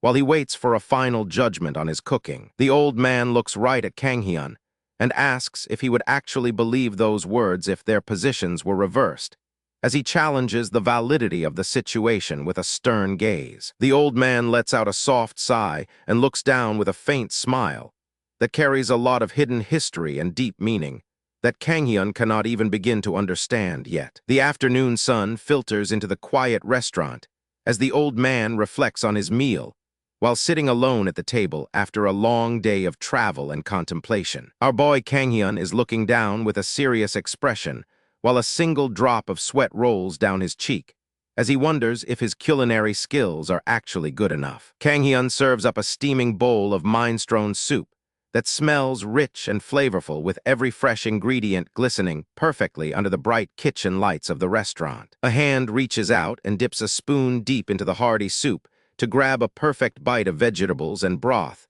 as the moment of truth finally arrives for our chef. The old man takes a slow and careful bite, while his eyes close to fully experience the complexity of the flavors, as he analyzes every single ingredient used in the dish. Suddenly, his eyes widen as the taste hits him, and he looks like he just discovered a hidden treasure in that bowl while staring down at the food in pure disbelief. Kang Hyun is peeking over the counter with his eyes wide open, and a look of pure anxiety on his face, while he waits for the old man to say literally anything at all. The spoon scrapes the bottom of the bowl as the old man finishes every single drop of the meal, Kang Hyun prepared, which is the ultimate compliment for any aspiring young chef. He looks up at Kang Hyun with a much softer expression than before, and it seems like the food actually touched his soul, as those harsh emotional walls finally start to crumble. Kang Hyun just blinks in confusion with a blank look on his face, because he really did not expect such a positive reaction from someone who seemed so incredibly difficult to please. The story jumps back in time to Italy, where the national flag waves over a grand white stone monument, as we begin a journey through the old man's core memories. Him as a young man working hard as a waiter in a fancy restaurant, before transitioning to a scene of him sweeping the floors to earn his keep and survive. Times were clearly tough back then, as he sat by a small window eating a meager meal, while a tiny bird watched him, and his pride stopped him from asking for help. A kind woman serves him a hot dish, while he continues to struggle through his difficult days as a young artist who would eat out whenever he managed to sell a painting. The young man reflects on the humble, steaming bowl of stew he would treat himself to whenever he managed to sell a painting. A simple meal that was far from expensive but deeply satisfying. Another memory surfaces of him sitting in a beautiful room with a view of the ocean, while he works on a painting to capture the beauty of the world on canvas. Kang Hyun listens intently as the man shares his story, and he realizes that cooking is about way more than just following a recipe, as he feels a deeper connection to food. The old man leans forward and plants both hands firmly on the counter to look Kang Hyun directly in the eyes, because he has something very important to say to the boy. Our boy looks up with a startled expression as the man gets closer and demands his full and undivided attention, while Kang Hyun feels a mix of intimidation and genuine curiosity. His hand rests on the edge of the counter as he absorbs everything he is being told by this legendary figure, because he knows this is a massive turning point for him. Kang Hyun used to walk through the busy city streets, feeling a bit lost in a world that felt far too big for a regular guy with just a simple dream. There were nights when he sat alone in his dark room, feeling completely defeated and wondering if he would ever make it through the lonely and difficult path he chose. But then everything changed when he got into the kitchen and started working with fire and fresh ingredients to create something new, as his passion finally began to burn bright. The old man adjusts his black hat and prepares to leave, but you can tell he is leaving with a different heart. He looks more determined than ever, and it is all thanks to the meal our boy served him. Kang Hyun watches him go with a look of pure awe, because he just realized he was serving a literal legend, and his mind is racing with all the future possibilities. The old man gives him one last smile and says something that gives our protagonist a huge boost of confidence, because being recognized by a master is a major win. Kang Hyun stands there with his hand on his chin, while he starts to analyze the ingredients and techniques he used today to see how he can improve even further. Later that night, he is back at his laptop doing some serious research, while his little white dog rolls around on the floor nearby as he dives into culinary history. He stares intensely at the screen as he tries to piece together the puzzle of a very specific Italian seafood stew recipe, because his dedication is on another level right now. His imagination takes him deep underwater where fresh fish and octopuses swim through the waves, as he wonders if using a specific seafood stew as a base would work. A look of pure realization washes over his face as he finally connects the dots and figures out the secret ingredient he needed to make his dish truly legendary. His fingers start flying across the keyboard as he types out his notes and saves all the information he just found online to build his very own digital cookbook. He finds a stunning photo of a colorful Italian coastal town nestled against the bright blue water and green mountains, while the sun shines down on the beautiful scenery. The little white dog looks up with a hilarious expression and a question mark over its head, because it has no idea why its owner is acting so weirdly excited. Kang Hyun sits back and takes a moment to breathe, while he thinks about his next move in this high-stakes cooking world as he prepares for his next opportunity. He looks into the distance with a confident smirk, because he finally feels like he has a clear path forward and is ready to prove that he is a master. The bell above the door rings loudly to signal that a new customer has finally decided to step inside the restaurant during the late hours. Kang Hyun curiously pokes his head around the corner to see who exactly is visiting his shop at such an unusually late time of the day. A mysterious old man stands by the entrance wearing a full trench coat and a bucket hat like he is on some kind of secret mission. The stranger holds up his phone to show a trending video of a star chef named Lee Kang-hyun and asks if he has found the right person. Our boy decides to stay quiet and simply serves up a steaming bowl of delicious soup, while the visitor watches his every move with deep skepticism. He looked down at the table with a grim expression, probably judging the simple layout before he even tasted the first bite. The old man continues to study the table in silence, his unreadable expression adding to the pressure in the small restaurant. Our protagonist watched him closely because he knew this man had been to countless restaurants before in search of the perfect taste. The tension in the air was thick as he prepared to lift the cover and reveal the dish hiding underneath. As soon as the lid came off, a massive wave of steam and aroma hit him with enough force to make him gasp. Inside was a rich stew that looked absolutely incredible, with perfectly cooked ingredients floating in a deep and savory broth. The man dipped his spoon into the liquid, watching the steam rise up as he prepared himself for the first taste test. He slowly brought the spoon to his mouth, his eyes focused as if he was analyzing the molecular structure of the soup. The moment the flavor hit his tongue, everything changed, and his entire perception of reality started to shift away from the room. Suddenly, he felt like he was transported to a quiet studio where a master artist was working on a brand new masterpiece. He feels as though he is standing in a sunlit atelier by the sea where every single brushstroke on the canvas is full of intention and beauty. The peaceful atmosphere of this mental studio makes him feel as though he is finally witnessing the true essence of high art for the very first time. The sheer depth of the broth leaves the old man completely speechless, as he struggles to comprehend how a simple dish can taste this incredible in reality. A gentle smile spreads across the man's face as he experiences a moment of pure bliss from the meal.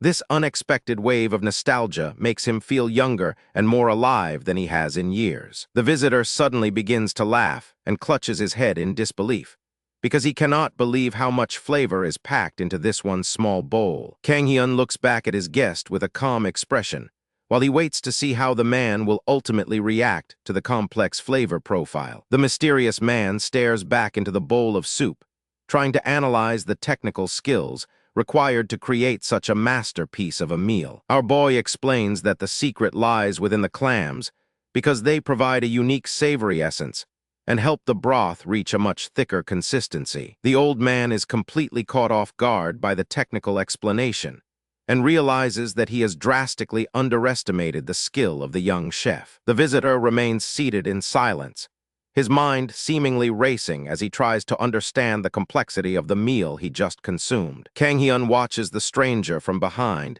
and begins to wonder why this guest is acting so unusually dramatic after finishing a very simple meal. The man starts thinking back to all the different restaurants he visited in the past, where older cooks were struggling to recreate this exact same flavor. He recalls seeing experienced women in the kitchen working for hours with traditional ingredients, just to fail at what this boy has already mastered perfectly. He realizes that if he had not followed his gut and come here today, he would have likely never visited this restaurant ever again in his life. A sense of deep regret washes over him as he wonders how many other talented young artists he might have overlooked throughout his long career as a critic. The old man reflects on how close he came to missing this incredible discovery, knowing he likely never would have returned here otherwise. A gentle and satisfied smile settles on his face, because he has finally found the one person who has the potential to actually change the culinary world. The mysterious trench coat man turns around and walks straight out the front door without saying another word or leaving a tip for the food. He pauses for a second on the driveway to take one last look at the building, while a thoughtful expression crosses his weathered face about the encounter. Kang-hyun stands in the restaurant with a massive question mark over his head, while he tries to process the bizarre interaction with his strange guest. He watches the old man walk towards a fancy white van that has been waiting patiently for him at the side of the road this whole time. Our boy realizes that this guy must be someone very important because he actually has a personal driver and a luxury vehicle waiting on his command. Suddenly, another stranger appears on the road carrying a heavy suitcase, and Kang Hyun immediately thinks he is about to deal with a second total weirdo today. Kang Hyun finally recognizes the face of his old friend and shouts out the name Yoonseop in total disbelief as he realizes the traveler is finally back. Kang Hyun begins to lose his temper and starts yelling at his friend because he cannot believe that this guy just showed up to live with him. Yoonseop looked down with a dark expression as he listened to Kang Hyun's ridiculous explanation. Yoonseop just flashed a big smile and gave a confident thumbs up like everything was going perfectly fine. Our boy just sat there with a dead expression while his friend made himself comfortable on the couch. The little white furball named Rice Cake was out cold on its favorite pink cushion in the room. It looked like the most peaceful thing in the entire world right then and there. Yoonseop reached out thinking he could finally get some quality pet time in with the little fluffy guy. But Rice Cake was not having it and jumped away the second that hand got close to him. Yoonseop ended up just petting the empty cushion while looking like a total idiot. Kang Hyun saw the whole pathetic attempt and started laughing with this devious look on his face over it. He poured some water while literally cackling and dared Yoonseop to try petting the dog one more time. Yoonseop doesn't even bother getting angry and instead looks at his friend with pure pity, as if he is watching someone who has completely lost their grip on reality. Yoonseop thought to himself that Kang Hyun must be incredibly lonely to be making such a huge scene today. Kang Hyun kept screaming for him to believe the truth, while Yoonseop just sat there looking very bored. Suddenly, they both stopped when they noticed someone else walking into the room from the main hallway area. A tall, muscular man walked in carrying groceries and looking like he was completely at home right here. The whole vibe changed instantly as the three of them stood around the cozy living room area together. The man had a warm smile and held up a bag full of goodies for everyone to see. He pulled out a blue bag that even had a cute little drawing of Rice Cake on it. Kang Hyun looked totally surprised and reached out to take the gift with wide eyes and a shocked face. Rice Cake came running over and let out a happy little bark to join the sudden party room. Our boy picked up the fluffy creature and held it close while feeling genuinely happy for once today. Kang Hyun is finally starting to relax with the little dog when he hears a massive commotion coming from the hallway that catches him completely off guard. The kids shouted that it was finally summer break, so school was the last thing on their minds. They caught sight of Rice Cake and immediately started gushing over how cute the white puppy looked there. Then an elderly man in a green cap showed up at the door to add more chaos. The old man waved a friendly hello to everyone inside the house, like he was a regular guest. The entire house has transformed into a chaotic zoo filled with rowdy kids and random neighbors, who all seem to be making themselves right at home. Yoonseop stares through the window in complete shock as he tries to process how a simple dinner turned into a crowded neighborhood convention in a matter of minutes. Kang Hyun did not seem to mind the crowd at all and just kept nuzzling the little white dog. Yoonseop leaned against the counter and realized he might actually enjoy staying here for the free meals. He tapped his hand on the wood and decided to just go with the flow for now anyway. He thought about how much Kang Hyun had changed and how he actually knew how to socialize with people now.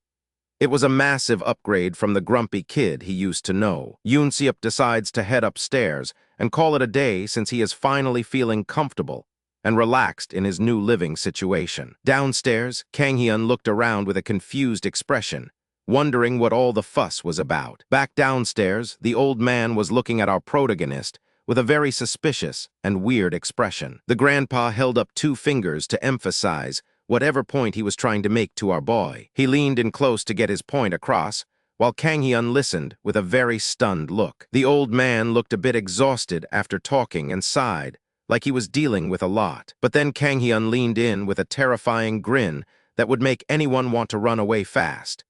He looked like he was about to drop some seriously intense news on the poor old guy. Yoonseop makes himself comfortable on the sofa and tells the others to count him in for the feast while he enjoys watching his favorite idols on the screen. The sun beat down on the lush green mountains as a brand new day began in the quiet countryside. The afternoon heat is absolutely brutal as the local farmers gear up for their daily grind in the countryside, using wide hats and towels to hide from the relentless rays. Everyone was out in the vast fields working incredibly hard under the midday sun to keep the harvest on track. Our protagonist, Kang Hyun, walked through the long rows of crops while carrying a heavy bowl filled with freshly picked potatoes. He stopped for a moment to chat with one of the elderly women who was busy tending to the soil. Kang Hyun looked very thoughtful as he wondered if there was something he was missing about the current situation on the farm. The old woman laughed and mentioned how his friend had been sitting in that exact spot for a very long time. Our boy did not look impressed at all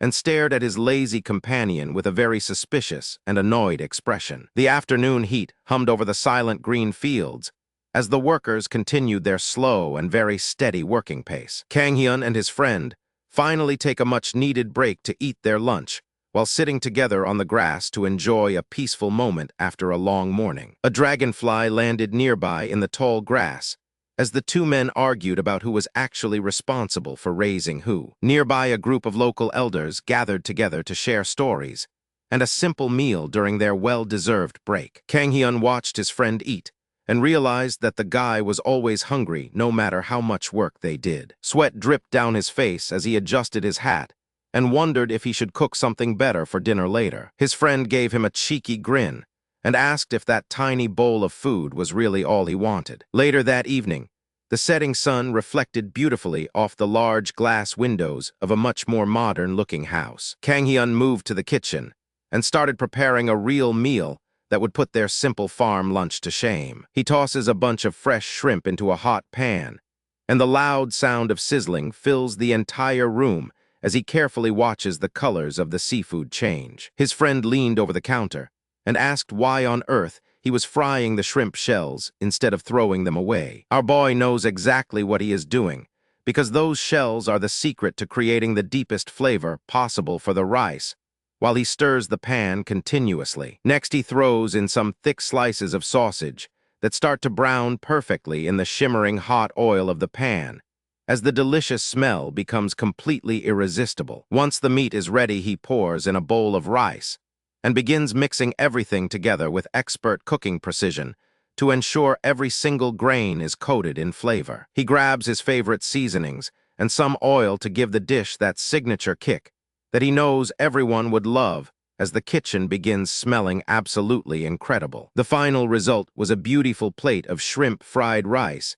that looked like it came from a 5-star professional restaurant. Even the local spirit pet could not resist the smell and started devouring a huge portion of the delicious hot meal. Kang Hyun sat down at the table and felt a sense of pride as he looked at the feast he just created. The friend looked at the steaming portion of rice with a look of stunned disbelief as the rich aroma of the shrimp and sausage filled the air. Kang Hyun finally serves up his secret masterpiece, and this dish could easily belong in a 5-star kitchen because the perfectly seasoned rice is exactly what they need. It was easily the best thing they had eaten in months, and the quality of the cooking was just on another level. The friend demands to know how he managed to make something this good with such basic ingredients, while he struggles to believe a simple meal could be this satisfying. He took another massive bite as the combination of spicy sausage and fresh seafood exploded on his tongue in an instant. A look of pure bliss washes over his face,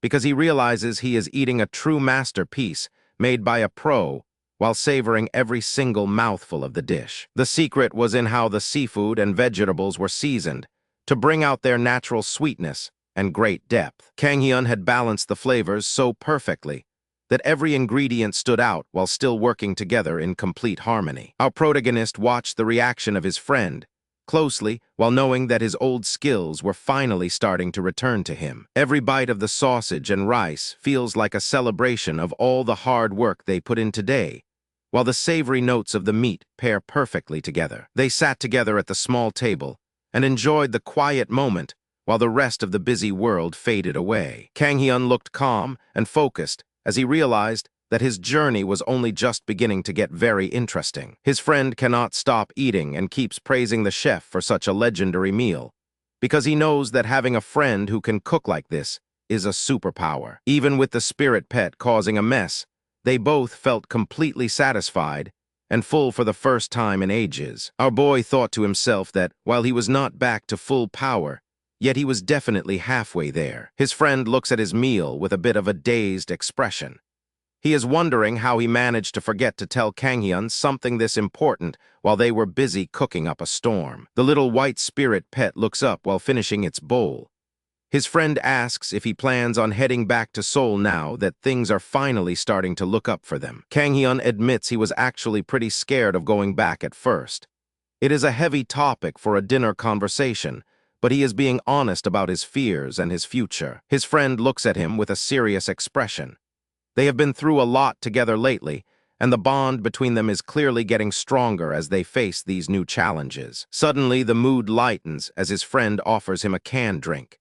It is time to stop the moping and start celebrating their small victory with a refreshing beverage after a long day. His friend offers the drink with a genuine smile. He is happy to provide some support and make sure Kanghyun knows he is not doing this all alone in a world that can be so unforgiving. Our boy looks happy for a moment.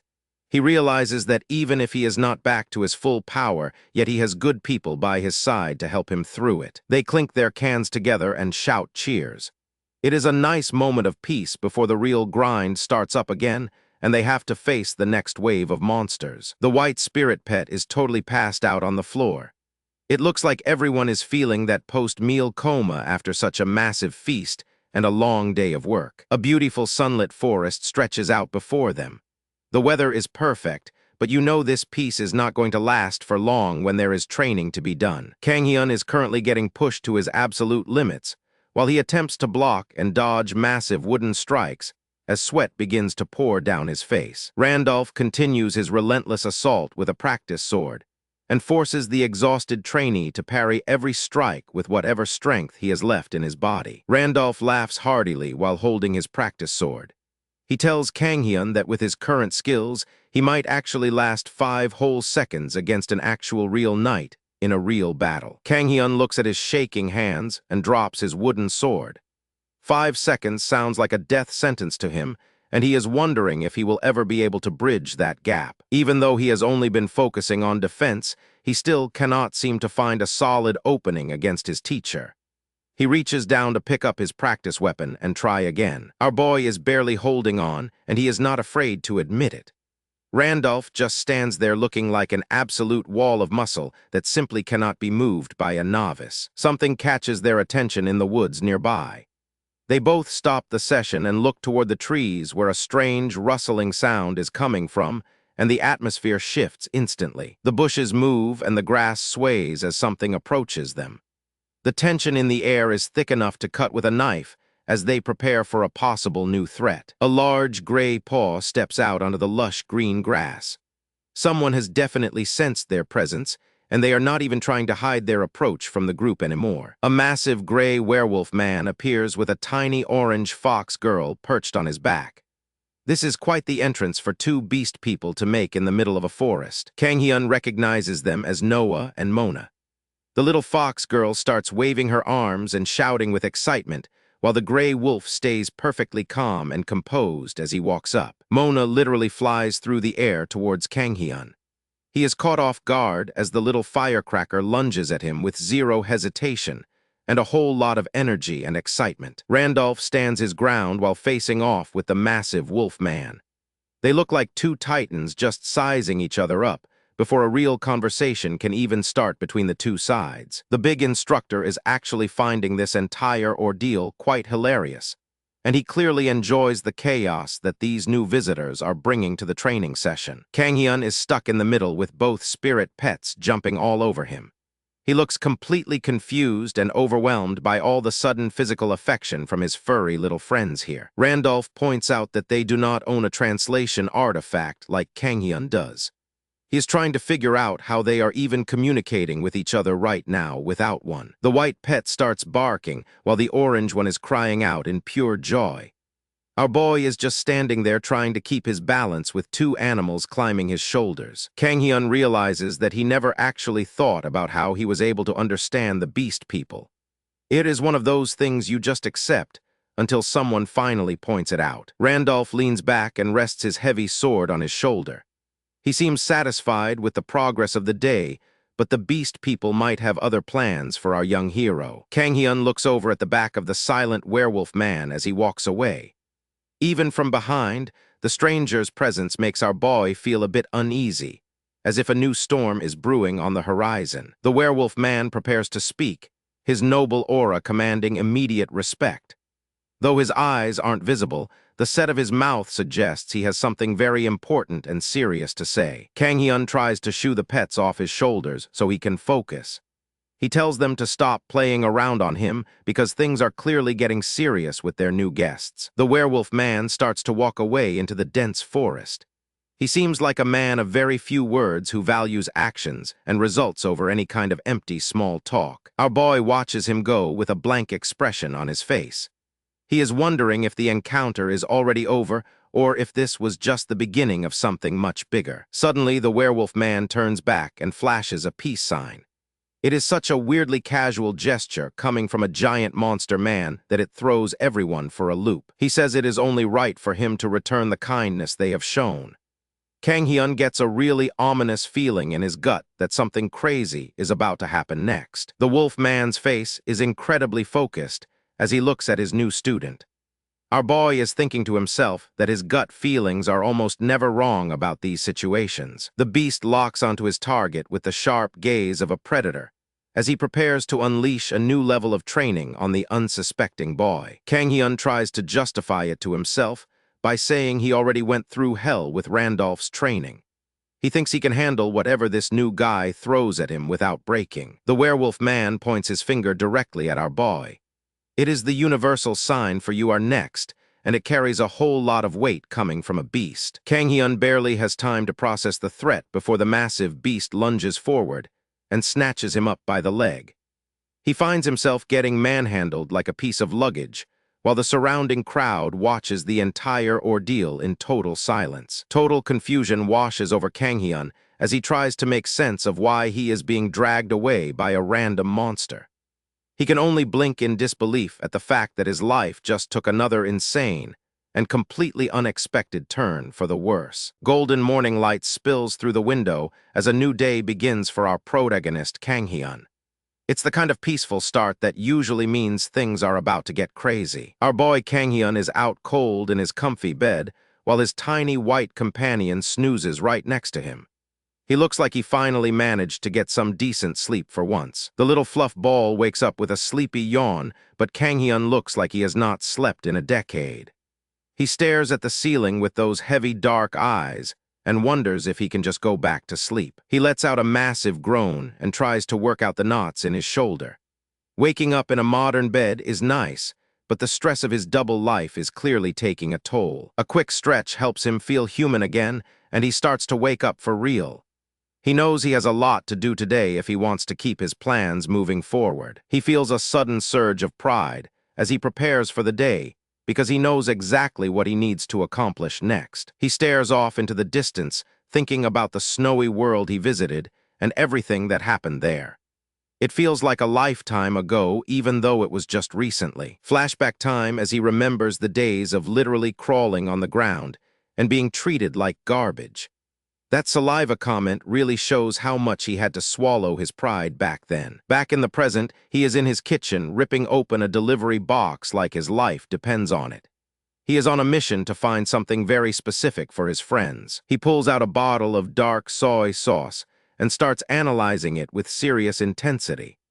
This simple bottle of condiment might just be the key to changing an entire civilization's culture. He remembers watching the beastmen cook their meat over open flames, and realizes that they are missing out on so much flavor. He understands that he cannot keep hand-delivering sauce bottles every single time, and wants them to find their own local resources. Suddenly, his eyes snap wide open as a brilliant plan starts forming in his brain.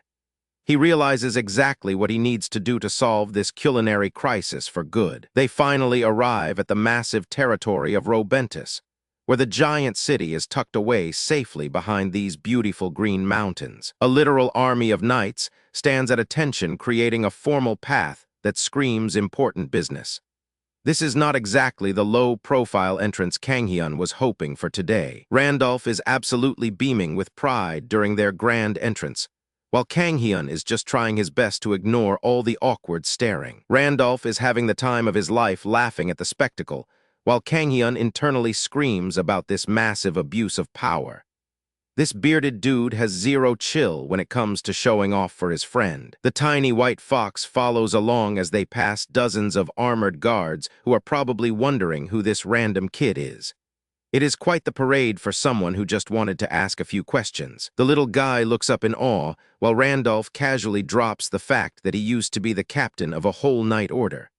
Talk about a major flex in front of the new guy. Randolph puts on his most serious face for a second, looking like a true veteran warrior who has seen countless battles. This guy is the real deal when he actually tries to look professional. They approach a mysterious figure holding a massive wooden staff, who seems to be waiting for them in the middle of the path. The hood shifts slightly as the old man looks up, and we get a glimpse of his long white beard and aged features. He definitely has that wise mentor aesthetic going on that you see in movies. Kang Hyun's eyes start sparkling because he knows exactly what kind of fantasy trope he is looking at. He is thinking to himself that this guy has to be an absolute powerhouse of magic. The old man reaches up to pull back his hood with a dramatic flourish as he prepares to greet the visitors. Everything about his movements suggests he is about to do something incredible. Our protagonist is completely starstruck when he realizes that he is standing face to face with a legendary mage from this world. He is literally vibrating with excitement at the thought of finally meeting a real-life wizard with insane skills. His face is glowing with the pure joy of a massive fantasy fan seeing his dreams come true. The mage raises his staff, and it starts glowing with an intense orange light that begins to pulse. It looks like he is gathering a massive amount of mana for a grand display of power. A massive vortex of flames starts swirling around the staff as the old man prepares to show off his most powerful magical skill. Kang Hyun watches with bated breath as the reflection of the dancing flames glimmers in his wide eyes. He does not want to miss a single second of this legendary magical performance. But then the grand display ends in a few tiny pathetic sparks that look like small birthday candles. Everyone just stands there in awkward silence as the tiny fireworks fizzle out instantly. Our boy's soul basically leaves his body as he realizes this great mage is just a human sparkler. All that buildup and hype led to a display that wouldn't even impress a toddler. To make it even worse, the old man is huffing and puffing like he just ran a full marathon after that tiny spell. He is sweating and gasping for air from the most basic magic ever. The math is not mathing, because this supposed legend is officially way weaker than a cheap dollar store firework. It is honestly embarrassing to watch a grown man struggle this much for nothing. Kang Hyun just stares at him with a total deadpan expression while wondering why he even bothered to get his hopes up for something cool. His disappointment is immeasurable, and his day is ruined. The local market is buzzing with life and energy as merchants from all over the kingdom gather here to trade their goods. Our boy has finally ditched his modern hoodie for some local tunic gear to blend in with the crowd. Randolph tells him he would have stood out like a sore thumb if he kept wearing those weird clothes from his world. Now the real investigation into the spices can finally begin. Randolph explains that this massive market stretches across the entire road, so they should take their time and look around very carefully. The air is filled with the fresh scent of citrus fruits, as they walk past dozens of stalls packed with colorful produce. Randolph looked down at Kang Hyun with a proud expression while our boy adjusted his backpack and got ready for the hunt. He was finally dressed in local clothes and looked like he belonged in this world instead of a traveler. He begins exploring the massive market and is absolutely blown away by the incredible variety of items available for sale in this world. He spots a wooden crate overflowing with bright red peppers that look like they pack a serious punch. These are exactly the kind of high-quality ingredients he needs to make his next dish truly stand out from the rest. Our boy picked one up and brought it close to his nose to get a better smell of the spice. He could tell just from the aroma that these were high quality and would bring a lot of heat to any dish. Kang Hyun flashes a massive grin because he knows he just discovered a literal gold mine of flavor. The peppers practically sparkle in the light as he starts brainstorming all the different recipes he can use them for. A mysterious old man with a long white braid and a wooden staff suddenly looms behind him in the crowded market. He carries the aura of a wise sage who has spent centuries wandering the world in search of something special. The elder stands there silently observing Kanghyun, while a tiny white wolf pup follows closely behind the young traveler. It is quite a strange sight to see such a powerful-looking figure take a sudden interest in a commoner. The little wolf pup looked up at our boy with big blue eyes and seemed to be very attached to him. It was clear that this was no ordinary pet, and the old man was definitely noticing the special bond. The old man closed his eyes and looked very deep in thought, as if he were sensing some kind of power from Kanghyun. He seemed to be judging our boy to see if he was worthy of his time and attention. Kanghyun is caught completely off guard when the old man addresses him with a serious and gravelly voice. He never expected to be approached by such an important-looking figure while he was simply browsing the local market. The old man reaches out to grab his arm before the young traveler even has a chance to react to the situation. A strange energy radiates from the elder that makes him feel like he is about to be part of something legendary. He stares down at the small brown paper bag the old man just handed over, while a confused expression washes over his face. He has no idea why this stranger decided to give him a gift in the middle of a transaction. Our protagonist clutches the mystery package tightly while looking up at the sage with wide and sparkling eyes. He can sense that whatever is inside this bag is going to be extremely valuable for his journey moving forward. They eventually make their way to the massive central square, where a beautiful stone fountain sits right in the middle of the town. People gather around the water to rest, while admiring the incredible architecture of the surrounding buildings. Later on, they sat down together, and the old man explained that he usually focused all his energy on research. He did not really spend much of his money on himself, because his work was the only thing that mattered. Kanghyun hugs a massive sack of supplies and feels like he just hit the absolute jackpot after their short conversation. He is so happy that he cannot stop smiling while thanking the old man for being so incredibly generous. The two of them sat side by side on a bench looking out at the town while the white wolf pup rested. It was a peaceful moment of connection between a young man from another world and a local legend. Our boy looked up at the beautiful blue sky and felt a sense of peace that he had not felt in a long time. Everything was finally starting to go his way, and he felt ready for whatever challenges came next. The wise elder looks off into the distance with a solemn expression as he reflects on the strange encounter. He seems to be calculating his next move now that he has seen the potential hiding within this mysterious young traveler. The old man watches the tiny white creature sleep and finally realizes the true reason why such a legendary beast is accompanying this boy. Everything starts to make sense in his head as he connects the dots. The old man tilts his head in confusion as he wonders what the young man is searching for inside his pack. He has seen many things in his life, but the unpredictable nature of this boy keeps him guessing. Kanghyun opens up his lunchbox to reveal a batch of freshly made chive pancakes that look absolutely delicious.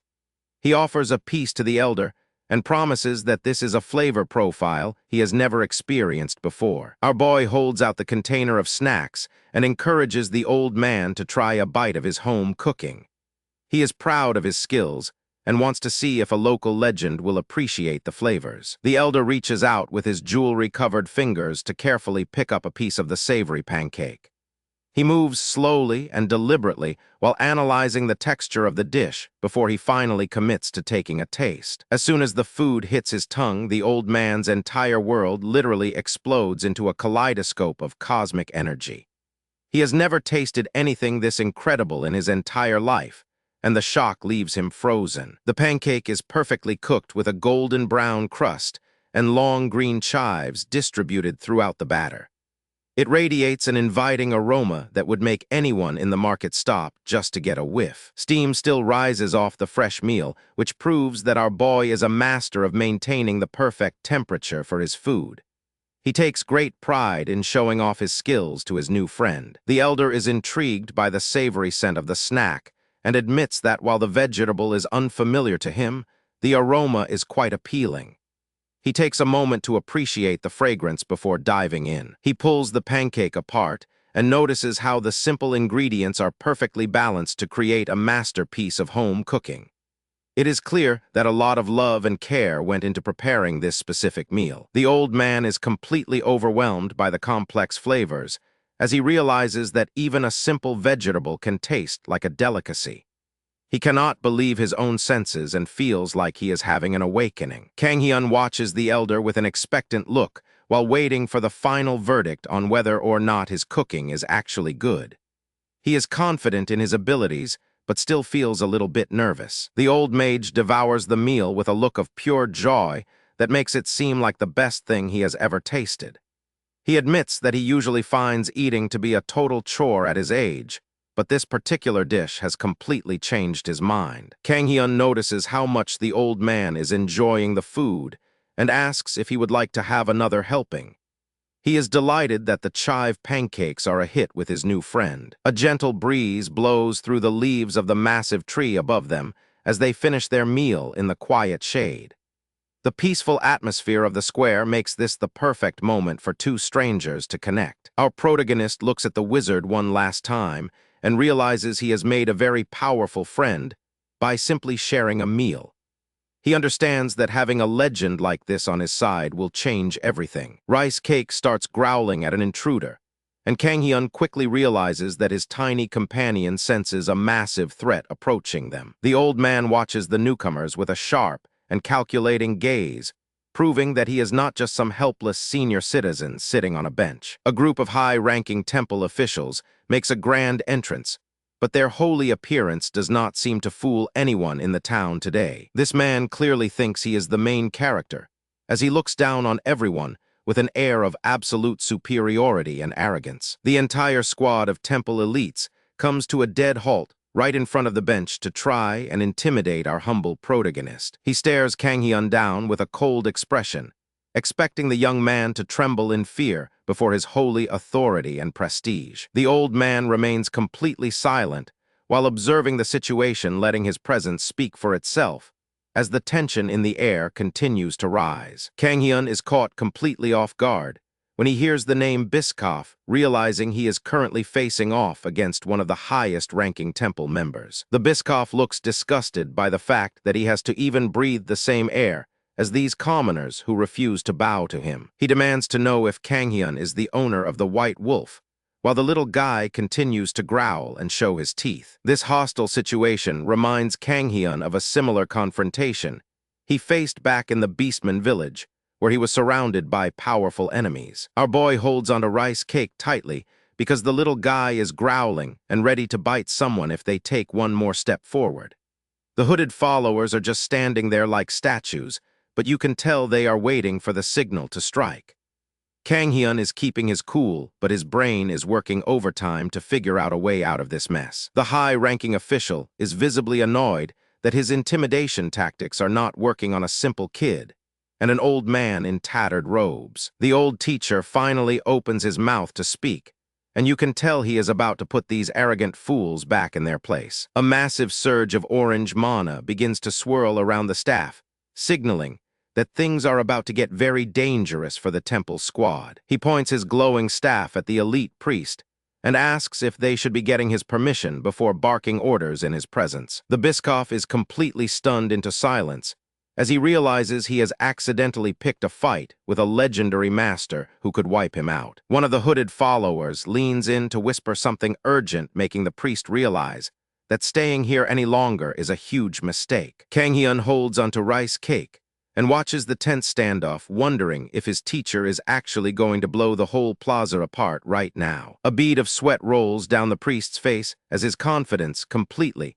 evaporates in the face of such overwhelming and ancient magical power. He keeps walking without looking back because he is too embarrassed to face the people who just saw him get humiliated.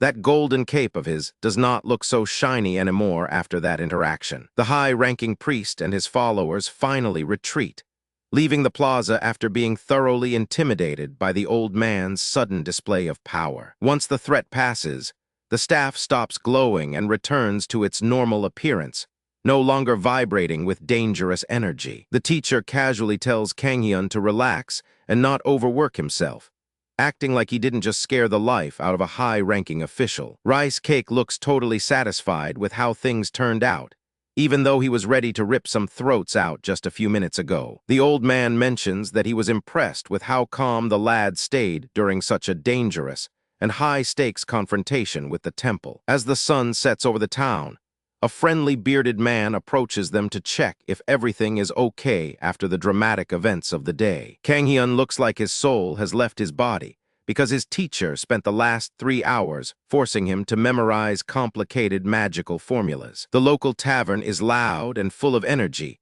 as the townspeople enjoy their drinks and celebrate after a long day of hard work in the sun. The bearded man explains that those rowdy guys over there are actually his subordinates, and he lets them cut loose when they are finally off duty. The teacher and his old friend share a good laugh while drinking together, leaving poor Kang Hyun to suffer in silence from mental exhaustion. Our hero can barely keep his eyes open as he wonders how his quiet life turned into a never-ending cycle of danger and study sessions. A kind waitress notices the young man's miserable state and brings over a massive plate of meat to help him regain some of his energy. She gives him a warm and encouraging smile while telling him to eat up, making him feel a little bit better about his current situation. The patrons at the tavern can't help but gossip as they notice the young man who was taken in as a student by such a legendary figure. The people at the next table are whispering about how lucky the kid is to be taken in as a student by such a legendary figure. The bearded man is still chatting away and being the life of the party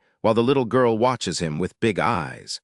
The whole place has this cozy family vibe that makes you forget about the dangerous temple for a second. Kang Hyun just says nope to whatever they were asking him because he is finished with any kind of drama for the night.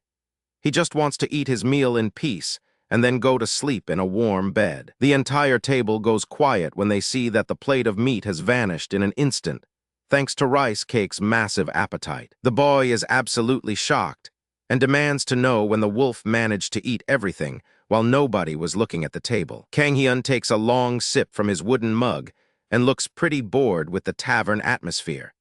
He seems to be lost in his own thoughts while trying to ignore the noise around him. Kang Hyun takes a long sip from his wooden mug and looks pretty bored with the situation. He is definitely unimpressed with whatever he is drinking right now and seems to be lost in his own thoughts. Then he turns his attention to the huge pile of meat sitting right in front of him on the table. Something about the texture catches his eye immediately, and he starts analyzing how it was prepared. Our boy notices how the chef sliced the meat up immediately after it came out of the oven to ensure it stayed as juicy as possible for the customers. He watches the woman working nearby and realizes she is using a specific type of brick oven for the cooking. It has a handle on the side for rotating the food while it heats up. Seeing the rotating handle on the brick oven reminds him of a traditional Turkish rotisserie style of cooking from his own world. He takes a small bite and starts chewing thoughtfully while the gears in his head start to turn. He is trying to pin down exactly what flavor profile they are going for with this local cuisine. He contemplates the taste and wonders if the chef used some of the local spices he recently purchased during his trip to the market. The atmosphere remains light as the giant white wolf continues to stuff its face, while the two men enjoy their meal together at the tavern. Kang Hyun is suddenly taken aback by the unexpected information he just received regarding the local territory and its trading habits. The seasoned traveler maintains a stern gaze while explaining the harsh reality of how trade and politics actually work in this corner of the world. A wave of panic and regret washes over him as he realizes he was far too complacent about finding the necessary herbs and spices in the wild. A wave of regret washes over him as he realizes he was far too complacent about finding all the necessary herbs and spices in the wild. The old man listens intently and begins to weigh the implications of the supply problem our hero has just revealed to him. While the little girl stays busy stuffing her face with bread, Kang Hyun looks completely drained by the stress of his failing business strategy. The man suddenly loses his temper and slams his hands onto the table while shouting to get Kang Hyun's full attention. Kang Hyun and the little girl are left completely speechless by the man's sudden outburst and the intense information he just shared. The waitress returns to the room and stops in her tracks when she sees the intense confrontation happening at the table. The waitress returns to the room and stops in her tracks when she sees the intense and loud confrontation happening right in the middle of the tavern. A chaotic scuffle breaks out between two rowdy patrons as they aggressively fight over the last remaining drops of their drinks. Kang Hyun pulls out two very familiar-looking bottles from the modern world, hoping they are exactly what he needs to turn the situation around. The big man tries to settle the rowdy crowd down by announcing that the strange new drinks were actually brought here by Kang Hyun. Our hero is left completely speechless and confused when he suddenly finds himself being pointed out as the source of the rare beverages in the room. The thirsty villagers immediately swarm around him and beg for a chance to buy a taste of the mysterious drinks they have never seen before. He starts sweating bullets and looks like he is about to have a total meltdown under the intense pressure of the rowdy crowd surrounding him. A firm hand suddenly reaches out and snatches both of the bottles away to prevent the greedy crowd from accidentally breaking the precious cargo. Kang Hyun puts on a confident face and tells the intrigued crowd that there is a special way to make these drinks taste even better than they already do. Kang Hyun puts on a confident face and tells the intrigued crowd that there is a special way to make these drinks taste even better than they already do. The crowd goes silent as they watch with wide eyes, while our hero begins the elaborate process of preparing the legendary mixture from his homeland. He starts pouring the drinks together with a steady hand, as the locals lean in as close as possible to catch a glimpse of the magic. He delivers a powerful slam with a spoon to the bottom of the mug, finishing the preparation with a sudden explosion of carbonated bubbles. The entire crowd is left completely mesmerized by the spectacular performance, and they stare at the mug with absolute awe as they witness the reaction. The entire crowd is left completely mesmerized by the spectacular performance, and they stare at the mug with absolute awe as if they just witnessed a miracle. The tavern erupts into a chorus of cheers and screams as the witnesses celebrate the incredible technical skill they just saw him perform. He has a brief flashback to his former life and feels grateful that his old co-workers taught him the necessary drinking skills to survive a party. The rowdy patrons begin chugging the legendary concoction and are immediately blown away by how much better it tastes than their usual ale. The villagers are literally hanging onto our boy and treating him like a superstar while begging for more of the mixture. The villagers are literally hanging onto our boy and begging him to tell them about other possible ratios. They are treating him like a superstar, and he is getting dragged into the middle of the party. He realizes he has officially become the most popular guy in the room, and there is no escape. As the wild celebration finally winds down for the night, the exhausted villagers end up passing out on the benches, while our hero remains the last man standing. The entire tavern floor is littered with the bodies of the fallen drinkers, who simply could not keep up with the legendary endurance of a former office worker. Two spectators chatted about a specific person they remembered from the past. So who exactly is this guy Kang Hyun that everyone keeps talking about with such interest? The young men taking a break from training recall a guy with a very unusual name, and wonder where he disappeared to after their last meeting. The sparring match continues as the trainees trade heavy blows with their practice swords, while the others watch the intense duel from the sidelines. One of the warriors laughs while remembering how much mead they used to drink together, before the protagonist suddenly vanished from their lives without a trace. The instructor barked orders at his students to keep their bodies low and stay focused, while the sound of clashing metal filled the entire training hall. Bright morning sunlight streams through the beautiful stained glass windows of the Grand Academy, as another peaceful day begins for the people living inside. In a completely different world, the morning light filters through the large windows of a modern apartment building to signal the start of a brand new day. Our protagonist, Kang Hyun, struggles to get his shirt on,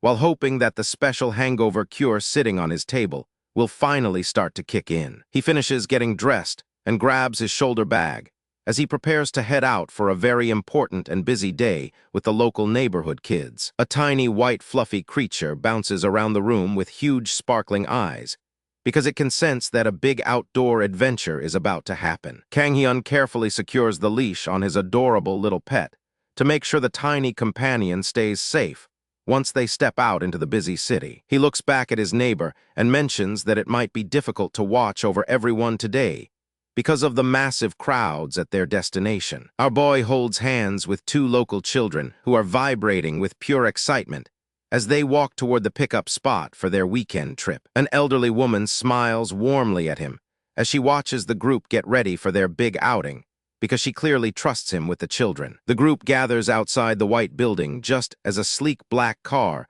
pulls up to the curb to pick them up for their highly anticipated journey. His friend leans out of the driver's side window with a casual expression while waiting for the rowdy crew to finish saying their goodbyes and get inside. One of the local moms expresses her deep gratitude to Kang Hyun for agreeing to take her daughter Myung along for the fun visit to the amusement park. The neighborhood grandpa gives him a cheerful thumbs up and tells the group to have an amazing time as they finally prepare to hit the road. As they settle into the car, Kang Hyun looks out the window and realizes it has been a very long time since he last visited the busy streets of Seoul. He turns around from the front seat to check on the kids and asks them if the wait for the car ride felt way too long for them. The children are practically glowing with joy as they buckle their seatbelts and imagine all the incredible rides and snacks they will enjoy at the park. His friend at the wheel glances over at him and notices that Kang Hyun seems significantly more relaxed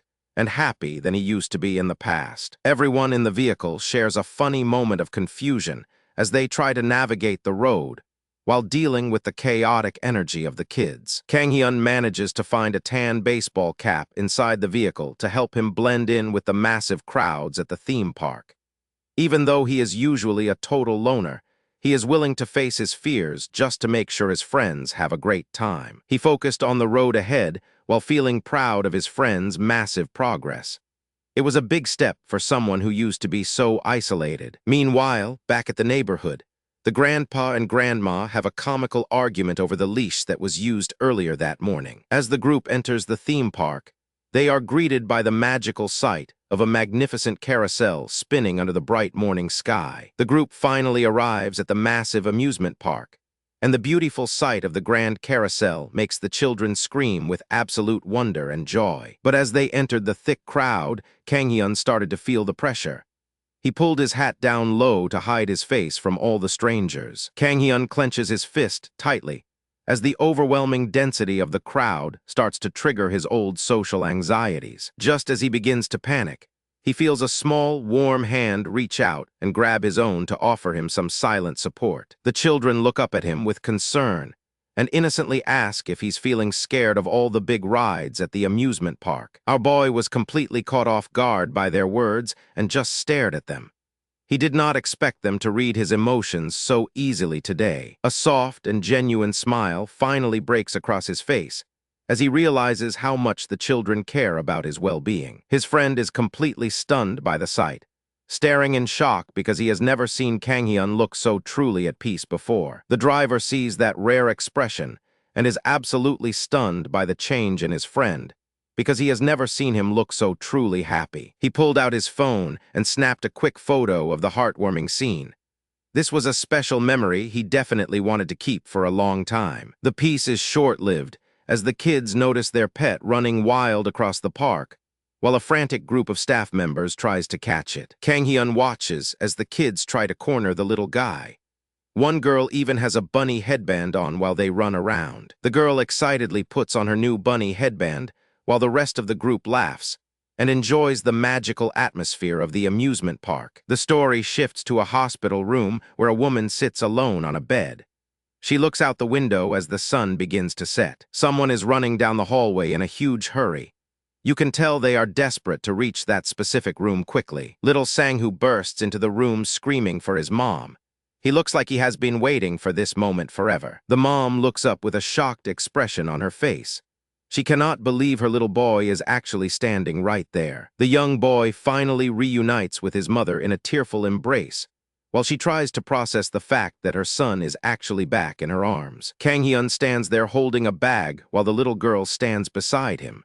They both give the family some space to have their moment. The little girl beams with pure joy after seeing such a beautiful family reunion, and knows that everything is finally going to be okay for her friend. Little Sang-hoo breaks down in tears as he is finally reunited with his mother, burying his face in her lap. The scene shifts to a bus stop at night.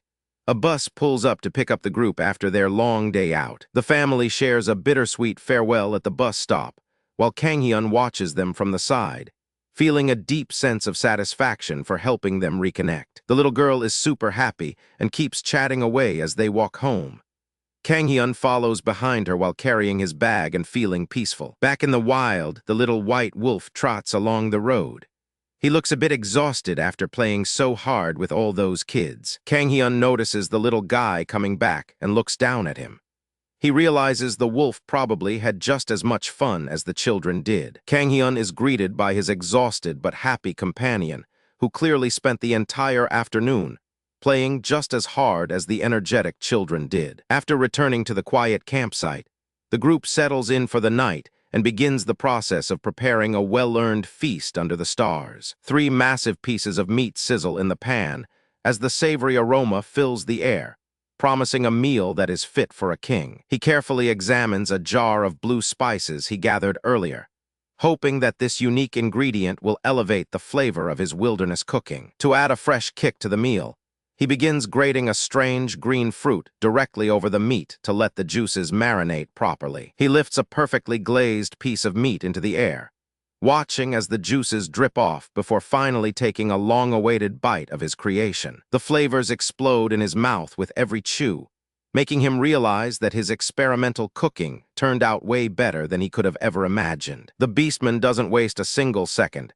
and starts shoveling the food into his mouth like he hasn't eaten a decent meal in an entire century. Kang Hyun enjoys his dinner with a satisfied smile, while a mysterious hooded figure watches his every move from the safety of the tall trees above. The mysterious observer stays perfectly still on a thick branch, while trying to understand why this human seems so comfortable living among dangerous monsters and wolves. From high above the canopy, the spy watches the peaceful scene below and realizes that this suspicious human is doing nothing more than cooking and eating. The scout continues to monitor the campsite from the shadows, growing even more curious about the strange group that seems to be enjoying a casual vacation. The observer notes that Kang Hyun is just cooking and eating like it's a normal vacation.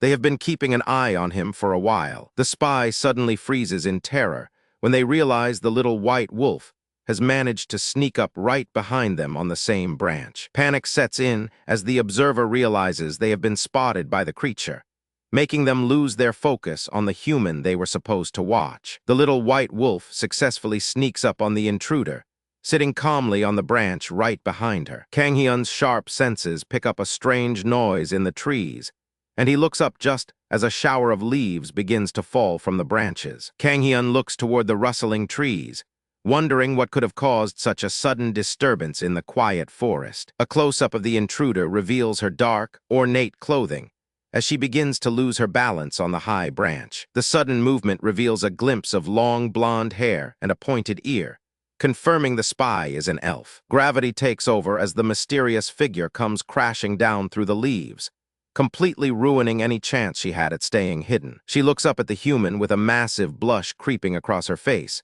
feeling absolutely mortified that she just fell out of a tree like an amateur. The gorgeous elf girl struggles to process the fact that she was caught so easily, leaving her completely speechless and red-faced in front of her targets. After making such a mess of things, the elite ranger feels absolutely humiliated that a random human witnessed her big blunder. The elf starts screaming at the top of her lungs with her face turning bright red from anger. She is clearly not used to being embarrassed like this, and she is taking it all out on our protagonist. A beautiful blue bird lets out a sharp cry and takes flight toward the bright afternoon sun as the human watches. Massive waves of magic water suddenly erupt all around Kang Hyun as he desperately tries to keep his balance in the surge. The elf tries to act like a dignified adventurer while her massive blue companion lands, but her red face betrays her embarrassment. Kang Hyun peeks through the thick leaves with a look of pure confusion, while trying to understand why this girl is so upset. The elf leans in close and gives him a stern warning about her power. She tells him that he really does not want to face the wrath of an elite ranger if he knows what is good for him. She proves her point by throwing a sharp dagger with incredible speed, while a trail of blue energy follows the spinning blade. Our boy looks up and notices a strange little white creature perched on a tree branch. It lets out a tiny woof which makes him realize that there are more than just humans and beastmen in this world. Everything here is just so unexpected. Kang Hyun asks the little puff ball named Rice Cake if it was responsible for making the elf fall earlier.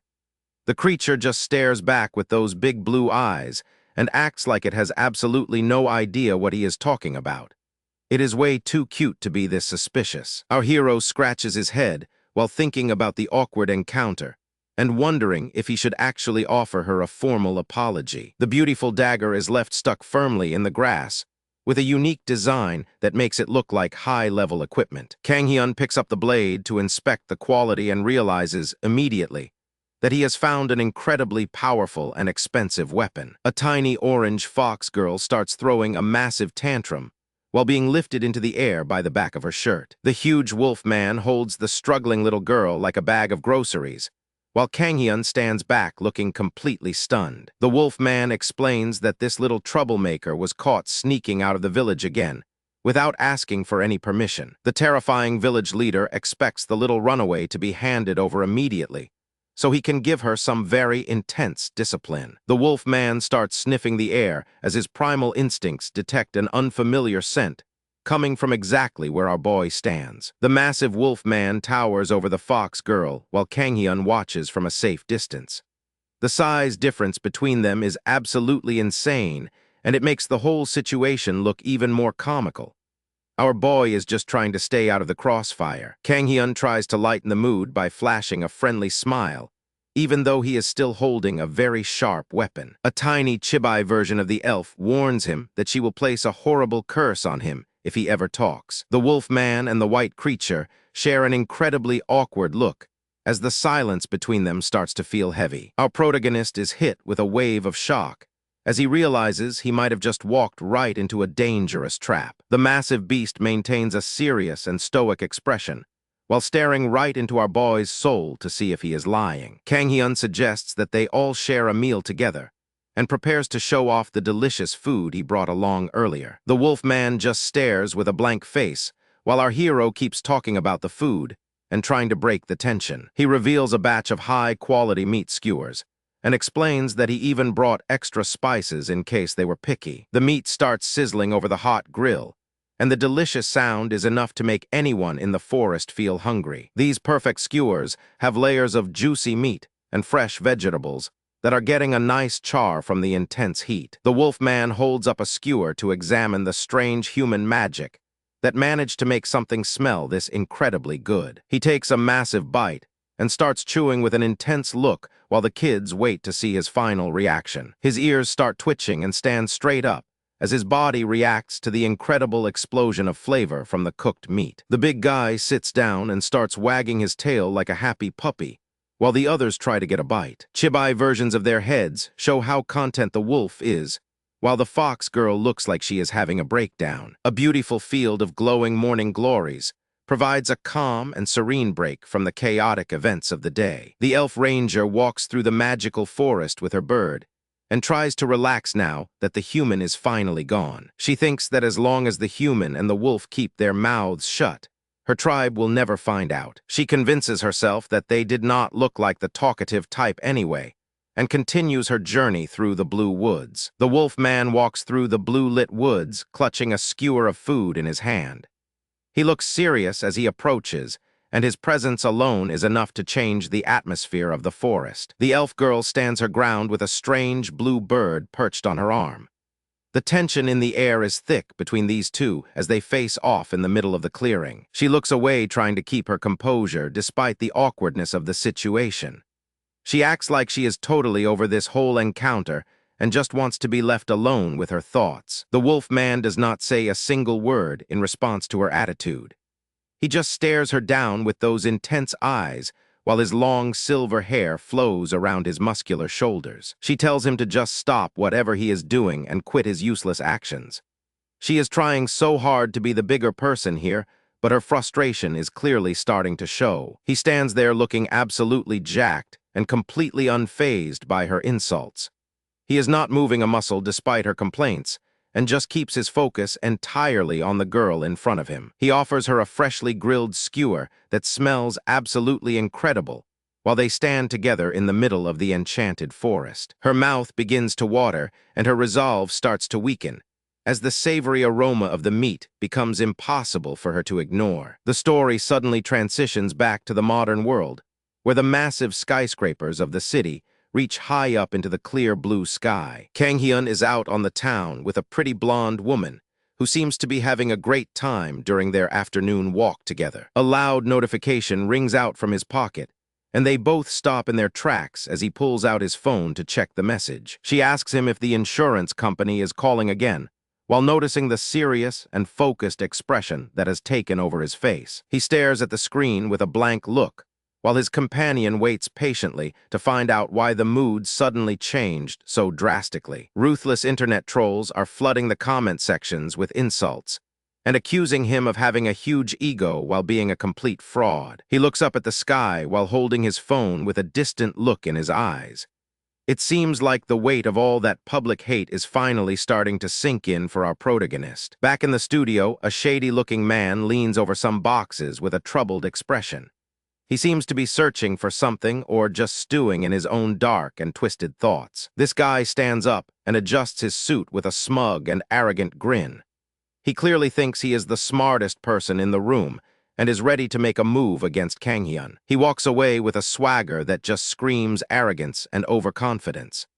Our protagonist watches him from a distance with a look of pure boredom as the man leaves the immediate area. The blonde girl leans in to whisper something while keeping a close eye on the man. She is trying to be discreet while this manager guy starts making his next power move in the office. The shady manager brings up a big name and asks if they are talking about Chef Kim Jong-seok. This name clearly carries a lot of weight in the industry and sounds like trouble for our boy. The news hits her like a truck, and she looks completely horrified by the revelation. She did not expect that specific name to pop up today, and she knows it means nothing but bad news. The shady manager guy is pacing around the production set while glued to his phone. Staff members are working hard in the background, but he is only interested in the drama unfolding online. He stops to look at a new post on his screen with a very confused face. His brow furrows as he tries to process what he is seeing, because it does not fit his narrative. It is a photo of Kang-hyun at a theme park looking like a totally normal guy. He is wearing a cute hat and just enjoying a day out away from all the kitchen stress. He shows the phone to the assistant while looking totally disgusted and annoyed. He thinks Kang-hyun should be hiding away in shame instead of playing around at a theme park with his family. The assistant looks at the screen with a confused expression as he reads the post. He does not really see what the big deal is or why the manager is so upset about it. Manager dude is fuming because Kang-hyun looks way too happy in the photo. He rants about how a person under fire should be self-reflecting instead of having fun at an amusement park. The assistant speaks up and asks if the chef even committed a crime that would actually require him to go into hiding or self-reflect. The young assistant looks up with an expression of pure innocence, while questioning the logic of the manager's aggressive stance against the chef. Both men stand in the center of the cluttered production set as the surrounding crew members continue to work on the upcoming broadcast. He leans in to share the shocking rumor that the celebrity chef has actually lost his ability to taste food entirely, which would ruin his career. A dark and twisted grin begins to form on the man's face as he realizes this scandalous secret is exactly what he needs to win. This news is like music to his ears, and he cannot wait to use this new piece of information to finally get his revenge. The assistant looks visibly disturbed by the sudden change in his boss's demeanor after revealing the truth about the protagonist's condition. Another staff member watches them from the background, while the manager continues to hatch his plan to leak the devastating information to the public. He moves in closer to the younger man while plotting out their next steps to ensure that Kang-hyun never works in a kitchen again. The manager checks his surroundings one last time to make sure that no one is listening to their conversation before they make their move. The manager turns back with an evil look in his eyes and a predatory grin. He has found the perfect way to finally bring our boy down, and he is going to enjoy every second. The morning starts out quiet at a cozy neighborhood cafe as an elderly man settles in to enjoy a fresh slice of pizza before the lunch rush begins. Our mentor figure is savoring every bite of his lunch without a care in the world.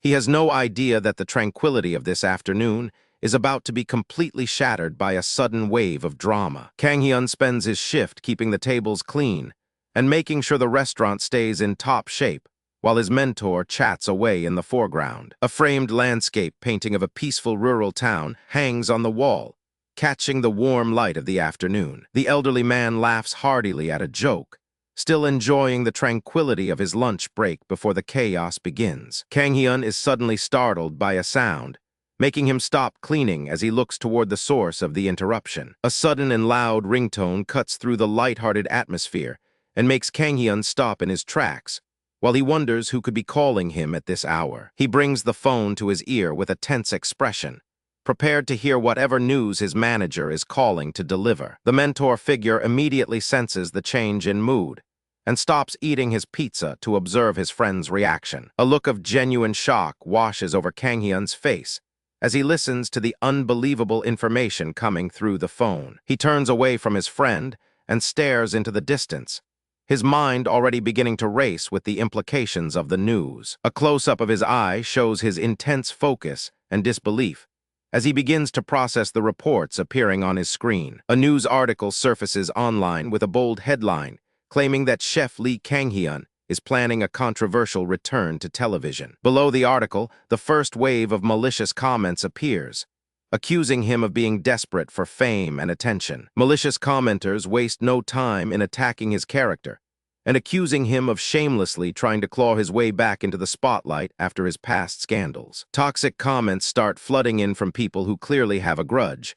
They say he is just crawling back for more fame. Kang Hyun tells his mentor that the news is a complete lie, as he has never even received an offer or a proposal for the show. Cold sweat begins to run down his face as the physical symptoms of anxiety take over, triggered by the sudden public attack. He struggles to maintain his composure, while the physical symptoms of anxiety start to take over as he realizes that people are lying about him again. The elderly mentor jumps out of his seat in a fit of rage, unable to stand by while his friend is being treated so unfairly. He rushes over to provide support, his expression shifting from anger to deep worry for the young man's mental state. Kang Hyun's hand begins to shake uncontrollably as the trauma of his past public humiliation comes rushing back to the surface. He slaps his own cheeks with both hands in a desperate attempt to snap out of his panic and regain some sense of reality. The mentor watches with a look of deep concern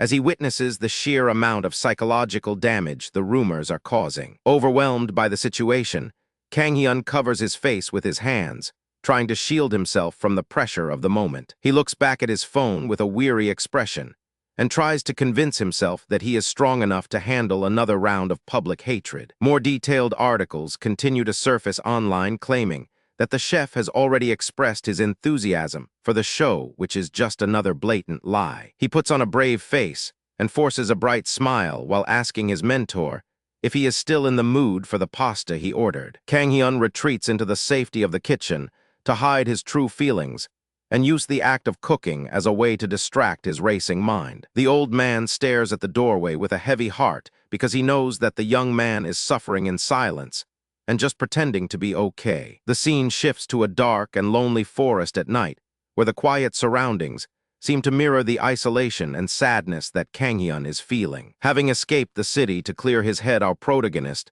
sits outside his tent by a campfire while he waits for more news from his manager. Yoon Seop explains that the legal and management teams are already working hard to track down the person responsible for leaking the fake news to the media. He leans back and stares up into the night sky while feeling a small amount of comfort, knowing that he finally has people who will fight for him. He gazes at the stars and wonders if there will ever come a day when he can just live his life without being targeted by nameless strangers. The sound of something moving in the nearby bushes catches his attention, and he looks over with a mix of surprise and mild curiosity at the noise. A tiny white creature with massive blue eyes suddenly emerges from the darkness, and it appears to be carrying a strange blue bird in its mouth. Out of nowhere, a beautiful girl with long blonde hair and pointed ears appears with an expression of pure shock as she realizes someone is there. This mysterious girl looks like she just stepped out of a fantasy novel,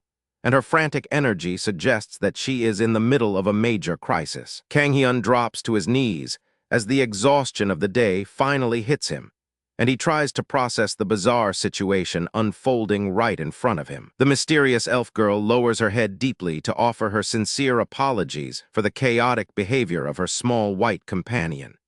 She feels absolutely mortified that her pet caused such a scene during the boy's quiet night in the woods. She looks at him with a bead of sweat on her face while trying to process the strange situation she just stumbled into. Even though they just met, she can already tell that this human is far from ordinary. Kang Hyun reaches out to gently pet the soft, white creature while wondering how such a magical being ended up in a place like this. He tries to show that he has no bad intentions toward his unexpected visitors. He realizes that she looks incredibly pitiful right now and can practically see the exhaustion written all over her face despite her proud demeanor. It turns out he can read her emotions much better than she would ever want to admit. As she watches the boy dig through his supplies, she starts to grow increasingly suspicious of his origins and wonders who he actually is. The mysterious aura around him makes her stay on high alert until she can figure out his true story. She keeps a firm grip on her weapon and stares down at it while contemplating whether or not this strange child is actually a threat. She knows that appearances can be deceiving, and she refuses to let her guard down just yet. After observing him for a moment longer, she finally decides that he probably isn't a villainous person after all, and starts to relax her posture. A small blush creeps onto her cheeks as she realizes she might have been overreacting to his presence. Kang Hyun decides to be a good host and offers her some of the meat he brought along for his trip before she heads out. However, she quickly turns him down and explains that she doesn't actually eat any kind of animal products. Our protagonist stares at her with a completely blank expression as he tries to process the fact that she just rejected his offer of a warm meal. He never expected to run into someone with such specific dietary restrictions in the middle of a dark forest. He begins to feel a little bit annoyed and wonders why she even bothered asking for help if she was going to be so picky about the food. It seems like his attempt at being a generous host has hit a bit of a snag. He remembers that he has some other supplies hidden away and realizes he needs to prepare a snack that meets her strict vegetarian requirements. He pulls on his white gloves to make sure everything stays clean while he starts his culinary project. He carefully places several round objects into the glowing embers of the campfire so they can cook slowly under the intense heat of the wood. The fire crackles as he prepares a simple but delicious treat for his hungry guest to enjoy. The elf girl watches the cooking process with a look of intense skepticism and wonders what on earth he could be making out of those dusty brown rocks. She remains doubtful about the quality of human food, but the warmth of the fire is hard to resist. One of the items finally finishes cooking and pops out of the fire looking like a steaming hot piece of coal at first glance. Even though it looks burnt on the outside, a wonderful aroma begins to drift through the cool night air. She looks at the strange, charred object with a sense of pure dread and tells herself that there is absolutely no way she is going to eat something so ugly. Despite her hesitation, she can't help but feel intrigued as the boy begins to break it open right in front of her. Her eyes widen in genuine surprise as the heavenly scent of the cooked food finally hits her nose and makes her realize this might actually be edible. She finds herself leaning in much closer to get a better look at what the human boy has managed to create. Kang Hyun carefully peels back the outer skin to reveal the soft and fluffy interior of the roasted potato, which is steaming hot and ready to eat. The simple vegetable looks like a masterpiece of outdoor cooking under the flickering light of the campsite. He adds a thick slab of creamy butter to the top and watches as it immediately starts to melt and sizzle against the steaming hot surface. This final touch makes the snack look absolutely irresistible, and the rich smell fills the entire clearing around them. She holds the warm snack in her trembling hands and takes a deep breath of the buttery aroma while her stomach lets out a loud growl. At this point, her pride is completely gone, and all she wants is to take a massive bite. She finally gives in to her hunger and takes a huge bite of the roasted potato while the steam continues to rise into the air. The combination of the soft texture and the rich butter creates a flavor explosion that she never expected. She can't hold back her excitement any longer and shouts out about how delicious the food is while continuing to stuff her face. Her previous skepticism has been replaced by pure joy as she experiences the magic of a simple human campfire snack. She realizes that the mild and subtly sweet flavor of the vegetable is the perfect match for her refined elf palate, and she continues to praise his cooking skills. It seems like the way to this mysterious visitor's heart was through her stomach all along. The butter continues to melt into the crevices of the fluffy potato, making every single bite taste even better than the last one she took. Our protagonist watches with a satisfied smirk as he realizes his simple meal has been a total success. Even the little white creature gets in on the action and enjoys the food while it rests on the ground. It seems like Kang Hyun's cooking is a massive hit with everyone in the forest tonight. The elf gets super excited and asks if this fruit is a promal because she says it tastes exactly like the ones from her home.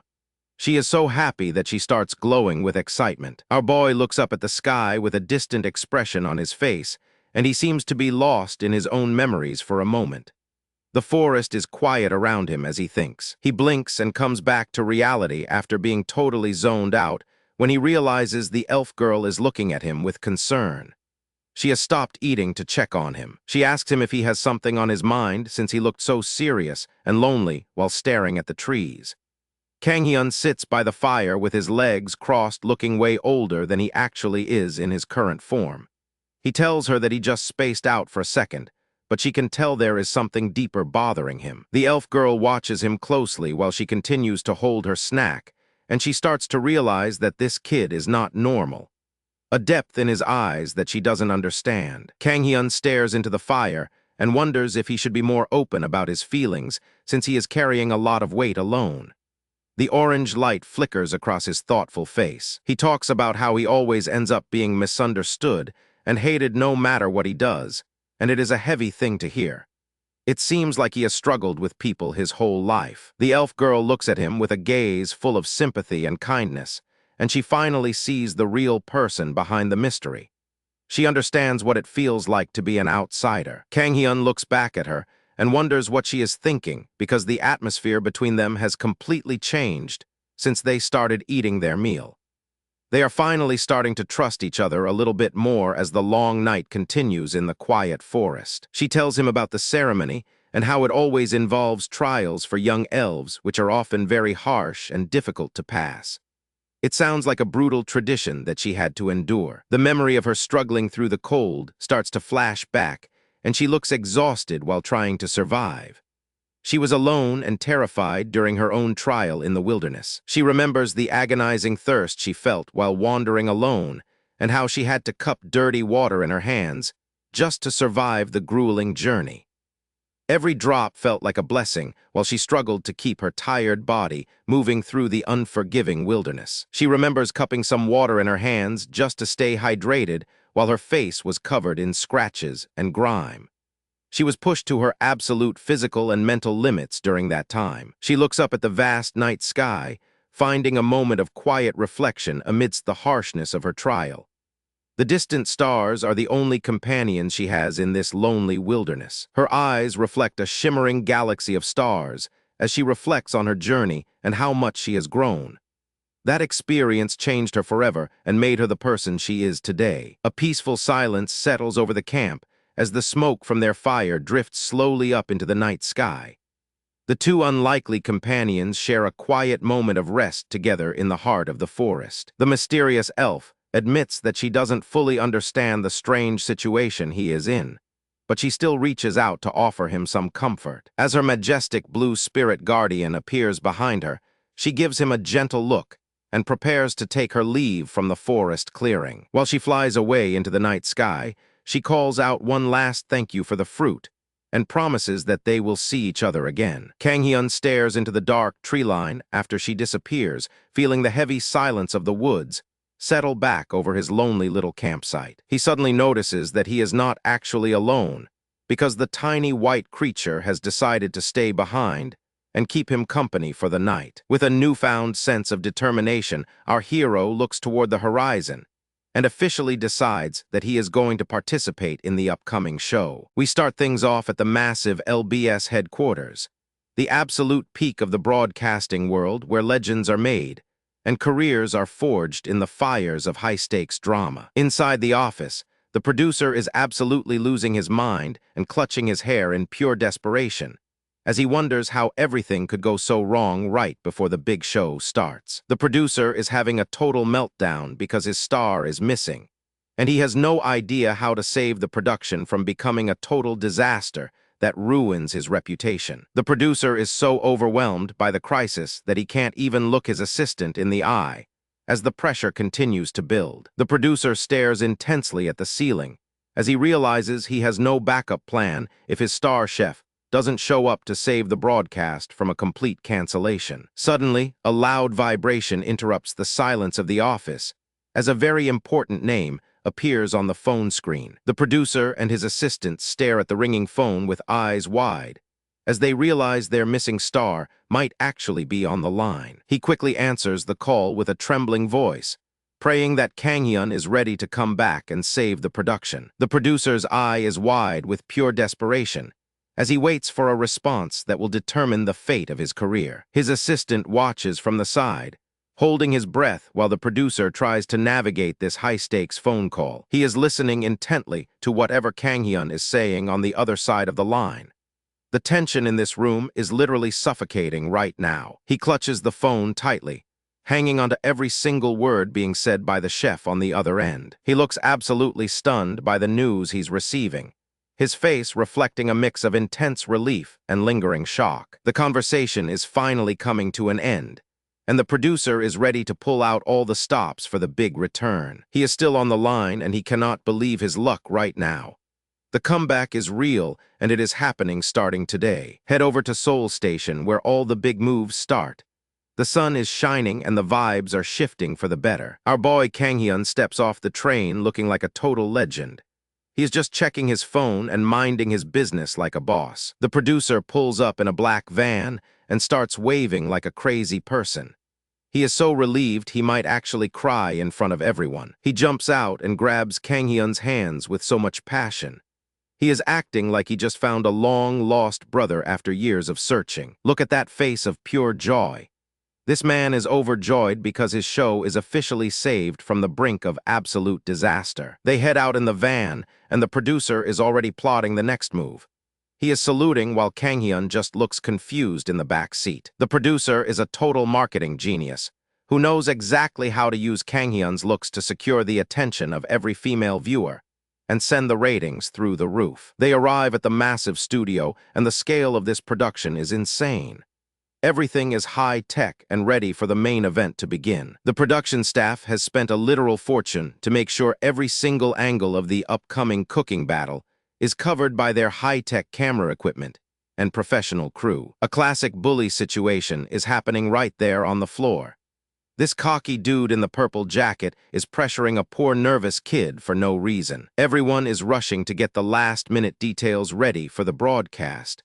The pressure is on because the cameras are about to roll in a few minutes. This poor kid looks like he is about to pass out from the intense stress. He is definitely not built for this kind of spotlight and pressure. This long-haired bastard is just enjoying the fact that he is intimidating everyone. He thinks he owns the place and can do whatever he wants. He is a total jerk with a massive ego. He puts his arm around the nervous kid and says something probably super toxic. This dude is the definition of a villain in this kitchen. Suddenly, everyone stops what they are doing and turns around in surprise.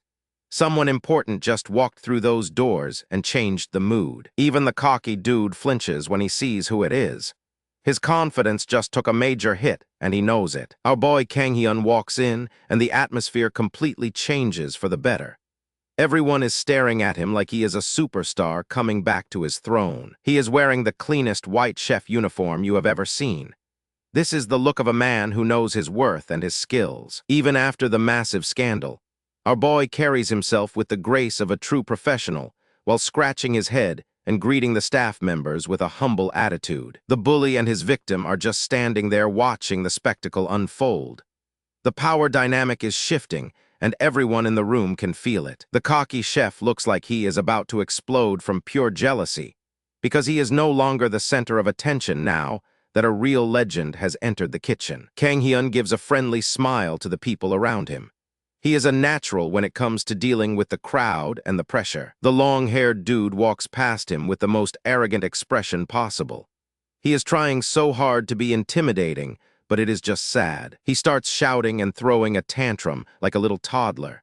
Man, this guy is really making a fool of himself in front of everyone. The villainous chef is clearly reaching his breaking point as he grits his teeth and prepares to start another one of his signature ego-driven tantrums in front of the crew. The bully is absolutely losing his mind because his attempts to intimidate the young chef are being completely ignored by everyone. Kang Hyun refuses to engage with the trash talk and treats the aggressive man like he is nothing more than background noise. The aggressive chef starts screaming at the top of his lungs because his temper has finally reached a total breaking point. The young man's eyes widened as he realized the situation was about to escalate even further in the kitchen. Our hero is caught completely off guard when someone suddenly reaches out and grabs his shoulder in the middle of the argument. This beautiful woman with long reddish hair smiled and greeted the man like they were old friends from long ago. The mysterious woman gives him a playful look that suggests she knows exactly how to handle this incredibly chaotic situation today. The man in the purple jacket looked like he had seen a ghost,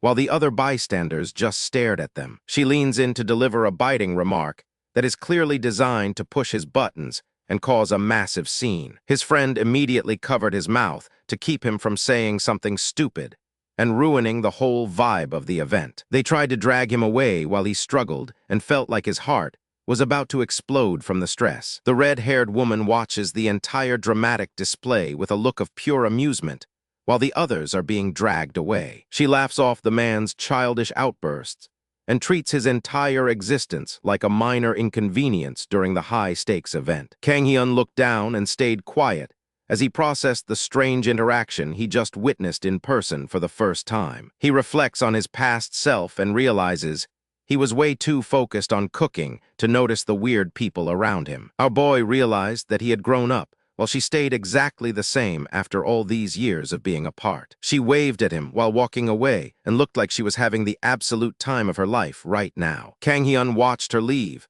and noted that her cheerful personality was still a bit much for him to handle every day. Kang Hyun watched her leave and noted that her cheerful personality was still a bit much for him to handle every day. Suddenly, the bright stage lights flickered on as the main event was finally ready to start for the excited crowd. The host stepped onto the stage and announced they were bringing out the best chefs in Korea for this special battle. Our boy stood at the railing looking down at the stage as the final winner was about to be decided soon. The announcer shouted that a chef named Jeongwoo was going to be the first one to step up and start cooking. The competition finally heats up as the two main rivals prepare to face off in the ultimate culinary showdown on stage. This young man looked focused and ready to prove that he deserved to be called the very best in the country. He slammed a massive piece of meat onto the cutting board with enough force to shake the heavy table beneath him. The chef begins slicing through the ingredients with lightning speed to prove that his technique is superior to everyone else in the room. The chef seasons the meat with an aggressive flourish to make sure every single bite is packed with an intense savory flavor. He meticulously prepares the lobster tail to ensure that the presentation is just as impressive as the final flavor of the dish. The young chef works through the intense heat of the kitchen, while the sounds of sizzling meat fill the air around him. The cook remains completely locked in on the lobster and steak, while drowning out the noise from the excited cheering audience below. Kang Hyun watched the technique carefully to see if this chef actually had what it took to win the whole thing. The narrator points out that the sheer amount of unpredictable variables in a live competition can easily lead to a total disaster. Working in a completely different environment with a strict time limit is the ultimate test for any professional chef's real-world skills. The chef seasons the meat with an aggressive flourish to make sure every single bite is packed with an intense savory flavor. Kang Hyun kept his eyes glued to the action because he did not want to miss a single second of the technique. Our boy felt a surge of excitement as he watched the incredible skills being displayed on the stage below him. The pressure of the ticking clock starts to weigh heavily on the competitor as he struggles to maintain his perfect pace during the battle. Our boy looked down with a serious expression and wondered if the chef was actually going to pull through this time. The young chef turns around to check his progress as the time continues to run out during the intense competition. He keeps a sharp eye on the situation from above, carefully analyzing every move his opponent makes, while the tension in the room continues to rise. The pressure of the competition finally becomes too much to handle, as the young chef begins to falter and drop his ingredients all over the floor. He looked up toward the balcony as he felt the weight of everyone watching his every move right now in public. Looking down from the balcony gives him a clear view of the entire cooking arena, allowing him to see exactly where his rival is starting to lose his rhythm. The young chef was panting heavily and looked like he was physically reaching the limit of his endurance for the day. Han Jiangwu focuses hard on his prep work while trying to keep his hands from shaking under the bright studio lights. The steak hits the hot pan with a loud hiss, and he knows this dish has to be absolutely perfect to stay in the game. The pressure of the competition is starting to cook his brain faster than the actual food on the stove. He moves around the kitchen with practiced motions, but even with the cameras watching, he cannot help but feel a heavy gaze on him. Every slice and every flip has to be dead on, because one single slip-up could mean the end of his entire career. Han Jiangwu tells himself that as long as he avoids any stupid mistakes, he actually stands a pretty decent chance of winning this thing. High up on the balcony, our protagonist Kang Hyun just stands there watching the entire disaster unfold with those cold and calculated blue eyes. Han Jiangwu snaps his head up, and his heart nearly stops when he realizes exactly who has been staring him down this entire time. His hand fumbles with the controls on the stove as he starts to sweat buckets, because the sight of Kang Hyun has completely rattled his nerves. His eyes go wide as a terrifying thought hits him, wondering if our boy already knows about the hit piece article he helped publish. He stands frozen at the counter for a second, trying to breathe, but the silence of the kitchen feels like it is suffocating him alive. He desperately tries to tell himself to stay calm and work at his own pace, but the sound of his own heartbeat is drowning out everything else. Suddenly, his grip slips and his expensive ingredients hit the floor with a loud bang. It is a total disaster as his ingredients end up scattered across the floor, and he just stands there looking like his entire world just ended. The cameras are catching every single moment of this breakdown as the crowd watches him fail. He looks up toward the balcony again and sees the silhouette of the one person who makes him feel like a complete and total fraud. His face turns a sickly shade of gray as the realization of his failure starts to sink in, and his stomach does a triple backflip. His hands are trembling so hard that he can barely even hold onto the simple greens he needs to finish the plating process. He starts to hallucinate that Kang Hyun is looking down at him with a face full of glee and mocking his every move from the heights. This psychological pressure is way worse than any physical challenge the judges could throw at him. He tries to shake the dark thoughts out of his head and focus on the task at hand before he loses his mind completely. Han Jiangwu desperately grabs his tray and tries to salvage what is left of his dignity, but his movements are frantic and messy. Kang Hyun remains perfectly still and silent, just observing the man fall apart without having to say a single word to trigger the collapse. Suddenly, the heat from the stove flares up and catches him off guard, making him jump back in pure terror as things get worse. The meat is burning right in front of him, and the smell of charred failure fills the air as he realizes he messed up big time. He screams internally about how unfair this is, because all he ever wanted was to have a successful run on this popular cooking show. He claims he does not actually have any ill will toward Kang Hyun, but he also does not want to lose after doing so many dirty things. The guilt of his past actions is finally catching up to him and ruining his performance. Kang Hyun turns his head slightly and looks away as if he has seen enough, and the sight of the struggle no longer interests him. Later on, Han Jiangwu sits all alone on a cold bench in the hallway, looking like a man who has lost everything in one day. He keeps his head hanging low in shame, because he knows that he let himself down, and everyone saw his pathetic performance on screen. Suddenly, a hand reaches out and grabs him by the collar of his chef jacket, making him jump out of his seat in surprise. Before he can even react, a cold can of coffee is pressed against his forehead to snap him out of his deep and dark funk. He looks up and sees that Kang Hyun is the one standing there, holding out the drink, with an expression that is surprisingly hard to read. Our boy starts to speak, and the tone of his voice is calm enough to make Han Jiangwu wonder what is actually going on here. Kang Hyun speaks with such a composed and steady voice that it completely catches his opponent off guard. He is setting the stage for a major showdown and refuses to let any pressure crack his calm and collected exterior. Han Jiangwu can only manage to let out a weak and pathetic sound as he stares back at the man he tried to sabotage. He takes the coffee with both hands and looks down at it like it is the most confusing gift he has ever received in his life. He asks Kang Hyun why he is doing this after everything that happened, and his voice is cracking with a mix of confusion and relief. Kang Hyun just gives him a small and mysterious smile before turning away to leave the broken chef alone with his thoughts and his coffee. Han Jiangwu sits there quietly holding the drink and watching our boy walk away into the distance as the sun starts to set. He grips that can so tight his knuckles are turning white from the pressure. You can practically feel the tension radiating off him as the next round of this high-stakes battle approaches. The MCs on the big screen are absolutely losing their minds while hyping up the crowd. They are promising that the upcoming round will be something that nobody has ever seen before in this kitchen. The entire studio setup is massive, and the MCs announce that the next two chefs are actually famous for having a very close senior and junior relationship. Every single person in the room is now locked in on the stage for this battle. The announcer finally shouts it out, and the energy in the room spikes to a whole new level. It is officially our boy Kang Hyun's turn to step into the spotlight and show what he can do. Our girl is in the audience looking like his absolute #1 fan right now. She is cheering so hard and looks completely convinced that Kang Hyun is going to blow everyone away with his skills. The celebrity judges are finally introduced to the crowd, and we have got some serious star power in the building. Actor Shin Junu and the stunning model Mina are sitting front and center to witness the culinary carnage about to unfold. She leans over and tries to talk up Kang Hyun to this older guy sitting next to her. He looks like a seasoned pro who is not going to be impressed by just anyone with a knife. This older judge has the most skeptical face I have ever seen in my life. He is looking at the stage with crossed arms and clearly thinks this kid is way out of his league today. The wide shot of the stage makes it look like a gladiator arena for chefs.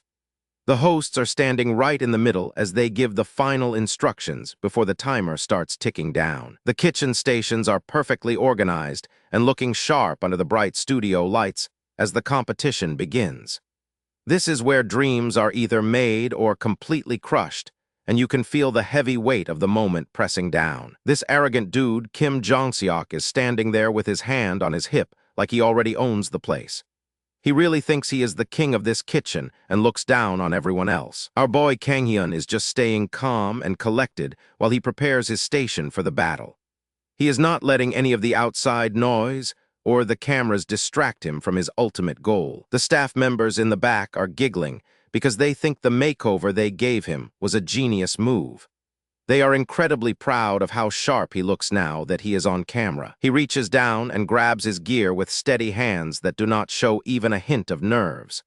The way he moves is becoming more fluid and confident as he prepares to start his performance. Kang Hyun pulls on his chef hat, and it is like he just activated his final form or something. His whole aura changes instantly, and he goes from a regular kid to a master of his craft. The glasses guy in the back is completely losing his mind over the change in Kang Hyun's presence. He cannot believe how much intensity is coming off the kid just from one simple outfit change. Our boy is officially locked in, and his gaze becomes sharp enough to pierce through anyone standing in his way. This level of focus proves that he is done playing games and is ready to show everyone what he can really do. Look at that face and tell me he is not ready for war. Our boy is locked in and has reached a level of concentration where the rest of the world just fades away into nothing. He starts whisking with so much speed and precision that his hands almost look like a blur. His technique is so clean that you can tell he has practiced this until his fingers bled. This dude Kim Jong-seok is actually putting on a flashy show for the cameras while he seasons his meat with flair and ties it up like a total professional. You can practically hear the sizzle of the pan as he starts his work. He expertly wraps the twine around the meat to ensure it holds its shape perfectly while it cooks in the pan. This level of technical skill shows that Jang-seok is not just all talk and actually knows his way around a professional kitchen. The judges are leaning in close because they do not want to miss a single detail of the high-level action happening before them. Even the skeptical older guy is starting to pay more attention to how these two competitors are moving. Kim is pan-frying 3 steaks at once, and the aroma must be absolutely incredible as the meat hits the hot surface. He is moving with the confidence of someone who has cooked these a million times in the best restaurants around. Our girl has gone full chibai mode because she is so pumped up for this high-stakes cooking match. She is basically vibrating in her seat while she cheers for Kang-hyun to win it all against that arrogant guy. The main judge is keeping a very close eye on the technical skills being displayed right in front of him.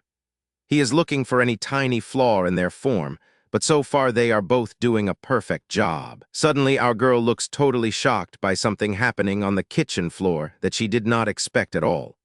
It looks like one of the chefs just did something completely wild that caught everyone in the studio off guard. She clenches her tiny fists and looks like she is praying for a miracle to happen for her favorite chef. The pressure in the room is rising, and she is feeling every bit of the tension from the sidelines. Kim Jang-seok is working the pan like a seasoned pro and trying to make everything look as difficult as possible.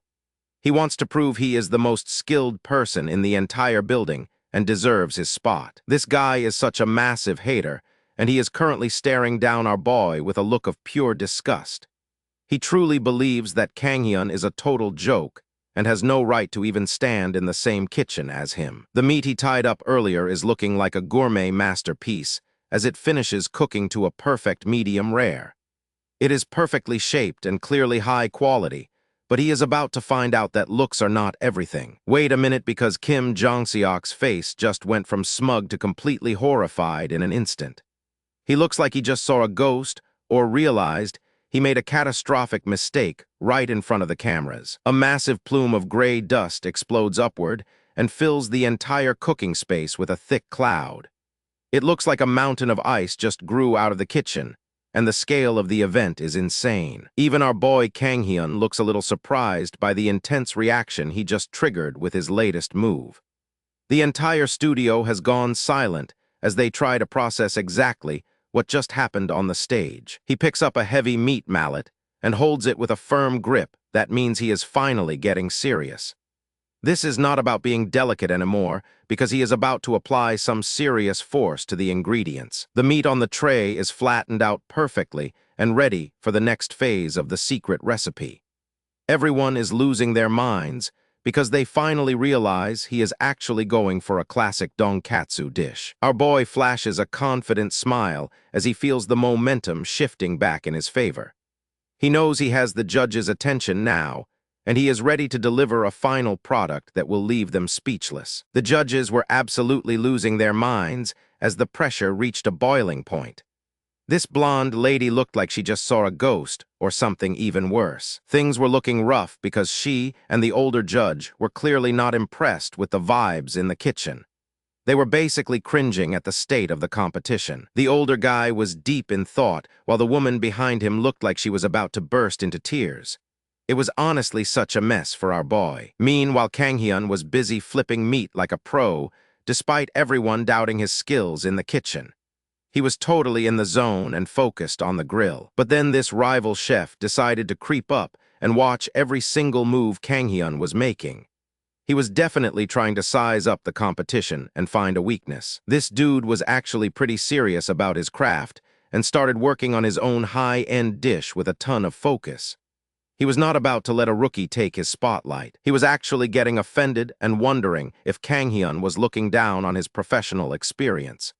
You could see the saltiness just radiating off of him in waves. The rival was searing his meat perfectly, and thinking that Kang-hyun must have forgotten just how competitive this industry really gets. He was feeling pretty confident in his lead. He had this smug look on his face while preparing some fancy truffles to garnish his expensive steak. He even thought to himself that he should thank Kang-hyun for showing him just how low the bar was. He really believed he already won the whole thing. Kang-hyun ignores the toxic trash talk and continues seasoning his recipe with surgical precision, while the heat in the kitchen reaches its absolute peak. Little flakes of seasoning were hitting the pan and sizzling instantly as the heat started to build up. The aroma must have been absolutely insane at this point. Kang Hyun had this peaceful look on his face that honestly makes him look way too cool for a cooking show. He was not stressed at all while everyone else was panicking. Then he dropped the breaded cutlet into a pot of golden oil, and the real magic finally started. This was the moment everything was going to change for him. The oil was bubbling like crazy as the meat cooked through and developed that perfect golden brown crust everyone loves. You can practically hear the crunch just by looking at it. He carefully lifted the fried masterpiece out of the oil to let it drain while it was still piping hot. It looked so crispy and delicious that even the rival chefs would have to respect the technique. Kang Hyun was truly cooking with a different level of soul today. He took a sharp knife and sliced right through the crispy layer with a sound that was probably pure asthma. The meat inside looked incredibly juicy and perfectly cooked. Our boy actually took a little bite for himself just to make sure the seasoning was hitting exactly right. He knew he had a winner on his hands the moment he tasted it. On the monitors in the back, the production team was watching every single movement like their lives depended on it. They knew this was going to be top-tier content. The director admits he was genuinely worried when he first heard about the pork cutlet, because he assumed such a basic dish would fail the competition. But seeing the final product changed his mind immediately because that fried cutlet looked like it belonged in a 5-star restaurant. Kang Hyun was just admiring his work. Looking at the monitor, he finally realizes that he was wrong to doubt the young chef, as the fried cutlet looks like a genuine culinary miracle. Both chefs slammed their bells at the same time to signal that they were finally done with their dishes. The tension in the room was so thick you could cut it. The servers rushed in to grab the plates and present them to the waiting judges who were ready to feast. This was the make or break moment for everyone involved. The host stood on the bright stage under the spotlights to announce the start of the final tasting. Everyone in the crowd was holding their breath for the results. The rival chef was standing there with the most punchable smug grin, while Kang Hyun just stayed calm and collected. This dude really thought he was the main character. Our boy just looked off into the distance with a neutral expression because he knew the food would speak for itself. He did not need to act like a jerk. Suddenly, the rival chef caught a glimpse of something that made his eyes widen in total shock. He realized something was very wrong with his assumption of victory. Kang Hyun gave him a tiny smile that said everything it needed to without saying a single word. He was finally ready to show off his secret weapon. The host started interviewing the rival chef about his inspiration for such an expensive and complicated dish. He was more than happy to brag about his superior skills. The camera panned out as they discussed the theme of making a dish that was meant to be shared with a whole family. It was a pretty wholesome topic. The rival chef thought it was hilarious because he believed only someone with his elite skills could serve such a fancy meal to a family. He was so full of himself. The female host nodded along to his explanation, while Kang Hyun just stood there looking like he was thinking about something else entirely. He was way too chill. She then turned the microphone to our boy and asked him what his dish represented to him personally. This was the part where he reveals his true heart. Kang Hyun got a far-away look in his eyes as he started to think back on all the people he met during his long journey. His past was finally catching up. A montage of different faces flashed through his mind, including elves and beastmen, and even little children who relied on him. He remembered them as friends and family who shaped who he became today. These were the people he was really cooking for, and it gave his food a soul that no one else could match. The host was clearly moved by his sincere words and gave him a warm smile as he finished his explanation. She could tell he was being completely honest. Kang Hyun smiled back because he finally felt at peace with his work and his memories of his loved ones. It was such a wholesome moment for our protagonist. Behind the scenes, the director was freaking out because the emotional weight of the scene was pure gold for the ratings. He was literally cheering for the success. The judges finally sat down in front of the two competing dishes to begin the final evaluation. You could tell they were really hungry for the results. The rival chef's dish was this super fancy steak stacked with expensive ingredients and looking like a piece of modern art. It was definitely impressive at first glance, but then the blonde judge took one look at Kang Hyun's food, and her face completely transformed with pure excitement. She was absolutely stunned by what she saw on her plate. A sharp knife glides through the thick meat like it is room temperature butter.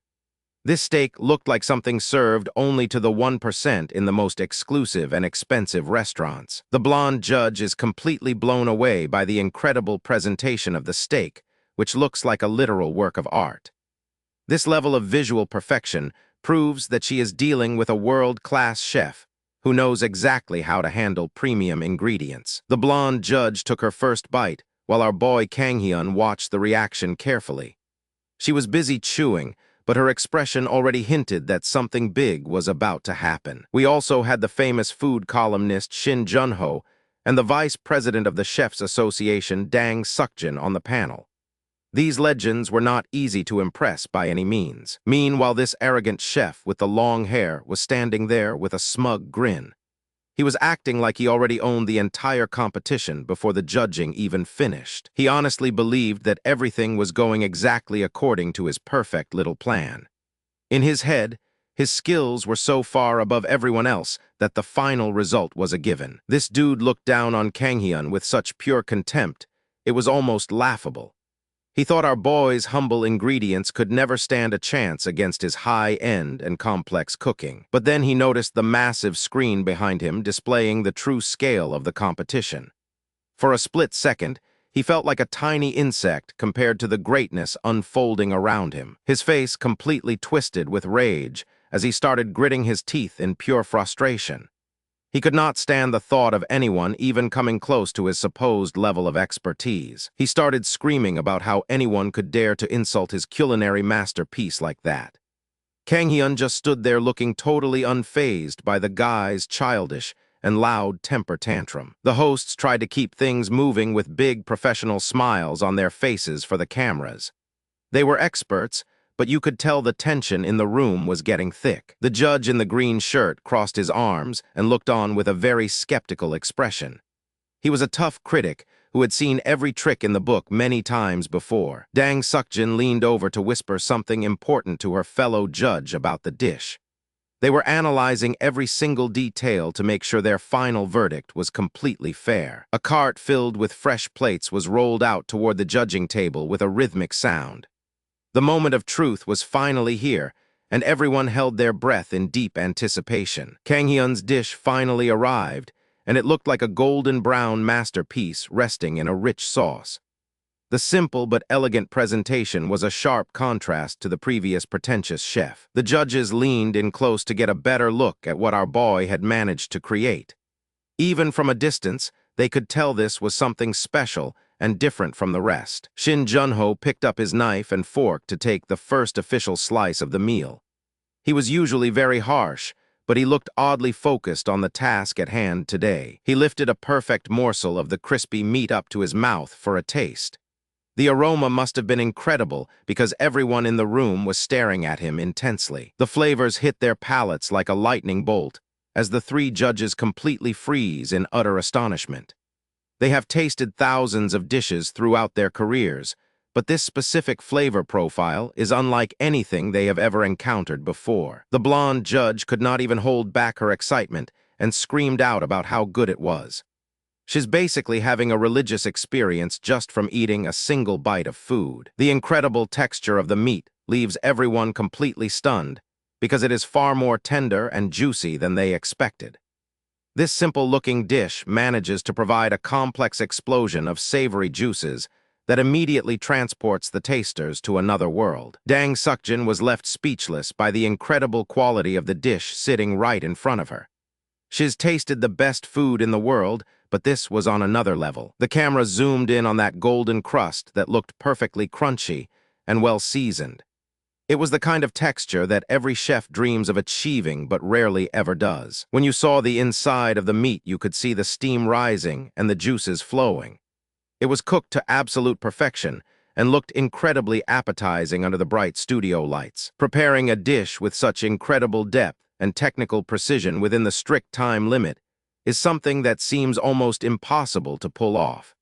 Even a top-tier professional chef would struggle to maintain this level of confidence when faced with such a difficult task. Shin Junho pulled at his mustache as he tried to process how such a simple dish could be so complex. He was deep in thought and looked totally defeated by the flavor profile. It was like a green pepper was dancing on his head as he felt the freshness of the ingredients.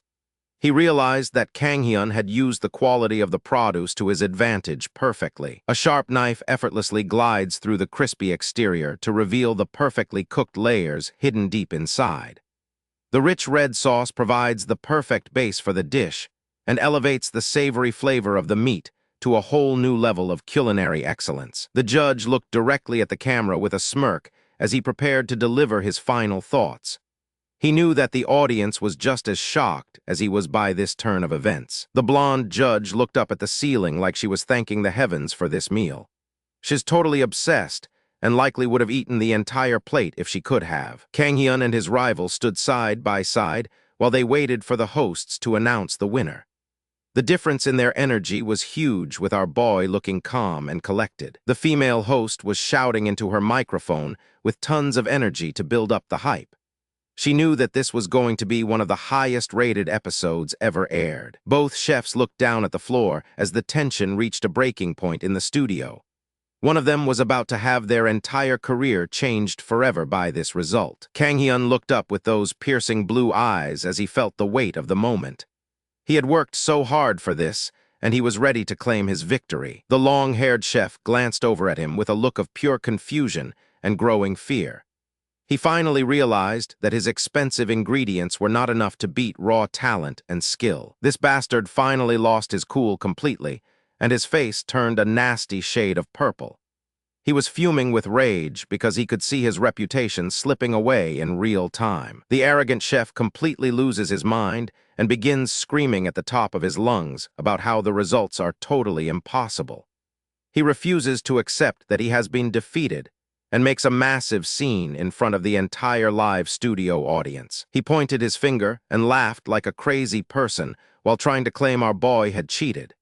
He was desperate to find any excuse for why he was currently being humiliated so badly. The production crew realizes that the situation is spiraling out of control, and they urgently signal to have the deranged man's microphone muted. They cannot afford to let his unhinged accusations and wild behavior ruin the integrity of the professional broadcast they are trying to produce. But the dude just would not shut up and kept ranting like a total idiot for everyone to hear. He was making a complete fool of himself while the cameras caught every single embarrassing moment. He turned back to look at Kang Hyun with a face full of disbelief and pure hatred. He still could not wrap his tiny brain around the fact that he had actually lost. Kang Hyun completely ignored the desperate guy and simply asked the judges to give their final rating for the match.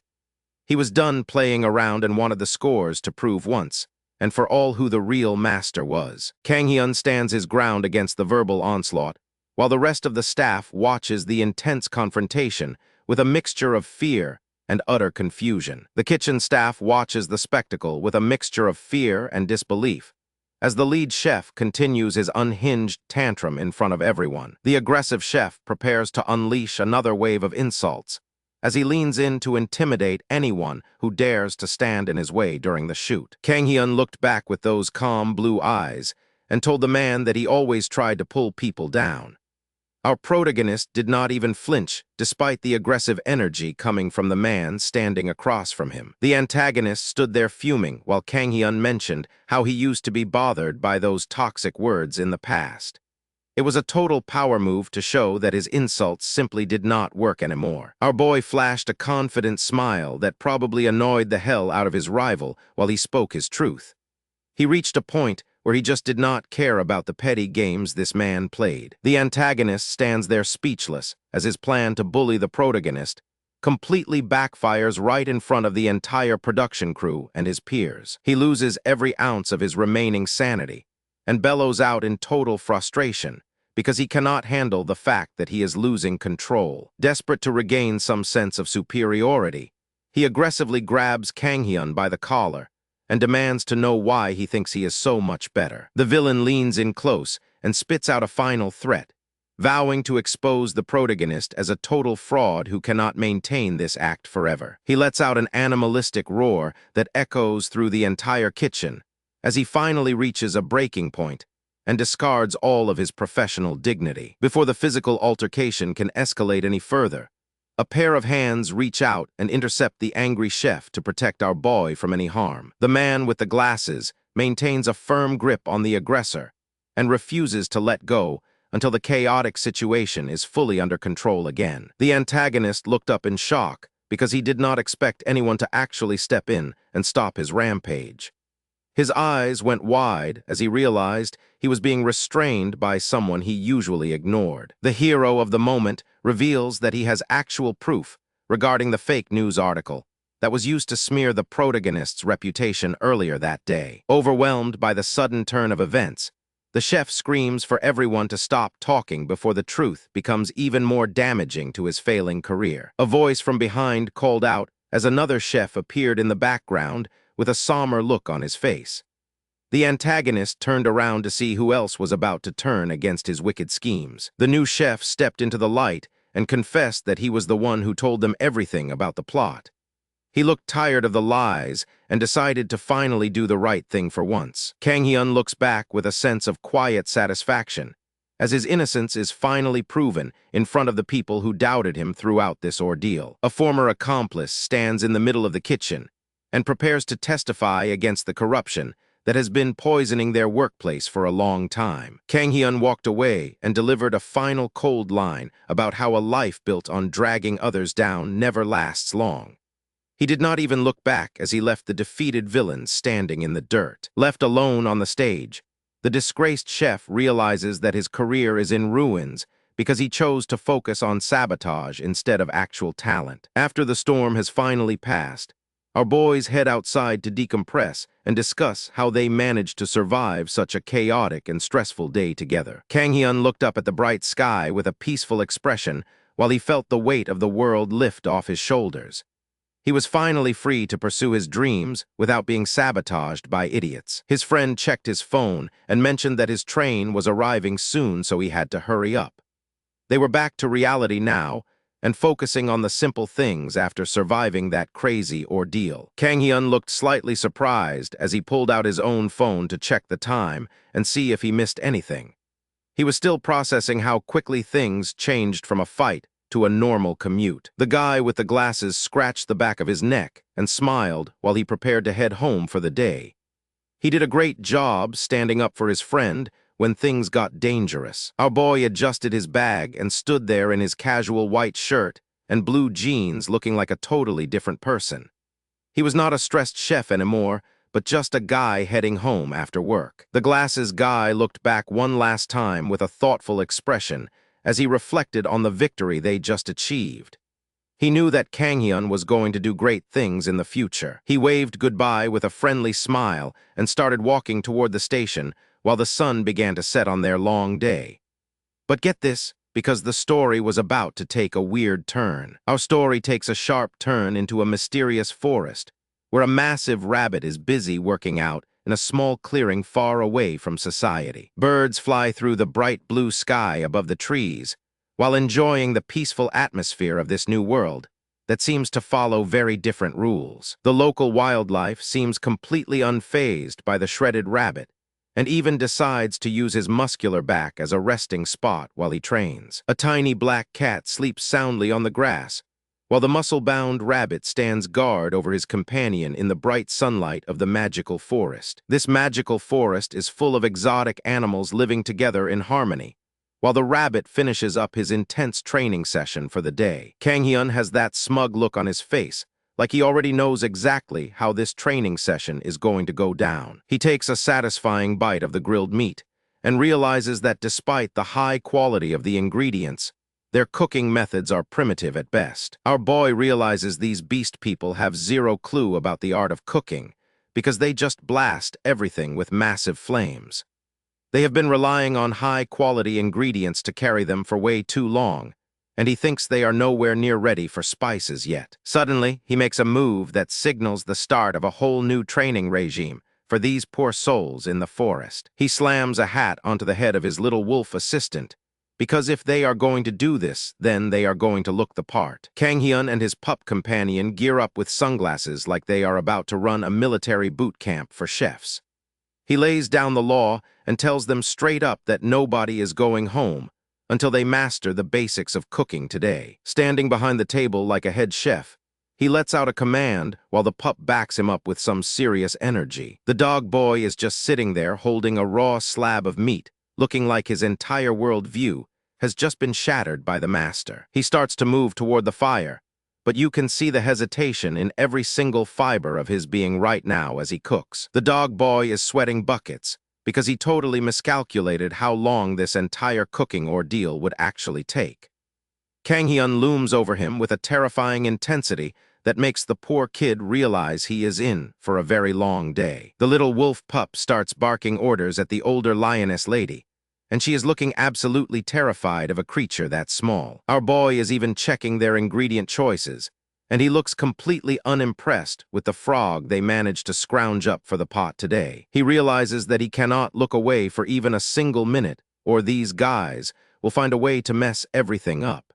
He keeps a sharp eye on the cat girl to make sure she stays focused on the task at hand. He narrows his eyes through those gold shades and spots something in the distance that actually catches his attention for once. A pot of soup is bubbling away over the fire, and to his surprise, the cat girl is actually showing some real potential with her technique. He admits to himself that she is not doing a bad job at all compared to the others. He stands over her with this intense stare that makes the poor girl shake like a leaf while she continues to work on her dish. She looks back at him wondering why he is being so quiet, because the silence is way more terrifying than his usual shouting. Kang Hyun leans in with a look that screams he has found a new favorite student, because he realizes just how useful she can be for his plans. Finally, a piece of meat is served up on a clean plate, and it actually looks like something a human could eat without getting sick. The dog boy looks down at the food, feeling completely exhausted from the intense pressure he just went through during the lesson. Before he can even react, Kang Hyun shoves a piece of the meat into the mouth of the dog boy to give him a taste of actual quality. The flavors hit him like a truck, and everyone is stunned by how good it actually tastes compared to their old style of raw cooking. Our boy takes off his shades and sets them down on the table because it is time to get serious about the next part of the lesson. He reveals a strange red fruit called a cutest,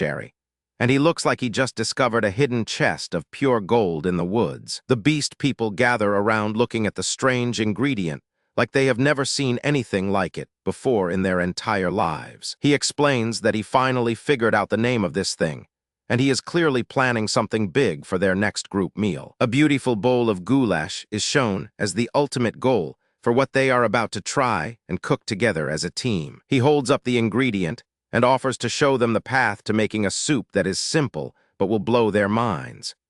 The beast people are listening intently now because they finally understand that their teacher knows his stuff. He compares the local fruit to a tomato because he knows exactly how to balance the flavors of the dish with other herbs. The fruit splits open to reveal a juicy interior that tastes like a mix of tomatoes and basil, which makes it the perfect base.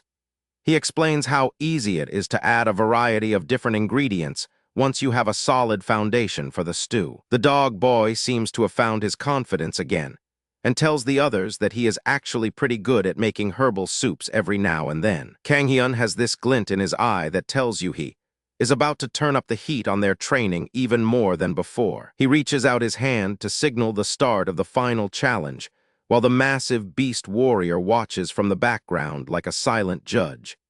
Everyone is ready to dive in and see if they can actually live up to the master's high expectations. The beast people look like they have seen a ghost when they realize they have to match the flavor of the sample he gave them earlier. They are starting to realize that the bar has been set way higher than they ever anticipated. The beast warrior admits the previous taste was worth the effort, but Kang Hyun doesn't let his students relax for a single second.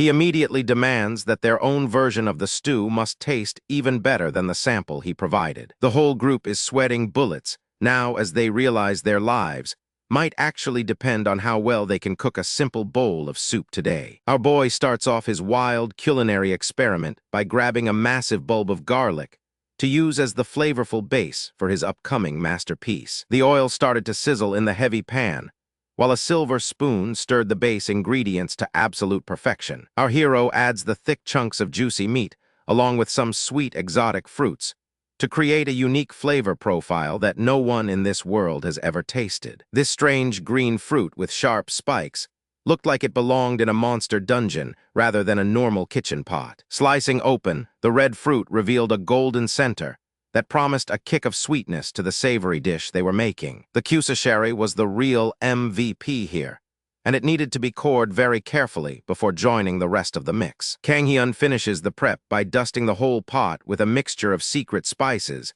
that will elevate the rich bone broth to a new level of deliciousness. The final result was a deep red broth, with chunks of perfectly tender meat floating on the steaming surface of the bowl. Our boy Kang Hyun stood back with his arms crossed and a smug look of pure satisfaction on his young face. He acted like a professional coach and told the beast people that they were about to experience a flavor revolution with his new recipe. The group of demi-humans looked absolutely terrified as they clutched their empty bowls while waiting for the very first taste of the food. The stoic warrior treats the experimental stew like it might be a bowl of deadly poison, as he prepares himself for the very first taste of the meal. Even the little white dog wearing sunglasses leaned in to give the steaming red liquid a very suspicious sniff with his nose. The little guy decided to take the risk and took a long, slow lick of the mysterious broth to test the flavor out. It was an immediate disaster as the little dog spat the food out and started growling like he just tasted pure garbage. Our hero starts shaking in his boots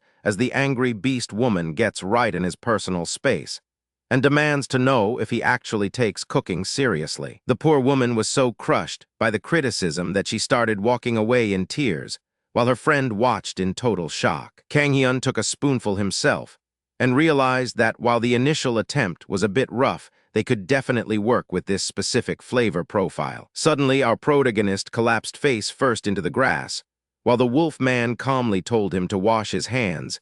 Next time, he decided to cook. He admits that his first attempt was a complete disaster, but remains hopeful because the tribe's strongest warrior still needs to give his final verdict on the food. From his spot on the ground, he watched as the young cat girl named Hammond nervously approached the silent and intimidating wolf man. The stoic warrior leaned down and took a deep whiff of the new batch of soup that the young girl had carefully prepared. He took a sip directly from the plate, and everyone waited for the inevitable explosion of anger or disgust from the powerful warrior. Kang Hyun and Hammond were both sweating bullets while they watched the warrior swallow the broth with an incredibly serious face and no reaction. The massive warrior stares down at his empty plate and realizes that he has just experienced a level of culinary perfection that he never thought was actually possible. He floats through a dream world of giant fruit, while noting that the soup is great even if the young girl still lacks the experience of a true chef. Hammond was absolutely glowing with joy because she finally managed to impress the most intimidating and strongest guy in the whole beast pack. Even the picky white dog gave his seal of approval by wagging his tail and saying the meal was at least decent for him. Kang Hyun cheered from the sidelines and told Hammond that she definitely had a natural feel for the culinary arts after seeing the results. Just as things were finally settling down, a red streak zoomed through the air like a literal comet falling from the blue sky above. The red-haired chief landed on the ground with a massive thud, and Hammond immediately cried out her name in total excitement. The chief looks over her happy tribe and realizes that their progress is going much better than she expected now that they finally have a decent meal to eat. Hammond held out her bowl with shaking hands and hoped the chief would be just as impressed as the wolf man was earlier. Hammond nearly bursts with pride and joy when she sees that her leader is actually enjoying the special meal she worked so hard to perfect with her teacher. Kang Hyun just sat there on the grass with a dazed look, wondering how he actually became the head chef of a wild beast tribe. The chief turned to the wolf man and pointed out that he also played a significant part in making this culinary success happen today. Our boy just stared up at the sky with wide eyes as he realized his life in this new world was getting weirder by the minute. Our boy contemplates his strange journey under the bright afternoon sun and wonders if his own greed will eventually lead him into even more bizarre situations in the future. He takes a moment to look up at the beautiful blue sky and appreciates the peaceful atmosphere of this strange new world before heading back to his duties. After returning to the kitchen, he discovers a massive bag of supplies and realizes that Cassandra was actually much more thankful for his help than she initially let on. Is she playing him, or does she really think these are valuable? Even the little white fox in the corner is wondering what that intense stench is supposed to be. Our boy is absolutely disgusted by the stench coming from the bag and tries to block his nose while the little fox has a snack. The sound of the shop bell ringing snaps him out of his thoughts as a new customer finally arrives at the restaurant for the night. He curiously pulls back the kitchen curtain to see who would be visiting his shop at such a late and unusual hour for dining. A serious-looking man in a trench coat enters the establishment, followed closely by a rugged individual wearing a leather jacket and goggles. The sight of these two intimidating figures has our hero frozen in place, while he tries to figure out if they are actually customers. Without saying a single word of greeting, the massive biker lunges forward with his hand and reaches straight for the young chef's face. The rough-looking man grabs him firmly by the shoulders and begins inspecting him as if he is looking for a fight or a student. He loudly proclaims that for a guy who spends all his time in the kitchen, he has an impressively solid and sturdy build. The man gets right in his personal space and demands to know if he spends all of his free time working out at the gym. Suddenly, the stranger starts ripping his leather jacket off right in the middle of the restaurant to show off his own massive physique. He starts striking poses to show off a large tattoo on his bicep that ironically promotes the peaceful message of love and peace. His companion finally loses his patience and delivers a thunderous slap to the back of the loud biker's head to make him stop acting out. The man in the hat begins scolding his rowdy friend for acting like a complete and total embarrassment in front of the restaurant staff. He treats his friend like a disobedient child by literally shoving his face away so he can finally speak to the chef without any more distractions. Our boy just stands there with a blank expression, while he realizes that these two have a very strange and chaotic friendship dynamic. He eventually guides the two men to a private booth and prepares to serve them the special dish they requested for their dinner. He approaches the table with a polite smile and prepares to place the food down while hoping they enjoy the spicy meal he created. The man in the tie stares up at him with an incredibly intense look that makes it feel like he is judging every single move. The rough biker cannot wait another second and immediately reaches out for the food with a look of pure hunger and excitement on his face. The chef delivers a beautiful plate of steaming pasta that is covered in a rich and dangerously spicy red tomato sauce for the guests. The serious man prepares to take his first bite of the meal as the tension in the booth rises to an all-time high. The biker devours a massive forkful of the pasta and lets out a loud shout because the intense heat is absolutely incredible and spicy. He admits that he might not have the sophisticated gourmet palate of his friend Jihoon, but he can definitely appreciate such high-quality food. The dish is a traditional arrabbiata, which literally translates to being angry due to the high amount of spicy peppers used in the recipe. The man gives a massive thumbs up and lets out a hearty laugh, because he is officially a huge fan of this amazing restaurant's cooking. Just as the chef is about to return to the kitchen, he hears them mention something that makes him stop in his tracks and turn around. The biker pulls out his smartphone and starts searching for a specific file that he wants to show our curious protagonist right this second. He leans forward to get a better look at the small screen, while wondering what kind of secret this rough man is hiding from him. His eyes nearly pop out of his head when he finally sees the information being displayed on the bright phone screen in front of him. The realization of who this man actually is hits him like a freight train, and he begins to break out in a nervous, cold sweat. He is struck with total disbelief when he reads about the man's secret past as the legendary leader of a massive biker gang. Jihoon watches the young chef's stunned reaction with a smug and satisfied smirk, knowing exactly how much this news would shock him. But the real kicker is what he does now that he is retired. He traded in his leather jacket for a tuxedo and is actually a world-class pianist. He traded his life of crime for the world of classical music, and now spends his days performing as a professional concert pianist for crowds.